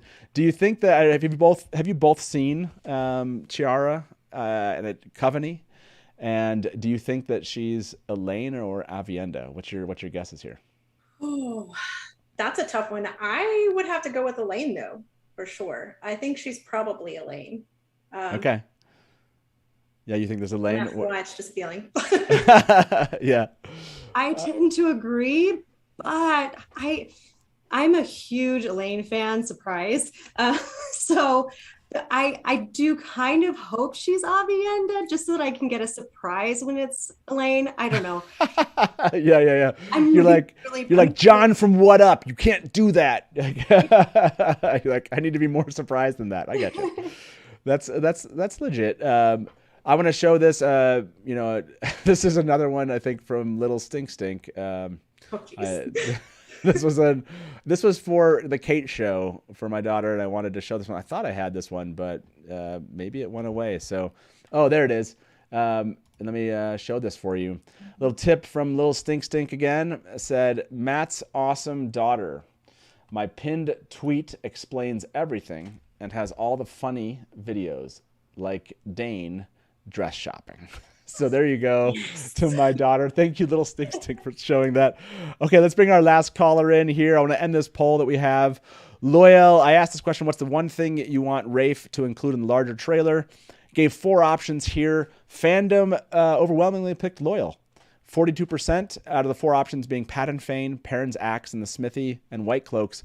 Pat and Fane was next with 26, and then Perrin's Smithy and Axe only got 17%. I'm kind of surprised that Pat and Fane and Loyal beat that out. I kind of want to see Perrin and the Smithy. I want to see him working. I agree with you, Adalorna. You know, we should see that happen. Okay, let me bring Paul's been waiting for a while. Let me bring Paul into the show. Paul, welcome to the Dusty Wheel. How you doing tonight? I'm doing great. Thank you. So How are you doing tonight? You're one of our final callers, man. I'm doing good. I'm loving this. How about you? I was gonna say, you've been doing this for a while. I tuned in a little bit before the trailer came on. I've been in and out for most of the day because I did have to work, but I did schedule my meetings around the release of the trailer, so I was able to at least catch it when it came out. Yeah, that's it. I know a lot of people have to do that, and it's fun. Hopefully this has been helpful to have something where you can kind of come in and out and still see some of this. You know, be working, listen in, you know, participate as you can. That's kind of part of what Trailer Guidon was supposed to be, was just this all-day thing that people could just enjoy as they would. So hopefully that is hopefully that worked. This has been great. Honestly, this is what you've been doing for a very long time. I mean, like Mr. Howley, who was on just a little bit ago, I mean, this is something I picked up in the early to mid 90s. And when I was in high school, I found a free copy of The Eye of the World at a bookstore at the checkout, you know, and it actually reinvigorated. I shouldn't say reinvigorated. I hated reading in high school, but this actually gave me a love for reading to the point now where I'm a high school English teacher, right? And I'm trying to encourage other students to love reading. So, I mean, this series is really special to a lot of us. And it's something that, like Alyssa said, you know, we've been waiting for this for a long time, you know, 27 plus years, you know, for this to come out and to actually see it sort of come to fruition, especially when, you know, there was a lot of thought that it was never going to happen after the really awful sort of Red Eagle sort of trailer came out many years ago. Right. So yeah, I mean, it's really exciting to see all of this kind of finally coming together, and it's really, really wonderful. And so, and I was actually, I remember going to a lot of your, or not going to a lot of your sites, but going and visiting a lot of the fan sites back in the late 90s and trying to figure out, you know, all of the different theories and figuring out things that before they came to fruition and so on. And I feel like we may have even scared Jordan off of what he intended to do. I think we actually picked up on a lot of the things that he was planning. So yes, I've been known to enjoy a theory or two. So yeah, and I agree that I totally agree with this idea that maybe he always said that, like, no, didn't affect him. I always wondered, you know, could it really not have? I don't know. You know, I think the Mandrid, like I think that one was I think that's what he intended, and then I think that we really sort of scared him off of that one, and that's fine. One of my favorites, though, and this is one that was semi-true, and I don't know if this was on your site, but it was a while ago. But like, and again, back in like the late 90s, before everything came to fruition, was this theory that Varen, who is one of my absolute favorite characters in the entire story, that Varen was some sort of purple Aja, that she was some sort of like member of a secret society. It's kind of sort of true, but I always loved that idea, and it kind of worked a little bit. But anyway, it was a lot of fun. No, it was good. Those were fun days. What's fun is that we can bring those back, right? With the show coming out, we can start theorizing again. You know, I need to just find some time, maybe not do 12-hour live streams. I don't know. I need to find some time to go back and bring Theoryland back to life here, because it's going to be applicable really shortly once we get the series out. Like, how is this going to change? What are the theories now that for the TV series versus the books? And I still see people come up with theories for the books that are still a lot of fun to play around with, and where we don't necessarily have like an actual answer for it. So yeah, I love that. Paul, if there was one moment from this trailer where the trailer was just like 2 seconds long, 3 seconds long, and it was a singular moment that you could have gotten, and that's all you got, which one was it for you today? So the one moment where I actually, when I was watching it fresh with everybody else, the moment where I actually screamed, I wasn't, you know, in a meeting at the time, but I actually shouted and screamed was when the merge roll came on, and I just was like very excited and finally was, able to see some of the because the merge roll is something that we all sort of imagined just slightly differently, and kind of actually seeing it come to fruition and really be there was really pretty magical and pretty exciting. So that was probably my moment. Yeah. Yeah, absolutely. I just think it's really well crafted. I love the mirror draw and the Trollocs. I actually want more Trolloc. I know that we got a lot, but I want some more Trolloc in the next larger trailer. I hope those are still there. Paul, thank you very much for sharing your origin story too. Appreciate that you are, kindred spirit when it comes to theorizing and just really feeling a lot of joy and happiness around this trailer finally dropping and this finally coming to fruition. And with honestly huge partners, Amazon, Sony, right? This could have gone sideways, and I love that it has not. I love that they're putting the money and time and care into this. Really appreciate all the engagement that they've given us as fans. Those first looks that we were getting, that stuff just doesn't typically happen, and so I love that they've cared a lot about this fandom and all the little Easter eggs we've been seeing all day. So, Paul, have a good one, man. Hopefully we'll continue seeing around here. Please do call back in again. We'll be doing this again. The larger trailer guide on the next battle or something. That's what we'll call it. So have a good one. We'll talk to you soon. I will be. Thanks. Awesome, man. Have a good one. Good night. Okay, let me go back to you two. There is one other caller. That'll be our last call of the night. We'll bring them in once we have all the big group of people. There's actually two more people that are going to join us, and they'll open this up to everyone that wants to jump in here shortly. But I wanted to get final thoughts from you, and if you guys need to take off, you can stick around. I want to get my wife's opinion about this. So she, by the way, she was just off to my side, and as soon as I said I want to get my wife's opinion about this, she's like, I need to go get ready. So I saw that kind of look in her face like, you didn't tell me. So I totally get it. Quick tip, I wanted to share this. Frank, very much appreciate that. Frank dropped us a little tip and said, we do not want to give away all the surprises in the trailers except Bella. We do need a Bella sighting. Yeah. That's totally agree with that. Yes, Adalorna, yeah, you're feeling that? Oh, yeah. We absolutely have to have a Bella sighting. For sure. Have to have a Bella sighting. That felt kind of purposeful. That felt purposeful that we didn't get that necessarily. As in, they kind of holding the back on us. I get it. Adalorna, let me get kind of not necessarily final thoughts. You don't have to take off here as I invite everybody in. But just, if this was kind of a final takeaway, you were walking away from this, what is that moment for you in this trailer? So just the overall trailer as a whole, I love the fact that it's been taken such good care of. And I love the fact that everybody is quite obviously putting a lot of time and effort into this. And it's not going to be something that just falls by the wayside, because I want to see this through all the way to the end. And I feel like we've got a good start.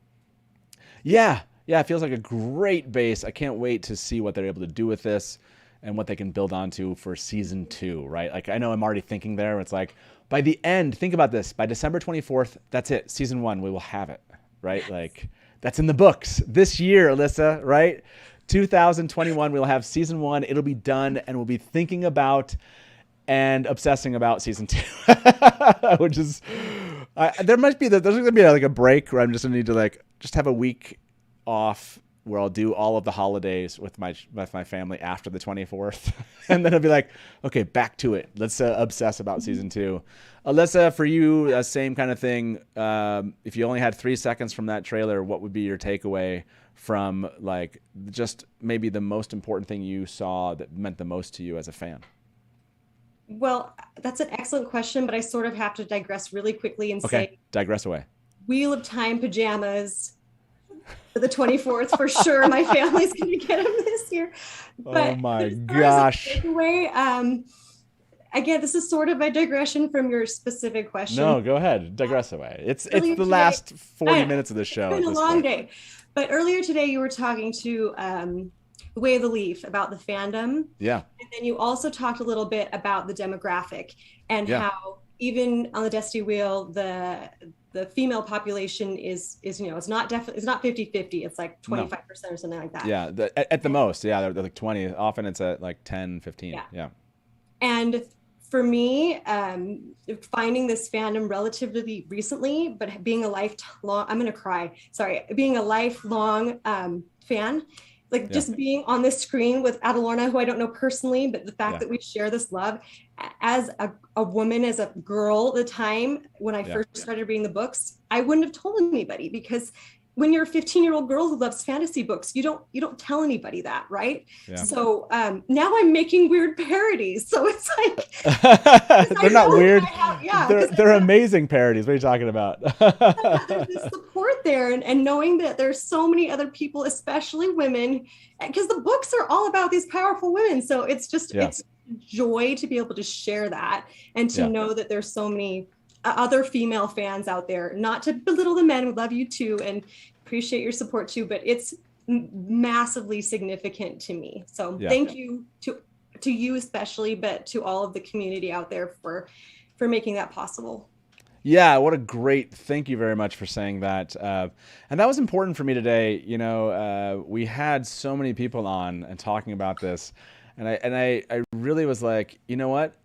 I didn't have to like look very far. It's all the people that have been part of the community and been here. It's like, hey, do you want to come on? And I love that it wasn't like, it's just like, there are so many, such a diverse group of us here that love this show. And so, yeah, this, and the point you made about like 15-year-old girls, you know, that aren't reading fantasy, back in the day, fantasy wasn't even cool. Like, it feels like it's cooler today. I don't know. Like, there was like my brother, even 10 years older than me.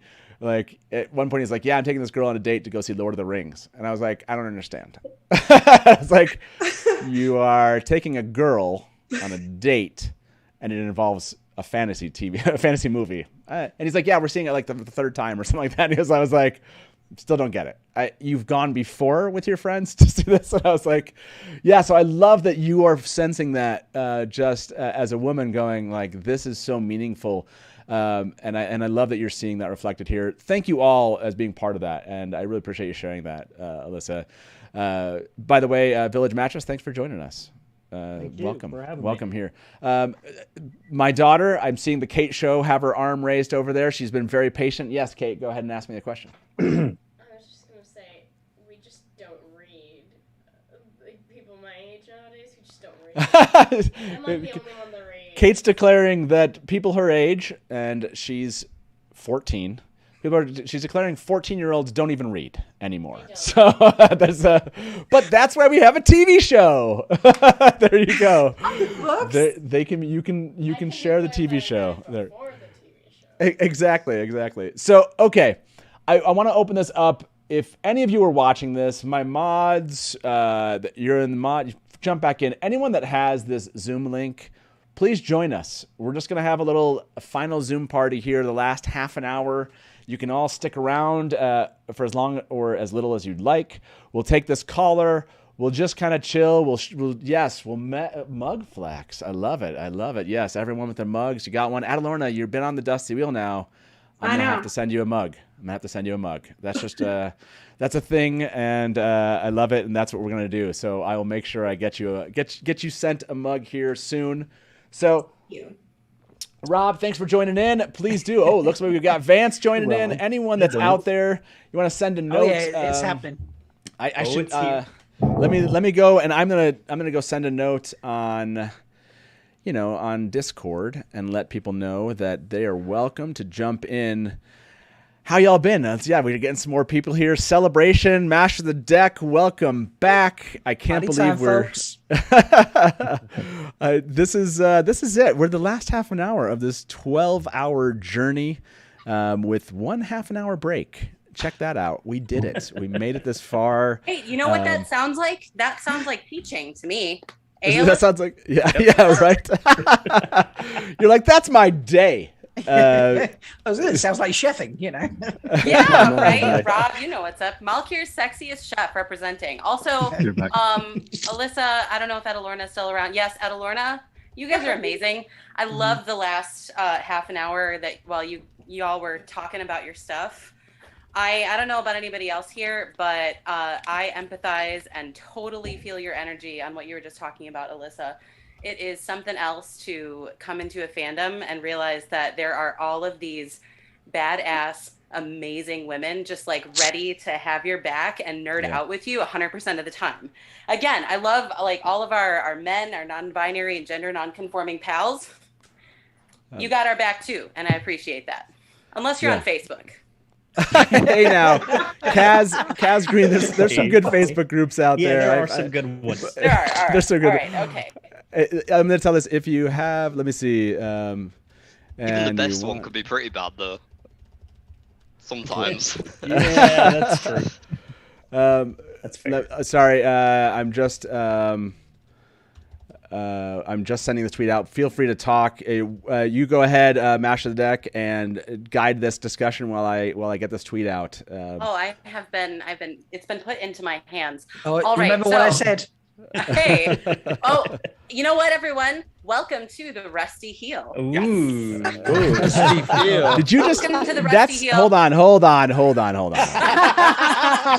on, y'all. Dance. Masher the deck. The tasty this is for the Dusty Wheels. You can't just go to Rob's version of the Dusty Wheel. You got to come up with like a third version or something. You can't just. Okay. I didn't put Rob in charge of this. I put you in charge of this. Touche. Yeah, touche. Okay, you know what? I'll take that one. I won't blame it on Rob. I'll accept responsibility. Dusty deck. Some of us have been here the whole day. Some of us have been here half the day. I haven't been here for that long, and some of it has been spent staring at the chat as it scrolls by. Y'all are crazy in this second stream, by the way, just nonstop. Chat has been off. Chat has been like off the chain all day. It was crazy fast, even though there's slow mode on. Like before Matt even started streaming, it was just nuts. So absolutely. My question, while Innkeeper Hatch still is letting me run the stream, is yes, go for it. Since the last time any of you were on guesting on the stream, what is one like burning thought that you can talk about in 30 seconds or less that you have been like, yes, this is something I absolutely want to talk about. I'll get my timer going, and I'm gonna. One. All right. I haven't actually been on stream yet. Oh, James, you know what? You haven't been to join in for this bit. I think I can do it. I'll give you a whole minute. I'm kidding. I'm not going to actually time you. Go ahead, James. It's a good one. So it's about Egwene's water scenes, and it's actually about not the scene you're probably thinking, but a bit later on it shows a sort of floating down river in her back, and that just made me think of Shadar because the question as well that Rafe wouldn't quite answer, and Shadar is often described as surrendering to this flowing river, and that makes sense if wisdoms are innately people who channel, then their ritual is going to involve something that opens you up to channeling, even though they don't realize it. And they're like, oh, we float down a river and then we can heal people. Well, I don't know why it works, but it works. So, and it's exactly the same as how embracing the source is described. So that was like she was struggling. She was struggling until she let go and embraced and floated down. I love that. I love that. By the way, we have one caller. We have one caller left. And final call of the show. Nice. And they get to join. Yeah, no pressure to Kyle. We're going to bring him in to this discussion. No pressure at all, Kyle. Among what we have, like 14 guests on. Here we go. Let's welcome Kyle in. Everyone say hi, Kyle. Kyle, 1, 2, 3. Hi, Kyle. Kyle, welcome to the Dusty Wheel. How you doing tonight? I'm doing fantastic, and what an amazing and emotional day to be a Wheel of Time fan. Am I right? Right. Absolutely. Yeah, just breathe that in. Let's breathe that in a little bit. I guess people won't be able to see this, but we'll see if we got a little steam room thing going on here. Got the sweat tent going. I love it. Got the sweat tent going. Yeah, here you go, everybody. I've been following you since you guys started your stream at 8. I've been having a fantastic time with you guys. This trailer blew away my best expectations. I had extremely high expectations, and it still just blew them away, blew them out of the water. I'm so happy. The crew, the production crew, they all seem to have a firm grasp of what the Wheel of Time means to us fans. And they've absolutely shown us that they know, they understand, and they're going to make this amazing for us. Yeah, absolutely. I think it just with all of the like little Easter eggs and all of the just details, if you will. I think that's There's absolutely so much true. cryptic That was imagery. By the way, people on you can't view this. My daughter is trying to like move the smoke out of my face, but like on the screen is just like the 14 guests here. But she's like, "Come on, get this out of your face." I love it. Mashadar, run away. Mashadar, yeah. Mashadar. And notice I'm living in it. I don't know what that says about me, but yeah. Is Matt a dark friend? I know. That's a good question. Mortis. I think you should ask yourself that question. Smoking that Two Rivers leaf in there. I love it. So Kyle, absolutely, I agree with that. This showed a respect for the material. Again, people are going to come back and then say, no, but they changed things. Like Rand's bow isn't long enough, and It's another turning of the wheel. Yeah, but all the things we did get. I mean, this goes back, and again, I'll say this. Rafe said, you're not going to get everything. In fact, it left tears on the floor for things that we're not going to get. But find the things that you're going to get and really be excited and proud of that and be and happy. And I feel like this trailer gave us many of those moments. I don't know how you're all feeling. I'm seeing lots of shaking of heads. There's Kyle, so much to unpack here. Tell me, for you, Kyle, what was that moment that just spoke to you like, this is the Wheel of Time that I read in the books? Everything from the get-go, to be honest. I couldn't even begin to choose the moment that made me think this is the Wheel of Time. 'Cause from the get-go, you got Nynaeve pushing Egwene off into the river, the flow of the river, and like there's so much cryptic imagery there, and all of it just the soul of it feels Wheel of Time to me. And I mean, I was bawling for the first hour after I saw it. I kept watching it on repeat over and over again. I mean, it speaks to me, and I think it speaks to our community, and I'm so excited for it. Absolutely. I'm seeing lots of shaking of heads. Anyone want to address what Kyle just said? We'll see if who's going to jump in first. There's like 15 people like, I don't know, I want to talk over Hasn't been on yet. Chris, what do you think? Village Mattress. Yeah, come on, Chris. I was just blown away by it today. I was at work. I was running my store, but I had you on all day, Matt. When I didn't have a customer, I was glued and had to get up back and forth. But I saw it on the small screen, on the computer screen. So when I got home, I put it on my big TV, and it was totally That's the way to different watch it. than what I was seeing. Oh, the Amazon 4K is so good. I picked up so much more. It's like, oh, I'm seeing some of the things that you guys were picking up, as you're analyzing it the first go through, because it was just, so much more vivid. Yeah, and that's absolutely. And by the way, I have to do this after this thing's over. I haven't actually sat down and just watched it. I've watched this. You got to. Like, I need to have the experience of just kind of watching it. You need to vibe. Good, it's really good. I'm just gonna like press the steam. yes, have the sweat tent going. Just have the sweat tent and just have the TV in front of me. Just hold that steam and like really feel the moment. Maybe a cough drop. You're gonna watch it 10 times in a row. You're gonna just keep watching it on a loop. Yeah, exactly. We're over 1 million views now. Maybe I'll bring it up to 1,000,000 or something. So. Oh my gosh, over 1 million. That's amazing. Each time. Exactly. You have to refresh it each time in order for it to make the count go up. Okay, I'll make sure I do that. By the way, Kyle, thank you for being our last caller of this 12-hour live stream event. You've all, all the people on my screen have made this amazing. I've been watching for a year. Oh, awesome. I'm so glad this is your first time. This is the moment that you decided to call in. Please do call back. We are definitely going to do this again. 97% of the people that answered the poll said they would want it to. And then there were like 4 people that were like, don't do this again. Like, what are you doing? Now, they can watch something else. What I want to believe, it's the 4 people that were like, I'm going to totally get Matt or something. And so they're like, I'm going to vote no because it's weird to say no to something. Like, why are you watching? I don't get it. But thank you very much, Kyle, for being and tuning in. Hey, there's one more thing I'd like to say. Yeah, go for it. Yeah, please do. If you have not rewatched the logo reveal, that is the first composing we hear from Lorne Balfe, and it gives me shivers. Please look it up. Please watch it. Maybe share it with the stream while you're still on. Oh It's yeah, fantastic. that is a great idea. Okay, He so retweeted it a short time ago. we will do that. That was the original kind of reveal. Is that the one where it's like it shows us the kind of like the twisting logo reveal? Is that the one we're talking about? Yes. Okay. Yes, The that's one that first has logo reveal, Rob's background right now. Yeah. Okay. We all did wonder if that was like original, so we'll go play that. We'll go play that. So Yeah, awesome. He recently love it. retweeted it, so that's awesome. I have Oh, to say in the drop today as well, the music was phenomenal. Just like the way it crescendoed up at the end, and you thought, "Oh, this is the climactic moment," and then they brought it down with the title after that, and that was even more climactic and emotional somehow. Yeah, I gotta go find him. And people are saying Lauren Balfe is on Spotify. This is gonna be fun. The next 3 months are gonna be ridiculous. 4 months. Yeah. So, I Kyle, love thank you Lauren's so much work. for being here, So man. good.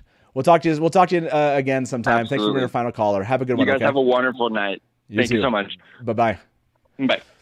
Okay, so we have. I'm gonna bring my wife in here. We're gonna all ask her some questions. Terry. But Terry, do you want to turn on the? Remember the thing we hit over there? Do you want to? Yeah. So then we can show up here with our wonderful group of people. And while you do that, I'll show a comment from Sherbert Mango.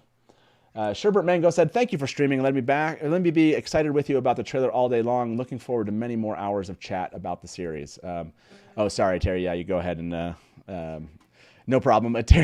We're sharing the same computer, and she was trying to do something, and I was trying to do something at the same time. So, do you want me to come over there? You got it.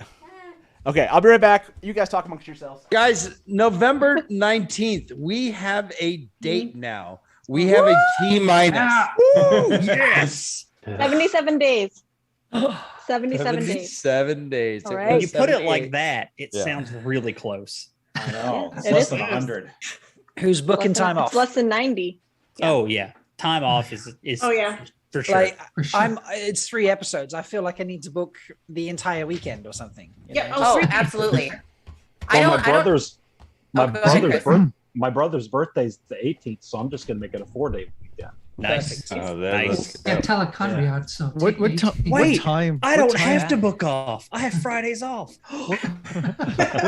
What time does Amazon Teleconriad normally is going to drop? be 3 days. Yes. Right?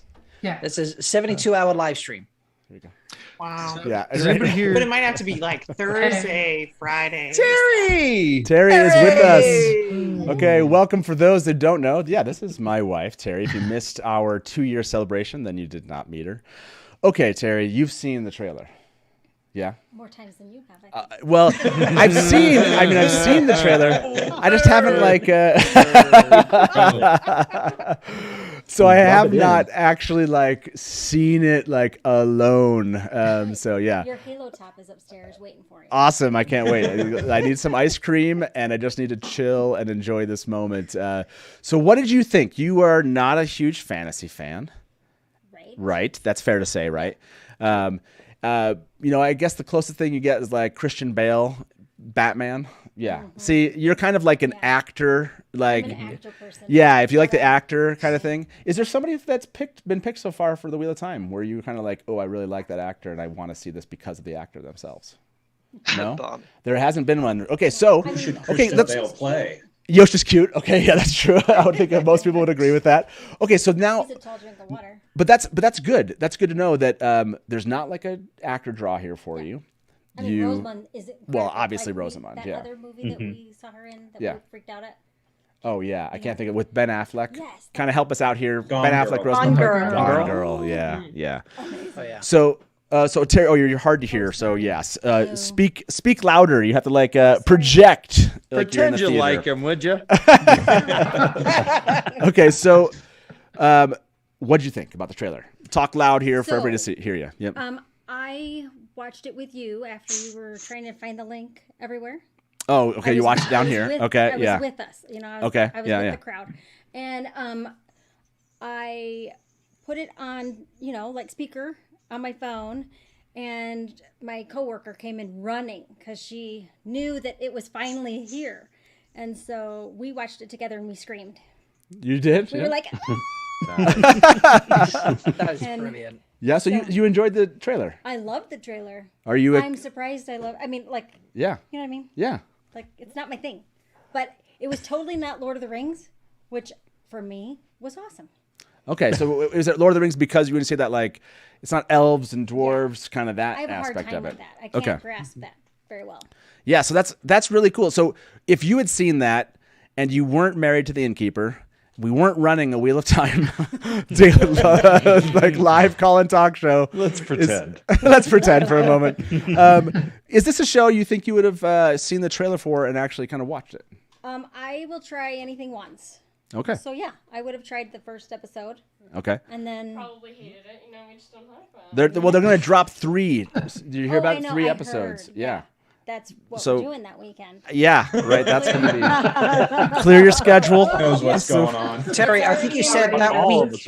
It's already in the family calendar. It's fine. Check the Wheel of Time tweet. I don't know what that means here. So, is there a tweet out of there or something? Yeah, you, they you tweeted. tweeted to Wheel of Time. They tweeted back.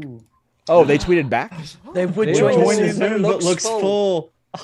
Isn't that what they said? It looks full. Get out! Oh my god! Get out! This room. Did they really say we? Tweeter Oh of There's my chaos. always gosh. room at the, Ooh, at the look at Dusty that. Wheel. Did they really say we would Zoom join doesn't the hold. Zoom looks full? Come on in. Okay, I'll show that on the screen. Are Which you- means are of the you 400 inviting them people in watching and they right won't now, come one of in? them is the tweet. Yeah, get out of here, everyone!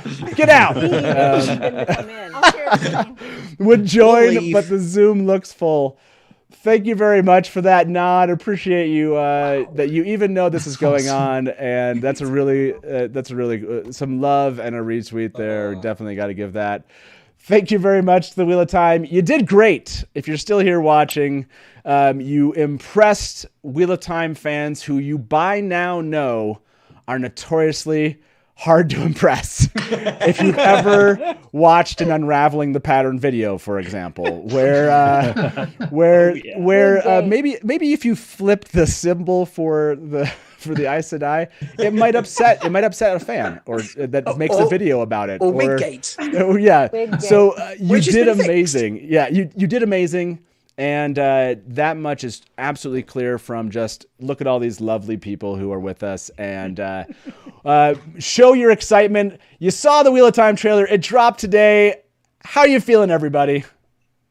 Really good. Yeah, woo! You're all like, you've been doing this for a while. We need to go home and get to back to whatever we were doing. Yes, this has been a lot of fun. We weren't doing anything other than waiting for this.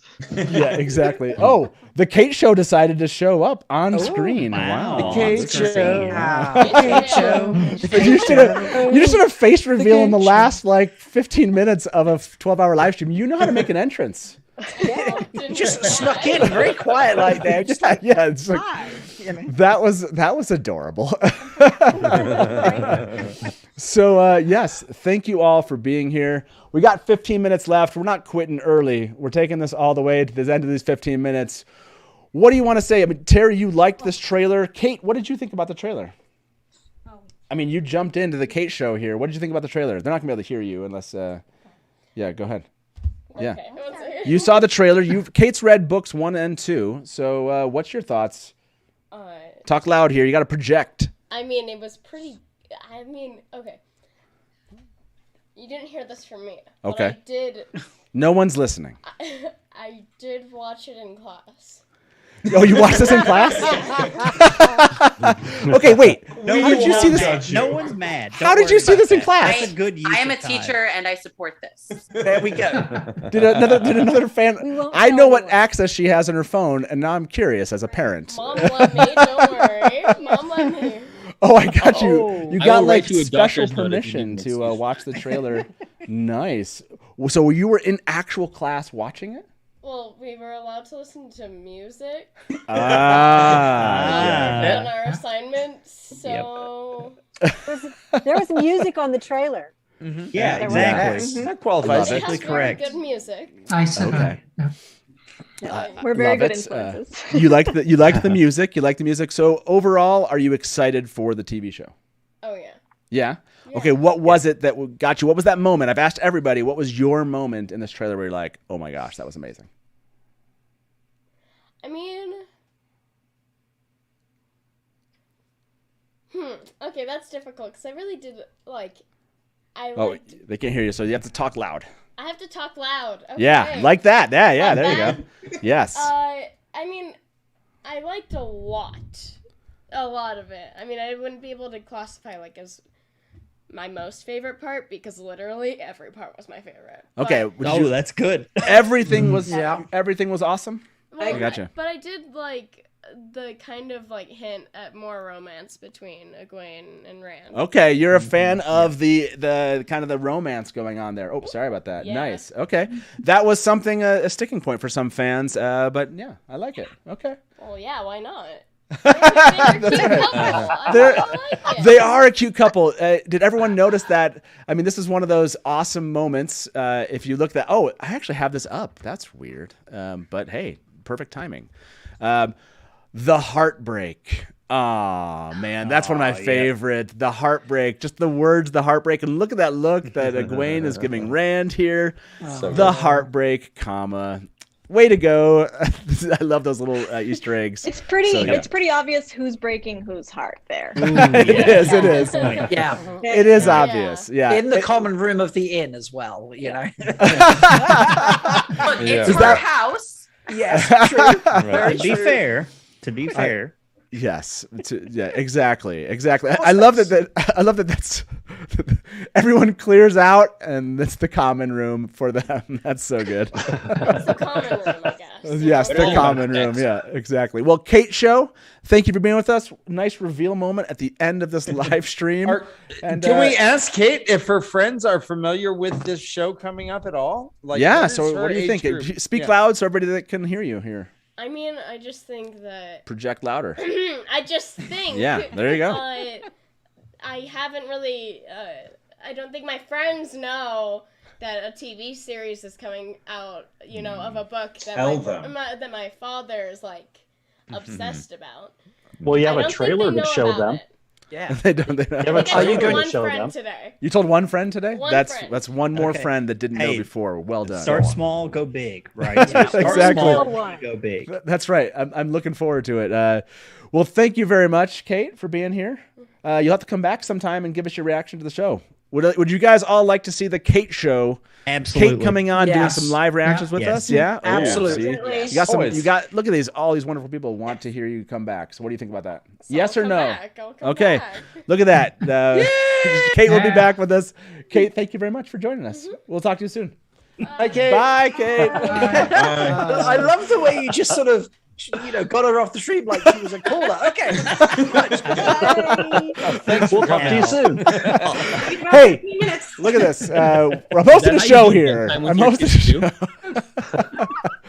It's all about hosting the show. Do we actually have more people on? I only see. I can't tell if more people joined us. We're only showing 16 of us, or there are just 16 of us in Zoom. Can you guys see? Okay, I wasn't sure if there were others. I want to make sure there weren't others that were here. So yeah, we're the last one standing, man. One second, Terry. Yeah. Oh, you are the last one standing. I don't know how many people are still watching this right now. 445. There's still 400 of you. You guys are amazing. You guys are ridiculous, and I love you for that. That is insane. Gosh. And you stayed above 1,000 all for the first stream. Yeah, that stream was nuts. That was so much fun. I don't know how many people were the most kind of concurrently with us. I heard we hit over 2,000. Was that right? Oh yes, it was over 2,000. Wow. I saw 2,300 at one time. Nice. Look at you guys.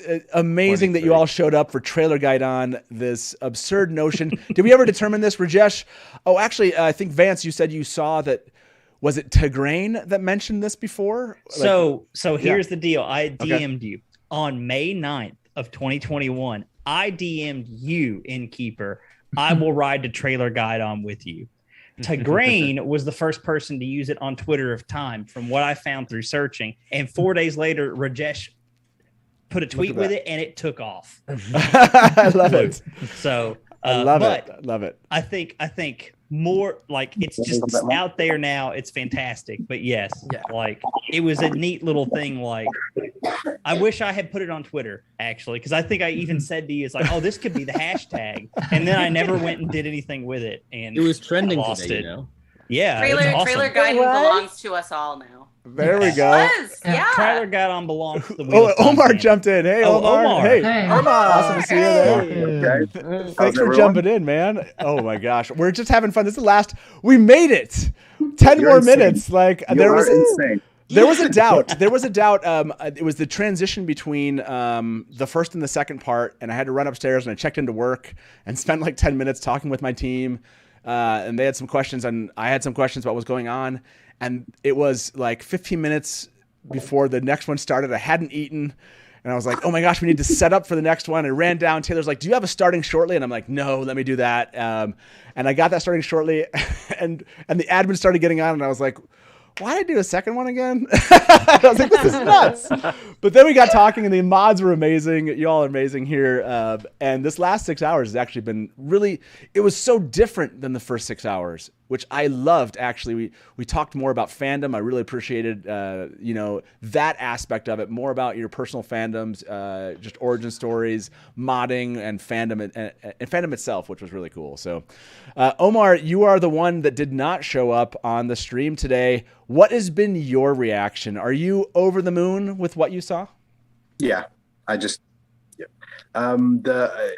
say this. I don't want the Tam Althor bit really broke me, I think, more than anything. I don't know why. One of my favorite things in the series is Rand's relationship with his dad, and him being different than the dragon himself, as a dragon reborn, because he was raised different. Yeah. So then being put in there, those lines were just really cool. So again, I couldn't take it. It was too much. Can I try to break you? Where is that at again? Let's I'll play that part.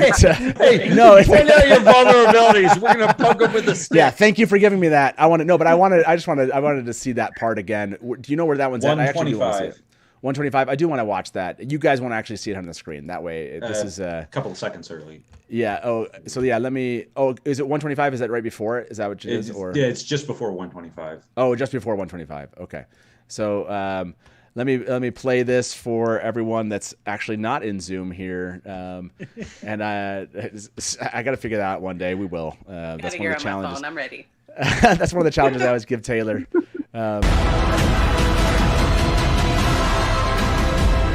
last battle is coming. The only thing that matters is what you do. Whatever happens now, there's no turning back.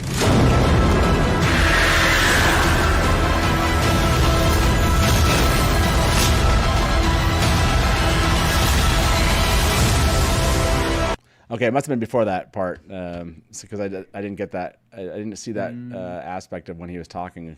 I thought it was actually right before Rand. You have that kind of Rand Egwene intimate moment. I thought it was right. It was when it's after right Moiraine after was talking. It's like he takes over, I think, kind of thing. Oh, is it? So it's right after that moment, perhaps? Then I think so. Yeah. You get Rand and Egwene, then you get Matt and Perrin in Shadar Logoth, then you have Tam. Okay. So yeah, let me see if I. It's like the pain we face, the heartbreak. He starts talking at 1 minute, 1 second. Yeah, that was it. Yes. Yeah. I know what you're talking about. Yeah. Doing the creator's work right here. Yeah. No, that was good. This whole thing is kind of full of those moments, Omar. Nope, I got it. So yeah, that moment itself was. Again, each one of those little Easter eggs that they dropped in here was just for the fans, right? Like no one else is going to ever do what we just did, which is try to slow down, look at the text, and geek out about like, oh my gosh, they just said legend. They said legend with Madeline Madden playing this person Egwene coming out of a pool. This is amazing, Like, what are you going to do when there's 58 more minutes of material? That's what. I don't know. Yeah. Like, thank you, Robert Jordan. I don't know. Yeah, they're kind of terrified about launch day. Oh yeah, I'm a bit. I don't know. I don't know how I'm going to deal with it. Yeah, I don't know how any of us are going to deal with 60 minutes and the first launch day.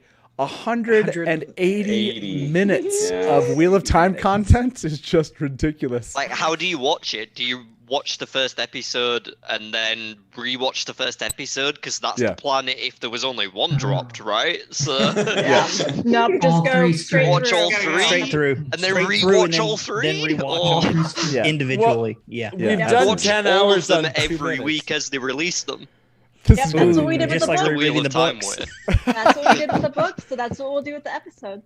Oh, I know, right? This is the whole thing. This is why we talked about this for decades online. That's because we can do that. By the way, Daniel Klaus, thank you very much for the tip. He said, but there wasn't a Billy Zane. Yeah, so Billy Zane did not. I tweeted this. You know, it's like, we can make things go like just viral now. So surely we need to start the Bring Back Billy hashtag and get Billy Zane in. No. You know? Okay, I want to see show me with the poll, Innkeeper. One last poll. Oh, one last poll. What's the poll going to be? What's the poll we going to be? want Billy Zane. Do we want Billy as a Okay. cameo? Bring back Billy, yes or no? Bring back Billy, yes or no? Okay, that's a better poll. So you guys do a better job at that. Bring back Billy. I've already had such a mixed response on Twitter about it. Innkeeper, while you're working on that poll, who just said thank you, Robert Jordan? That was I did. Thank you, Chris. I mean, Yes. I feel it was based on the best-selling book series. You know, we don't need to name drop Robert Jordan all the time. We know, and it's important that we know. But I mean, shout out to the people at Team Jordan, Sarah Nakamura, and everyone else at Team Jordan who has been part of this and has been part of the Wheel of Time itself from the beginning. Because obviously, without James Oliver Rigney and Harriet and everyone else, we would not be here. Yeah. Hi, Shadar Exactly. Rigney. Cheers, everybody. Raise your glass for Harriet and for Robert Jordan. Indeed. For all the differences you've made and what you've brought into our lives and to the lives of all those that are going to enjoy this work across the world that maybe never would have heard of this before through the books themselves. And for all the difference you've made to each one of us personally. Cheers to Robert Jordan and Harriet. Cheers. Thank you. Cheers. Yeah, absolutely. And I guess What a Brandon great call-out. Sanderson too, you know. Of course, Brandon and the rest. For the small task no. of finishing the series, tiny Right. contribution. Yeah, exactly. Yeah, he was a guest on your show earlier. That guy. Yeah, that guy. Right? And I want to say He gets a fist bump. to Rafe and his team and everyone who had to deal with COVID, they pushed through to get this to us. They could have quit and they didn't. Yes, cheers to Rafe and the To cast Rafe and crew. Judkins. To Rafe. Even though Kelly Valentine Henry for this beautiful cast. Yeah, absolutely. Yes. Sarah Nakamura has already been pointed out, and again, all the cast and crew, amazing job. I can't believe we actually have this trailer. The whole team at Sony Amazon. Seriously. And, yes, Amazon, obviously, yeah. Everybody, Brandon, everybody involved in this. Thank you. Cheers. Tweeter of Chaos. Cheers. Yes. Oh yes. Oh, and cheers to the Tweeter of Chaos, who would have joined us apparently, but there's just not enough space in Zoom. And now there is. Someday. You say that, and Omar got in, though. Yeah. Yeah. Despite there being no space. Well, quote he unquote. got the spot for me, so. I do want to. Cheers to you, Innkeeper. Here's Thank you. Maybe Yes. Omar Thank you. is the tweeter of chaos. Yes.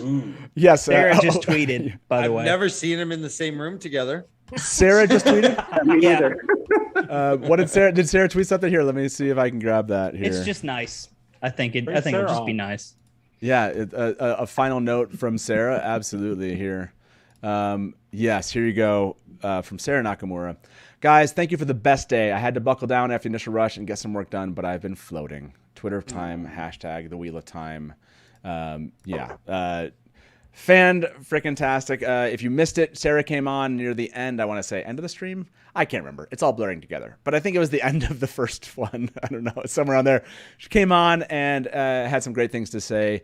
And you can just tell how pleased she was with just everything that's kind of come to fruition right now. So thank you all for being here tonight. There were a couple more. I don't want to jump away. John Gray, just when random fans leave, just like you just left a tip, and I appreciate that. Nothing to say, just a tip. So thank you, John Gray, for just leaving a tip here at the Dusty Wheel, man. That's we really appreciate that.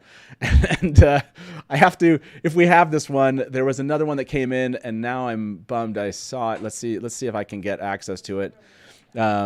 And yes, I know we're kind of this last note. There was one last tip for us. It had a funny comment, and I'm hoping I can find it. It was something about like ring sized or ring pop sized rings. I don't know something. There it is. Yeah, here's this is a funny note from this T-120's grunt. The trailer definitely eased some worries, but I just can't get past the lack of armor and the ring pop sized serpent rings. But overall, it has made me more excited for the show. There you go. I mean, that's all we can ask, and that's all that Amazon can ask, right? Is even turning some of the skeptics towards excitement, or perhaps leaning towards or getting more excited about what's going to happen here in November. So the haters have been quiet today. Quiet. I have not been out there to even know at this point, but I kind of. I haven't seen any of them. Yes. Well, thank you very much. Oh, our last poll here. We got to end that. The mods muted them. Good. Yeah, we did. Yes. Bring back Billy. Wow. Yes. Bring back Billy. 67% of those that you stuck around, you hardcore fans, 60% of you say yes. I love somebody said Max Ryan as the mayor of Whitebridge or something. I love it. Yes, I saw that. Yeah. Love it. Okay. The skinny innkeeper. Yeah. Double hate. Exactly. Yeah. Okay, you're all here. You're all here, and you get to help take us off the show. This is what Taylor was hoping for. He couldn't be with us. Taylor, you know what? Last cheers to Taylor. To Taylor, cheers. To Ladfear. This would not. Let's be honest. This wouldn't exist without you, because every time something goes wrong, I'm like, Taylor. I was like, I have no idea. Oh my gosh, nothing's gonna work. Taylor. He always comes in and he's like, chill out. To the sweat tent. Yes, one last some steam from the sweat tent. Let's get that going. With that note, I love the sweat tent. It's going to become a segment, honestly, in this show. Yes. This has to be a thing where we're going to just I'm going to get a shirt that makes it look like I don't have a shirt on, and we'll throw a screen up and we'll put that on, and then I will I'll just throw out some truth, whatever happens in the sweat tent stays in the sweat tent, basically. That's it. Well, Matt, you have no toe with me. After 10 hours. Well, lean back on your knife and let the sweat run free. Oh my! You know what I'm really excited about? In 5 minutes, I'm gonna go watch the trailer. I'm gonna go watch it, and I'm so excited about that. So I know everyone's like, "You haven't watched it?" Yes, we've watched it, but I get to watch it alone, and that's gonna be amazing. So, I mean, with my family. Hold on, I have a point to bring up. I have a contention. Yes, go ahead. I believe Innkeeper, you told me once before, you do not watch trailers for things you really want to see. They're on Twitter, look, I believe. I will also said this. Other than for the Wheel of Time, because obviously I run. This is a job. It's a business, right? I have to. No, you're right. The trailer. I usually don't watch trailers for things I want to see, but thankfully I've read these books for 30 years, so I'm not too worried at this point. Yeah, exactly. Thank you again. We hit 15K today. Some crazy stuff happened. Wheel of Time dropped a freaking teaser trailer. 95% of fans were excited about it. There's going to be content already being made by many of you, and will be made for the next many years of our lives based on this teaser trailer today. So I can't wait to see what you've all come up with when I finally get to take a break. So I think that's it here, everyone. There is an after show in Discord. I probably will just jump in and say hi. If one of the admins wants to throw that link in this channel, please do. If you've enjoyed this, please keep coming back to these live events. We'll keep doing live coverage of this stuff. Teleconriad is a couple-day event all around the release date. We know what the release date is, November 19th. So just count on that likely being November 18th, 19th, and the 20th. We're going to do stuff like this. We're going to have content creators and fans be part of that. We'll tell you what some of our plans are once I get that committee of many of these people together and we talk about it now that we have a release date. I can't wait to do that. That's it, everybody. This has been amazing. I want to say this with everyone here, and you please do join me in this... Good night from the Dusty Wheel, and smash the black! Welcome to the Dusty Wheel. Hey, welcome back to the Dusty Wheel. Do You went right to kill it. Look at you. You're all ready. You're just done. I mean, this is like this is really well. And now I'm like, great, my turn. And if you don't like that and you want to say, well, Robert Jordan could have made the two rivers all white. He could have, but he didn't. So, Just complimented me on my dress, and as you can clearly see, I'm sad. not I see Nakomi as something along the lines of a Shadar Haran analog. It does make sense why it outlasted the breaking.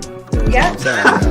See, this is why I have Therese in the show, because she's going to correct everything that. Hey everybody, welcome to the Dusty Wheel Show. What? Meme Off Challenge! Yay! Pharaoh's like baby face mounted on like a huge body. So like all of a sudden, this is not just a traditional fantasy, right? There are sci-fi elements. And just a moment ago, Rafe tweeted something. So let me get my guest in here with me, and probably I would say put in 70-80% of the work. I got to be over the shoulder and be like, no.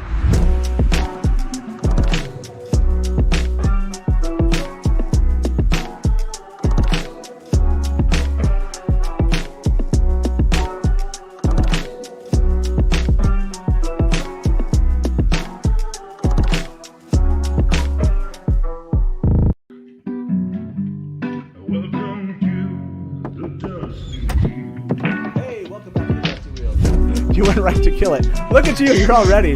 You're just done. I mean, this is like this is really well.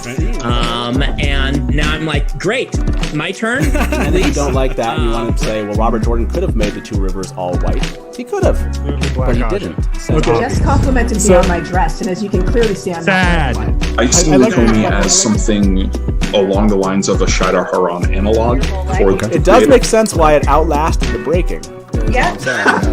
See, this is why I have Therese in the show, because she's going to correct everything that. Hey everybody, welcome to the Dusty Wheel Show. What? Meme Off Challenge! Yay!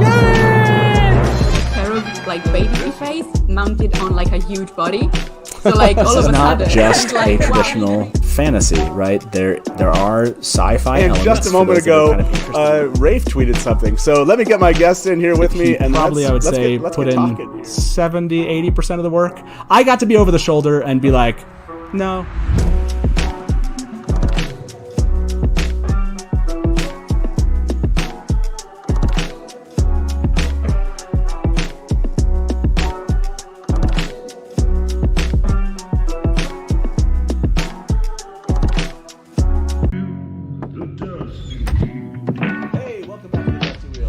You went right to kill it. Look at you. You're all ready. You're just done. I mean, this is like this is really well. And now I'm like, great, my turn. And if you don't like that and you want to say, well, Robert Jordan could have made the two rivers all white. He could have, but he didn't. So, Just complimented me on my dress, and as you can clearly see, I'm sad. I see Nakomi as something along the lines of a Shadar Haran analog. It does make sense why it outlasted the breaking. Yeah. See, this is why I have Therese in the show, because she's going to correct everything that. Hey everybody, welcome to the Dusty Wheel Show. What? Meme Off Challenge! Yay! Pharaoh's like baby face mounted on like a huge body. So like all of a sudden, this is not just a traditional fantasy, right? There are sci-fi elements. And just a moment ago, Rafe tweeted something. So let me get my guest in here with me, and probably I would say put in